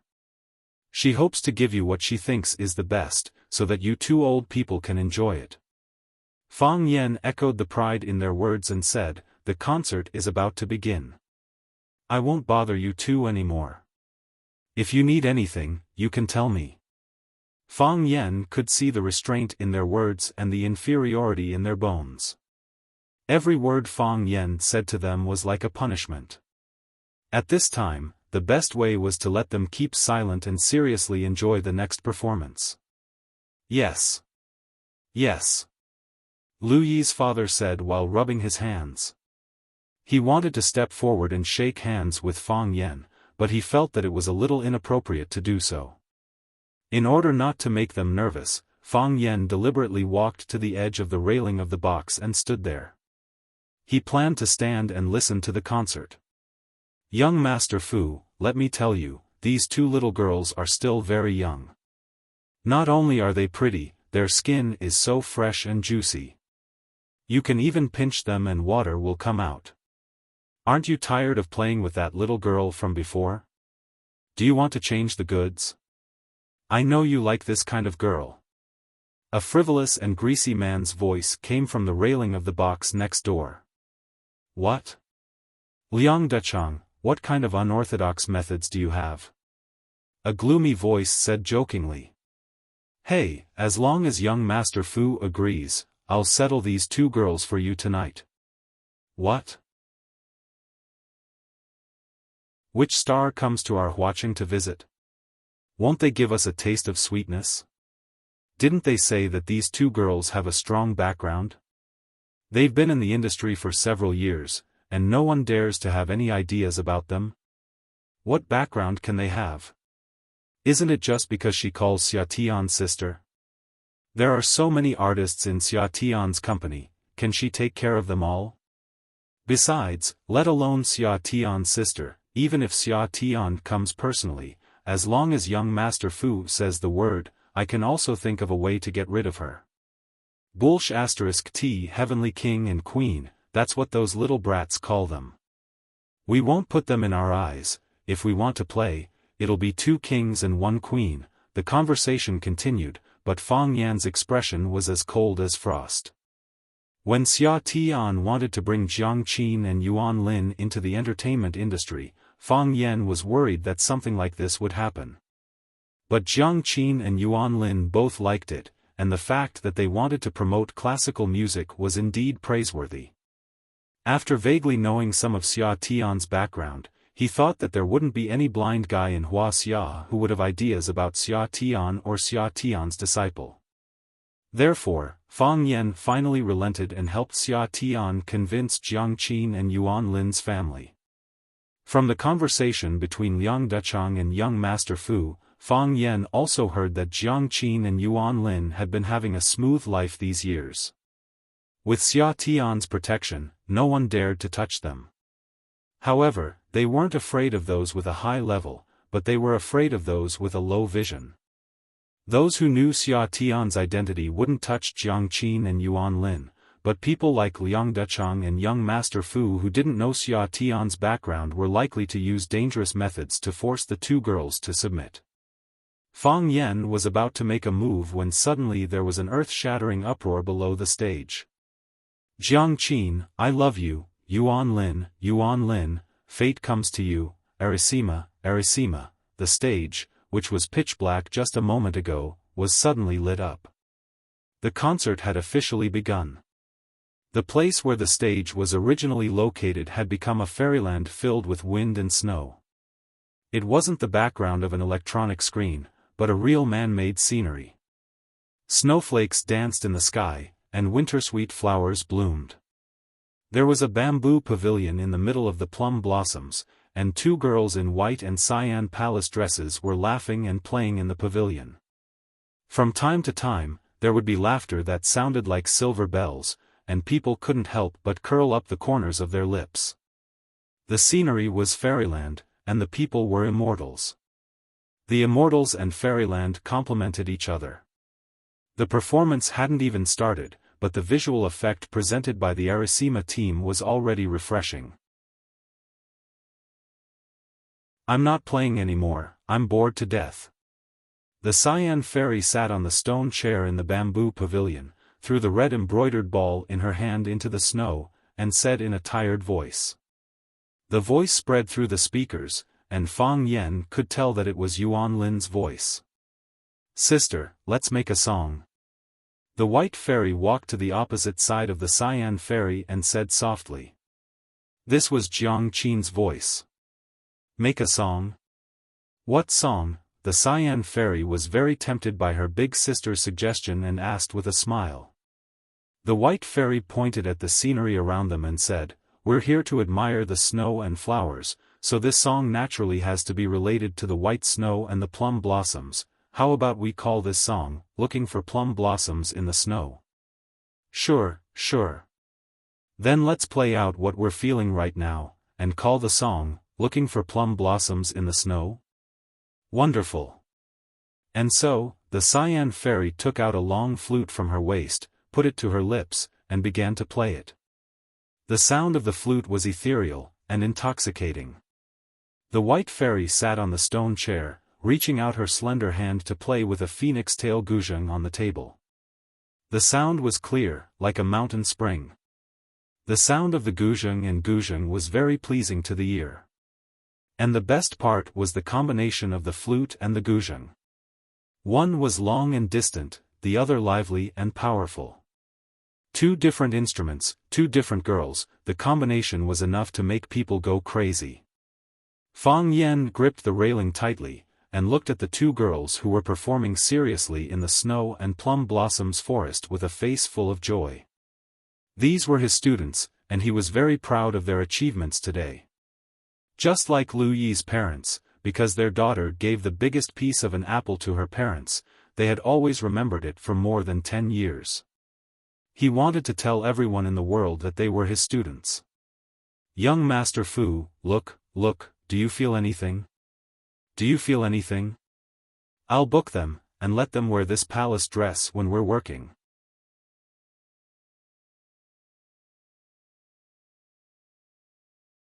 Chapter 489. Su Qi's private room was on the third floor, directly facing the center of the stage. Sitting in this position, she could look down at the performance on the stage, belonging to the VIP of the VIPs. It was also the most expensive and prestigious position in the entire music hall. It was said that these seats were given to some very important people at the beginning. When Fang Yan asked for a ticket, even with Lu Chaoga's connections in Huacheng, he could only get a VIP room on the second floor. Su Qi's private room was also for 4 people, but she was the only one who came to watch the concert. It could be seen that Su Qi had put on a lot of effort for this concert. She took off the Vermilion Bird Middle School sky blue uniform and changed into a long white dress with floral patterns, a pair of light blue, deep-waisted canvas shoes, and a small floral hat on her head. She looked delicate and fashionable. She didn't use too many accessories, and she didn't put on too much makeup. Because she knew better than anyone that a girl's most powerful weapon was youth. A girl's feelings were always poetry, and she was at the age of poetry. Su Qi sat in her seat and waited patiently, but the man still didn't show up until the concert began. She wanted to call Fang Yan to ask, but she found that she didn't have that man's number. Is this love? Su Qi thought, resting her chin on her hand. She actually fell in love with a school security guard? If this kind of thing was known by her classmates or her group of friends, they would definitely laugh at her, right? But, who cares? Right, he said that what he was doing had been done before, and it was done by someone more courageous than her. Who was that girl? Was she also a student? What an enchanting and charming uncle. Clang! The private room door was pushed open with great force. Su Qi's heart suddenly stopped, and she turned around with a face full of surprise. Then, the smile on her face froze. Baldy, dressed in a navy blue suit, stood at the door, sweating profusely. He looked at the girl and kept apologizing. I'm sorry. There's a concert tonight, so there's a traffic jam. When I got there, I couldn't find a place to park. I drove around the concert hall a few times and finally stopped in front of the store across the road. Suki did not hear what Baldy said. She only cared about one thing. Why are you here? That's me. Baldy looked at the girl in confusion and said seriously. Why you? Why not me? What about him? Oh, you mean Fang Yan? He's not free. He's not free. Su Qi's heart suddenly ached. He didn't have time. This reason really hurt his pride. Baldy walked over to Su Qi and sat down beside her. Don't be sad, he said. Fang Yan was very busy. When he got back, he still had to cook for the old principal. Didn't you want someone to watch the concert with you? It's the same if I accompany you. Just like you, I'm also a hardcore fan of Arasima. Baldy waved his hands in the air and shouted the slogan of Arasima's fans. Star, star, I love you. Star, star, we'll be together forever. Yeah. I'm not bragging. When it comes to appreciating classical music, I'm better than Fang Yan. It's different. Suki said. What's different? You're not good looking. Baldy opened his mouth again and again. He didn't know how to refute. In the private room on the second floor, such a tragedy happened. What a masterpiece.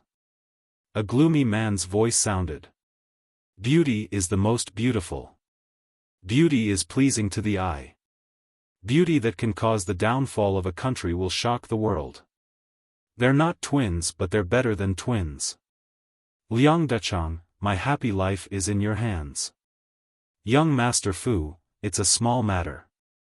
You've come from afar and our Huacheng has nothing to entertain you except some cheap seafood.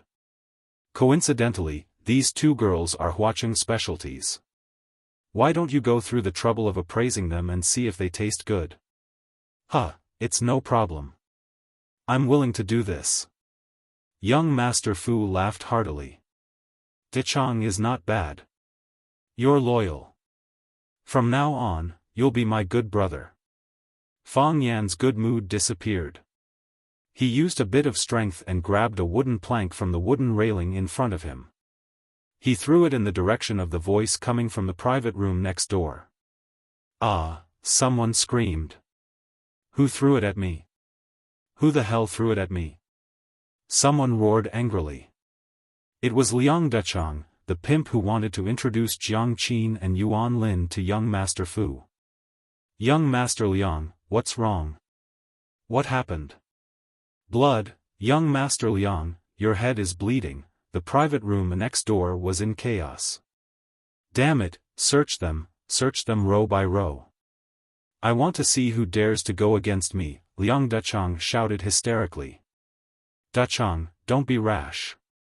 There are too many people here, don't blow things up, young Master Fu comforted him. If things get out of hand, we won't be able to do anything. Liang Dechang seemed to be extremely afraid of this young Master Fu.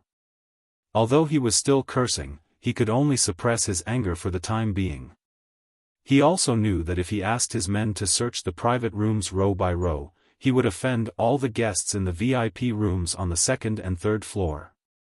If the commotion was too big, the concert would be messed up by him. By then, everyone's attention would be on him. Even if he wasn't afraid, there was no need for him and his old man to be on the headlines, right? Damn unlucky. Liang Dechang cursed angrily. If I find out which bastard did this, I'll skin him alive. A cold murderous intent appeared in Fang Yan's eyes. If it wasn't for the sake of the concert going on normally, that piece of wood would have crippled someone or directly smashed their skull, killing them. If he hadn't shown mercy, did he think he would still have the chance to speak? That attack was just a small punishment. It had to be said that this was a high-standard concert. Fang Yan had heard Music Addict, one of the 7 addicts of Wuxia, perform classical music live at the Maple Leaf Club. That kind of breathing could move people's emotions, and it made people's minds have endless associations. Along with the joy of the music, joy of joy, sorrow of sorrow. Deep down, tears streamed down one's face. With Jiang Qin and Yuan Lin's current attainments, they naturally couldn't be compared to Music Addict. They were too young and had too little experience, so they couldn't perform a silent and sorrowful movement. But they took a different path. Since they couldn't perform sad music, then it had nothing to do with sadness. They just wanted to pass on happiness. Therefore, in their music, one could feel the wind singing, see the snowflakes dancing, and experience the magical process of plum trees growing and blooming quietly. They were 2 fairies who descended from heaven, chasing and playing in the snowflakes, happy and carefree. Clear joy and refreshing laughter spread along the way. One didn't need to think too much, and one didn't need to do much. One just needed to enjoy and laugh with them all the way. This was the feeling that Jiang Qin and Yuan Lin brought to the audience, and it was also the feeling that they brought to Fang Yan. Fang Yan thought that their choice back then was right, and their efforts were worth it. He liked this kind of music, and Wuxia also needed this kind of music. It's so beautiful. Lu Yi's father praised and said enviously, if our Tao Tao could be like this in the future, how great would that be? It definitely can. Our daughter is so beautiful, and she studies so hard, teacher, don't you think so? Lu Yi's mother looked at Fang Yan expectantly and asked. They didn't understand music, but they simply believed in their daughter's excellence. This kind of belief was very firm, but also so lacking in confidence. So they hoped that there would be a professional who could give them some comments. It definitely can. Fang Yan turned around and smiled. As long as she continues to work hard. Thank you, teacher. Thank you, teacher. After Lu Yi's parents heard this simple and even exaggerated comment from Fang Yan, their faces flushed with excitement and they kept saying thank you. Jiang Qin and Yuan Lin performed Treading on the Snow to Find Plum Blossoms, 3 Lives, 3 Worlds, Greeting the Lord, and also sang several ancient songs on the stage. One of the songs was called Swallow Dock. The green bricks and gray tiles were their deepest concern. The affectionate and moving melody, the familiar and touching lyrics, made Fang Yan unable to extricate himself. This song was written and composed by Jiang Qin and Yuan Lin.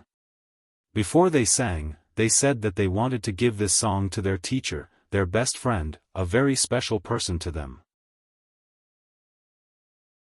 Fang Yan knew that the person they were talking about was him. When he cared about them, they didn't forget him. At the end of the concert, the venue that had been quiet became noisy again. The fans who had just woken up from one classical feast after another were unwilling to leave. They shouted the names of Jiang Qin, Yuan Lin, and Arisima over and over again, and shouted encore again and again. Jiang Qin and Yuan Lin were also unwilling to leave. The two of them stood in the center of the stage with a microphone and bowed deeply to the audience below the stage. We don't want to leave either. Jiang Qin raised the microphone and said, it seems like it has just started. Why is it over already? Huacheng is our hometown, and you are our family. Yuan Lin said in a sweet voice. Before preparing for the concert in Huacheng, the staff were very nervous. They were worried that we would make mistakes and let our relatives in our hometown laugh at us. But honey and I don't feel nervous at all, because you are our family. Even if we don't perform well, you will definitely forgive us.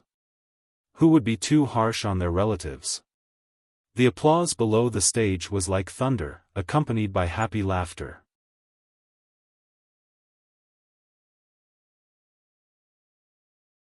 Chapter 490. Our parents are in Huacheng. Our family and friends are in Huacheng. We were born in Huacheng, grew up in Huacheng, and went to primary and secondary school in Huacheng. We met a very important man in our lives in Huacheng. Jiang Qin said sadly. There was a moment of silence, and then there was a tsunami of exclamations. Sweetheart, who is that man? Who is that man? Sweetheart, are you guys in love? Please don't, goddess, you've broken my heart. Who is that man? Wang Ku, the manager of Arisima backstage, was really anxious. He grabbed the shoulders of the staff next to him and shouted, what are they talking about? What are they talking about? Ask her to stop. No one asked Jiang Qin and Yuan Lin to stop, because Xia said that they were completely free on the stage. When they stood on the stage was theirs. Yuan Lin looked at Jiang Qin with a surprised expression. She didn't expect Jiang Qin to say that at this time. Jiang Qin's voice was a little sad. He said, I don't mean to say it on purpose. It's just that when I return to this city, I can't help but smell his scent. You must not know that the reason why Yuan Lin and I took this path, the reason why we were able to stand on the stage of classical music, and the reason why we worked hard for such a goal, is also greatly related to him. I don't know if he came to our concert. Maybe he didn't. But I know he is in Huacheng, so I feel very at ease. The fans below the stage were even more crazy. They kept shouting Jiang Qin's name and asked Jiang Qin who the man was. "He is my teacher," Jiang Qin said with a sly smile. "A teacher who influenced my life." Near the front of the stage, Sister Li looked at her daughter's expression and sighed deeply.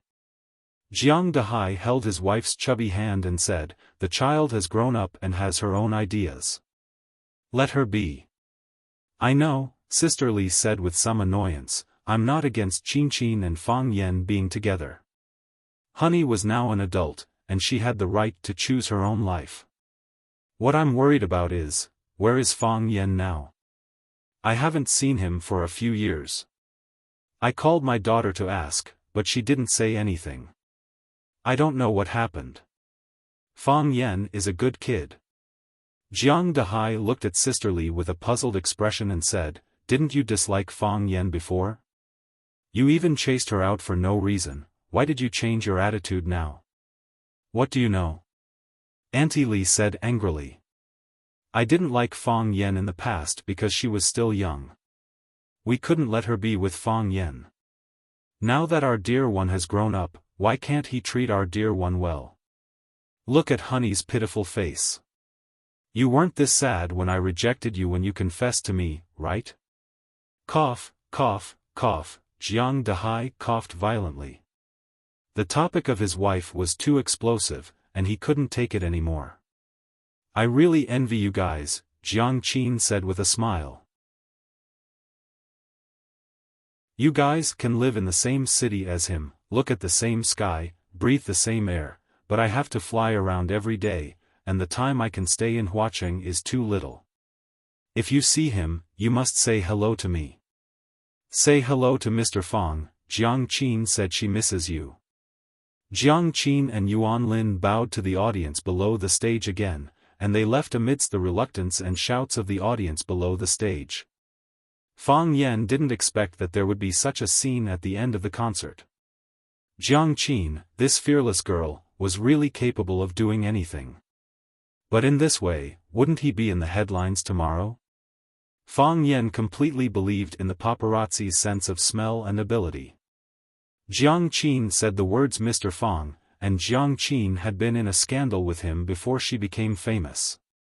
At that time, it even became negative news in the newspapers. As long as those people had the intention to find out, they would definitely be able to find these clues.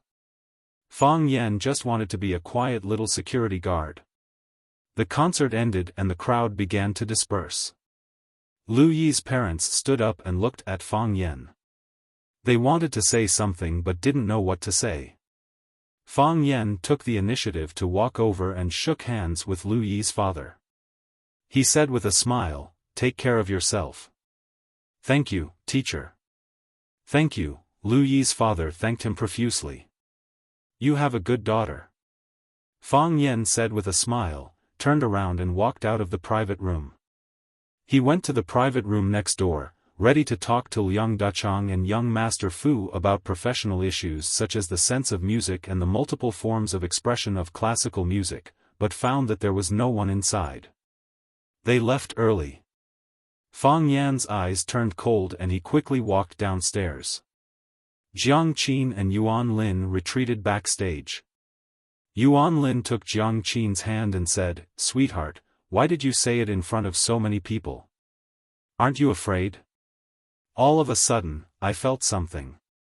Jiang Qin was a little depressed and said in a low voice, "We have worked so hard and risked our lives for the past few years, we want to show him our best side. We want him to know our talent and let him recognize our excellence. But when we have the opportunity to stand in the center of the stage and have the ability to prove ourselves to him, he doesn't know where he went. So what if today's concert is a success? I still feel empty in my heart. Lin, even if we do it, even if we really bring classical music to the world stage, but, what's the point of that for me?" Sigh, Yuan Lin sighed softly. "Let's go see Mr. Fang tomorrow. We'll treat him to a meal, treat him to a drink, even if we don't do anything, we'll just watch him quietly and accompany him." "Okay." Jiang Qin said with red eyes. We'll go see him tomorrow. Wherever he goes, we'll go there. We'll pay for his meals and pour for his drinks. He doesn't say anything and does nothing. We'll just sit beside him and say nothing and do nothing. Just like when we were in Swallow Dock. The two girls made such an agreement, and their moods became cheerful again. Wang Ku walked over and hugged the two girls of Arasima warmly. She said with a smile, "Sweetheart, Lin Lin, congratulations. Today's performance was amazing. The whole Huacheng will be proud of you, thank you." Yuan Lin said with a smile. If only there wasn't a last performance. Wang Ku said. This was a subtle reminder and a warning. Jiang Qin said softly, "Sister Wang, I'm sorry for making things difficult for you, haha, it's okay." Wang Ku said with a smile. What's there to make things difficult for? Isn't it my job? I just want to talk to him. Jiang Qin said. I think he'll definitely hear it in this way. Wang Ku didn't know whether to laugh or cry. She said, "My lady, not only Mr. Fong heard it. The whole Huacheng heard it. Just wait and see. Tomorrow morning, all the newspapers in Huacheng will be filled with news about you, I don't care." Sister Xia Tian said before, don't care about what the outside world thinks. We just need to focus on our own music. Yes. Don't worry about it. You just need to focus on your music. Don't you have Sister Wang to do the rest? If Sister Wang can't do it well, there's still President Xia, right? Am I right? At this moment, a group of people walked toward the dressing room backstage. The security guards went forward to stop them. The leader, a man with a buzz cut, slapped them in the face and scolded, "Are you blind? Even I can't go in." The security guard was slapped in the face. When he was about to fight back, the two bodyguards in black behind the man with the brush cut rushed over. One on the left and the other on the right, they rushed into the crowd and knocked down the security guards who were in charge of guarding the place. Clang! The man with a buzz cut pushed open the door of the dressing room and saw Jiang Qin and Yuan Lin chatting inside. He couldn't help but be amused. He turned around and said to the man with glasses behind him, "Young Master Fu, it seems that you have good luck with women today. I was worried that they would run away. If that was the case, it would take some time. Now they are still here. Shall we talk to them now?" Fu Lei adjusted the glasses on the bridge of his nose and said with a smile, "Be polite." "Hey, got it." Liang Dachang said with a smile. He walked up to Wang Ku, took out a business card from his pocket and handed it over. He said, "I'm Liang Dachang, the chairman of the Dachang Group. You can easily find out what I do as long as you go out and ask around." Wang Ku usually had Xia Tian's support, so she really didn't take Liang Dachang seriously. She stood in front of Jiang Qin and Yuan Lin with her slightly plump body and said with a smile, "Young Master Liang, why have so many of you barged in? What business do you have?"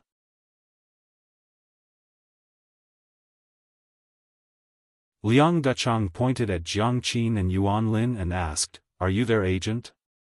"Yes." Wang Ku. "Good. Wang Ku, let's discuss something. I have a distinguished guest who came from afar and likes watching their show. I want to take them out for a midnight snack.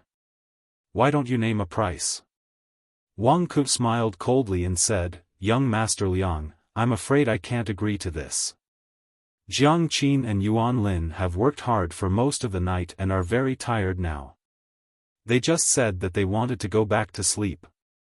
Why don't we find another opportunity?" Slap. Wang Ku was also slapped in the face. Liang Dachang pointed at Wang Ku and shouted, "Who do you think you are? Don't be shameless. I've already said it today. If you agree, I'll take them. If you don't agree, I'll still take them. I want to see what you can do to me." "Ah, Jiang Qin and Yuan Lin hurried forward to support Wang Ku to prevent her from falling to the ground. Jiang Qin took a step forward and said, "You can go. We won't go out with you for a midnight snack. Little girl, this kind of thing is not up to you to decide." Liang Dechang laughed arrogantly. "The people that I, Liang Dechang, want to take care of have never failed." This sentence is very imposing. I like it. A thin man stood at the door and said with a smile, "I'm the same as you. The people I want to hit have never failed."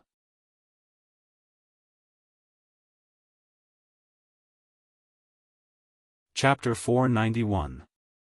Hearing that familiar voice, Jiang Qin was stunned for a moment.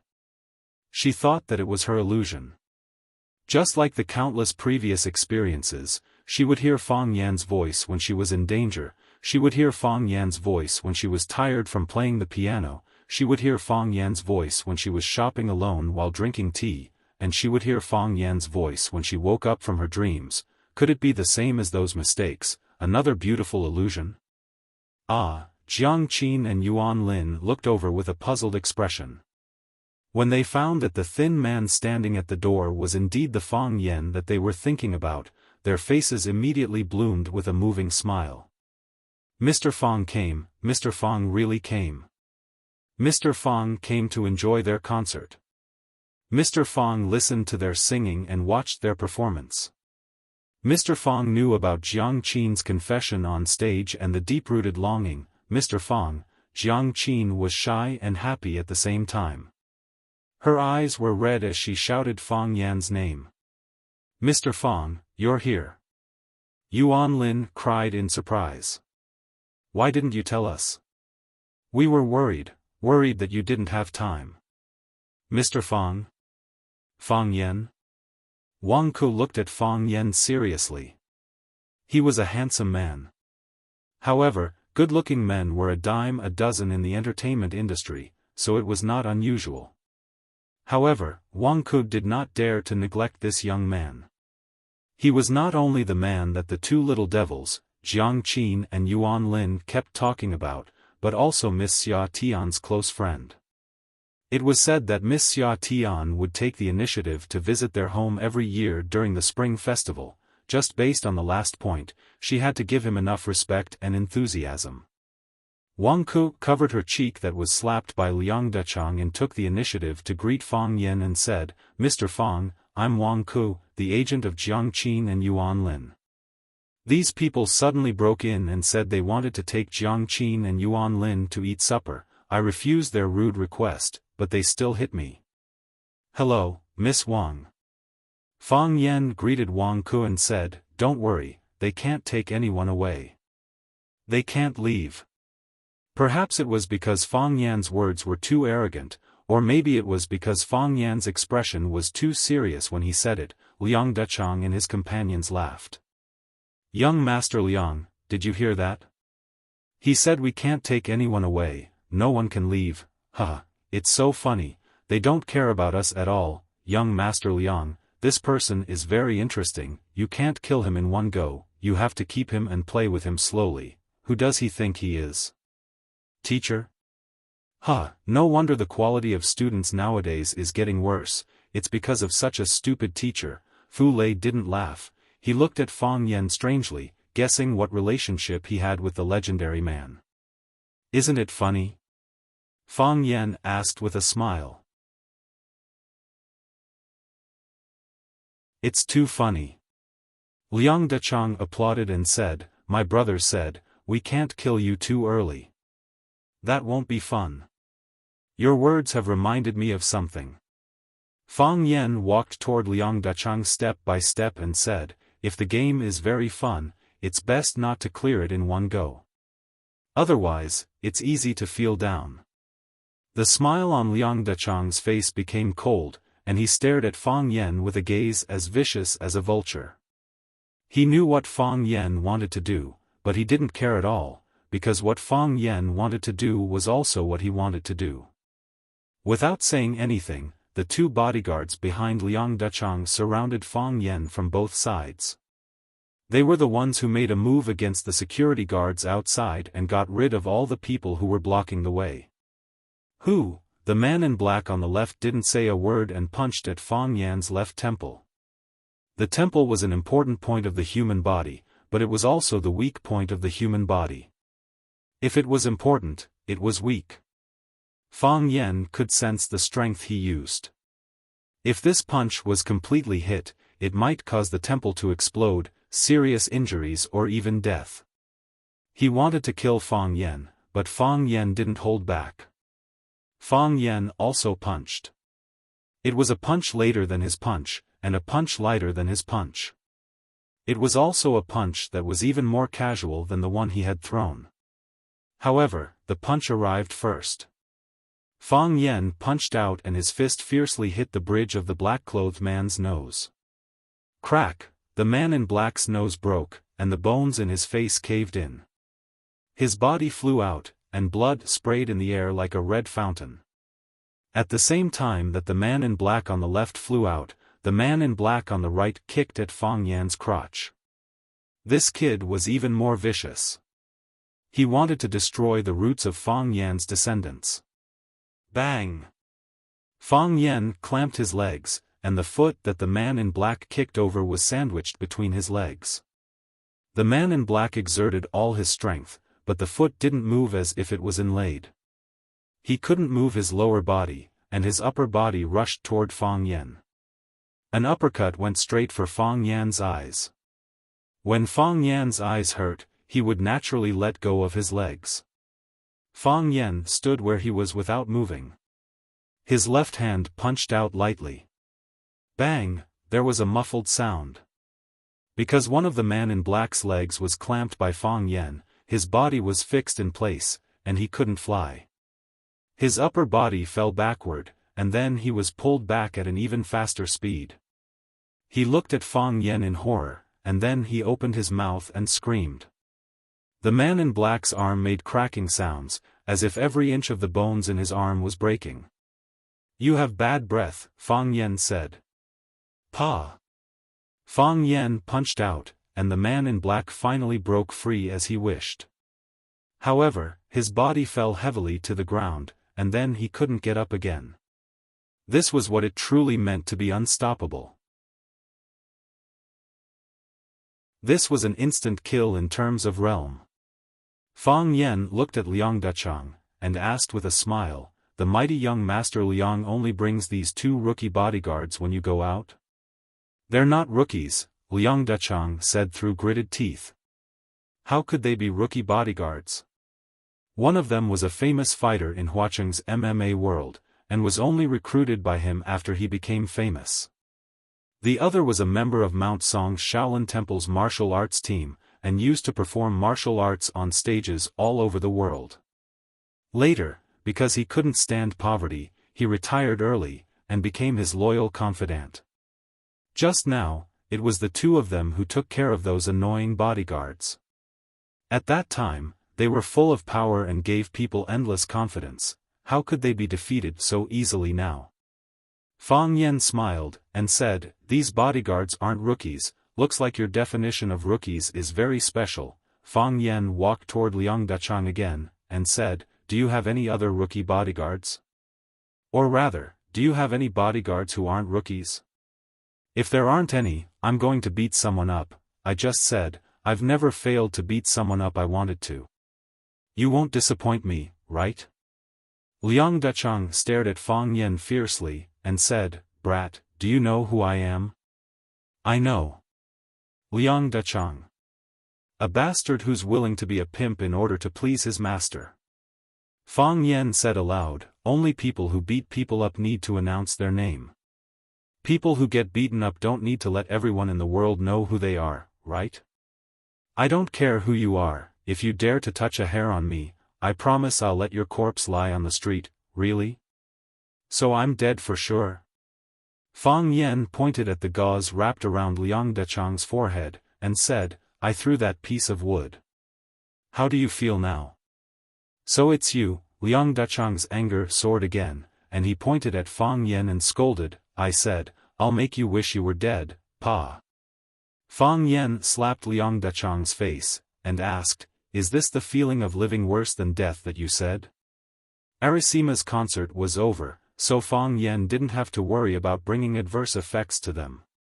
Fang Yen was already furious, and now he witnessed them running to the backstage locker room to snatch people. How could he be merciful? Fang Yen did use a lot of strength in this slap. Liang Dachang only felt a buzzing sound in his ears, and his mouth, nose, and ears were all bleeding, but his mind was blank, and he couldn't hear what Fang Yen said. "Mr. Fang," Wang Ke was shocked. Although she had Xia Tian's support, she wasn't afraid of anyone's provocation. She had never hit someone like Fang Yen did.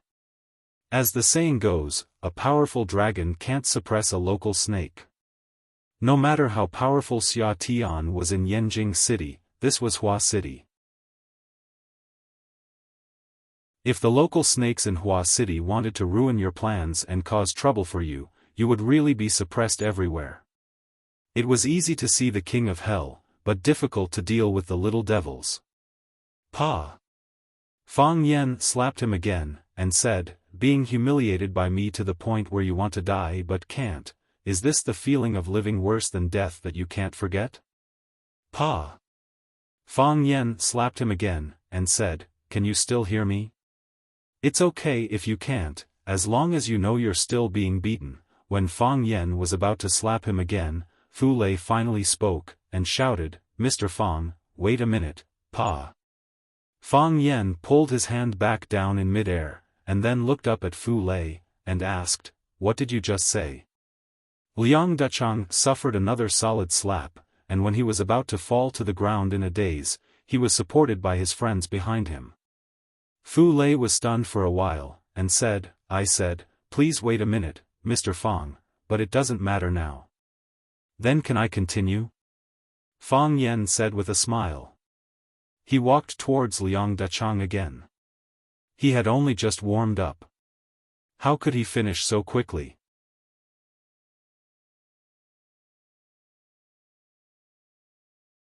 Chapter 492. "Wait, wait, wait." Fu Lei repeatedly shouted for him to stop. He stood in front of Fang Yen to prevent Fang Yen from beating Liang Dachang, who had lost his ability to speak, and said, "Mr. Fang is, Teacher Fang Yen?" Fang Yen was almost amused by this kid. He looked at Fu Lei and said, "This is a very unique way of chatting up people." "Yes, I am Fang Yen, I used to be a teacher, but now I am a security guard." Fu Lei did not laugh, but looked at Fang Yen with a more serious expression and said, "Mr. Fang and young Master Jiang are old friends?" "Young Master Jiang? Are you talking about that idiot Jiang Junling?" Fang Yen asked with a sneer. He didn't like people saying that he and Jiang Junling were old friends. It made it seem like he had absorbed a lot of light just by being with him. As soon as this remark came out, countless people present gasped. They didn't know who Fang Yen was, but it was impossible for them not to know who Jiang Junling was. A son should be like Jiang Junling, and an adopted son must be like Qin Tian. These words were too loud and too intimidating. Whether they had entered that level, come into contact with the characters of that realm or the two protagonists of this sentence, it did not affect their worship and fear of these two characters. What kind of person was Jiang Junling? They knew very well in their hearts. What kind of person was Qin Tian? They also knew very well in their hearts. Their circle of friends was loose and hierarchical. It was difficult for a millionaire's friend to be a billionaire. In the same way, it was difficult for them to be friends with people in the circle of Jiang Junling and Qin Tian. From their standpoint, they did not dare to offend those two legendary figures. However, this guy who was called Little Teacher by the Arisima group actually said, "Jiang Junling, that idiot." Just based on this sentence alone, if he didn't have enough strength to protect himself, maybe they could go to the Pearl River to retrieve his body tomorrow morning. However, he said it out loud, and his face was full of disdain, as if it was shameful to be associated with someone like Jiang Junling. If they were to say that this fellow was just some subject teacher from a school in Huacheng who relied on his looks to deceive girls, they would never believe it. But who was this man?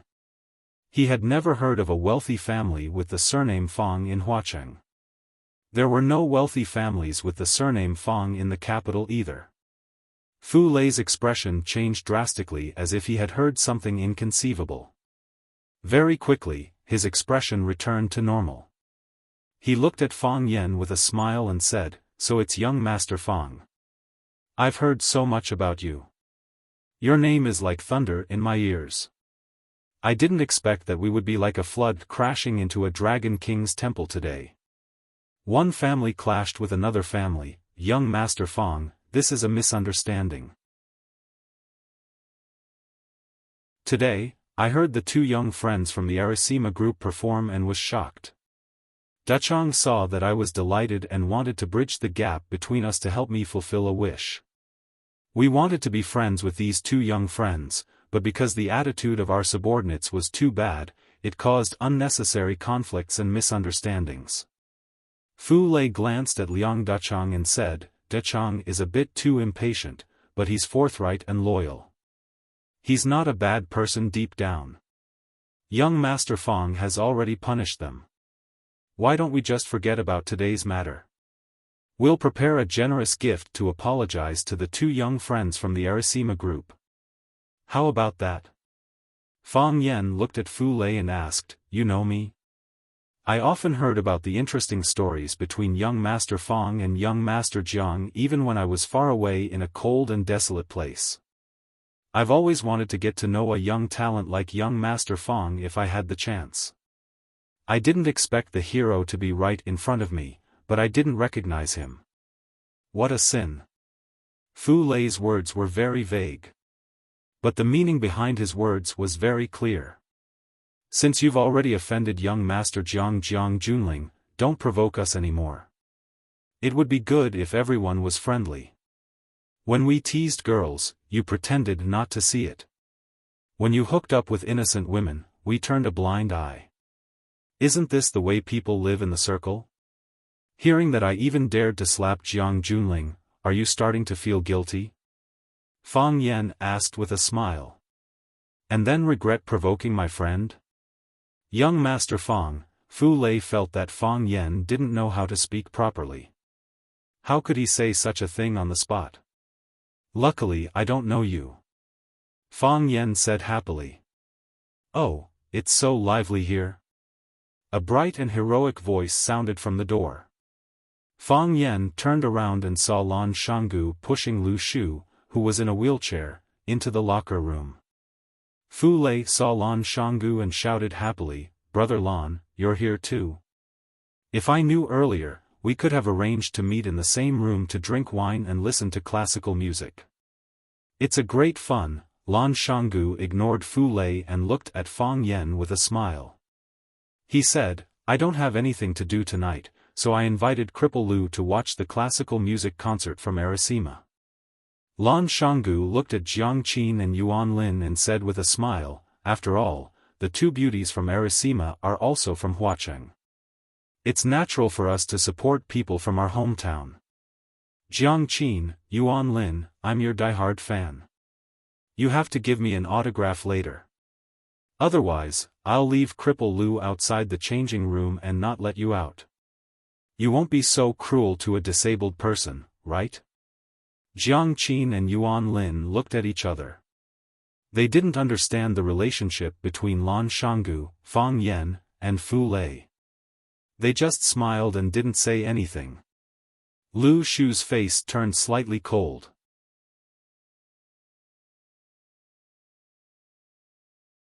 He said, "Lan Shanggu, one day, I'll make you shut your stinky mouth completely."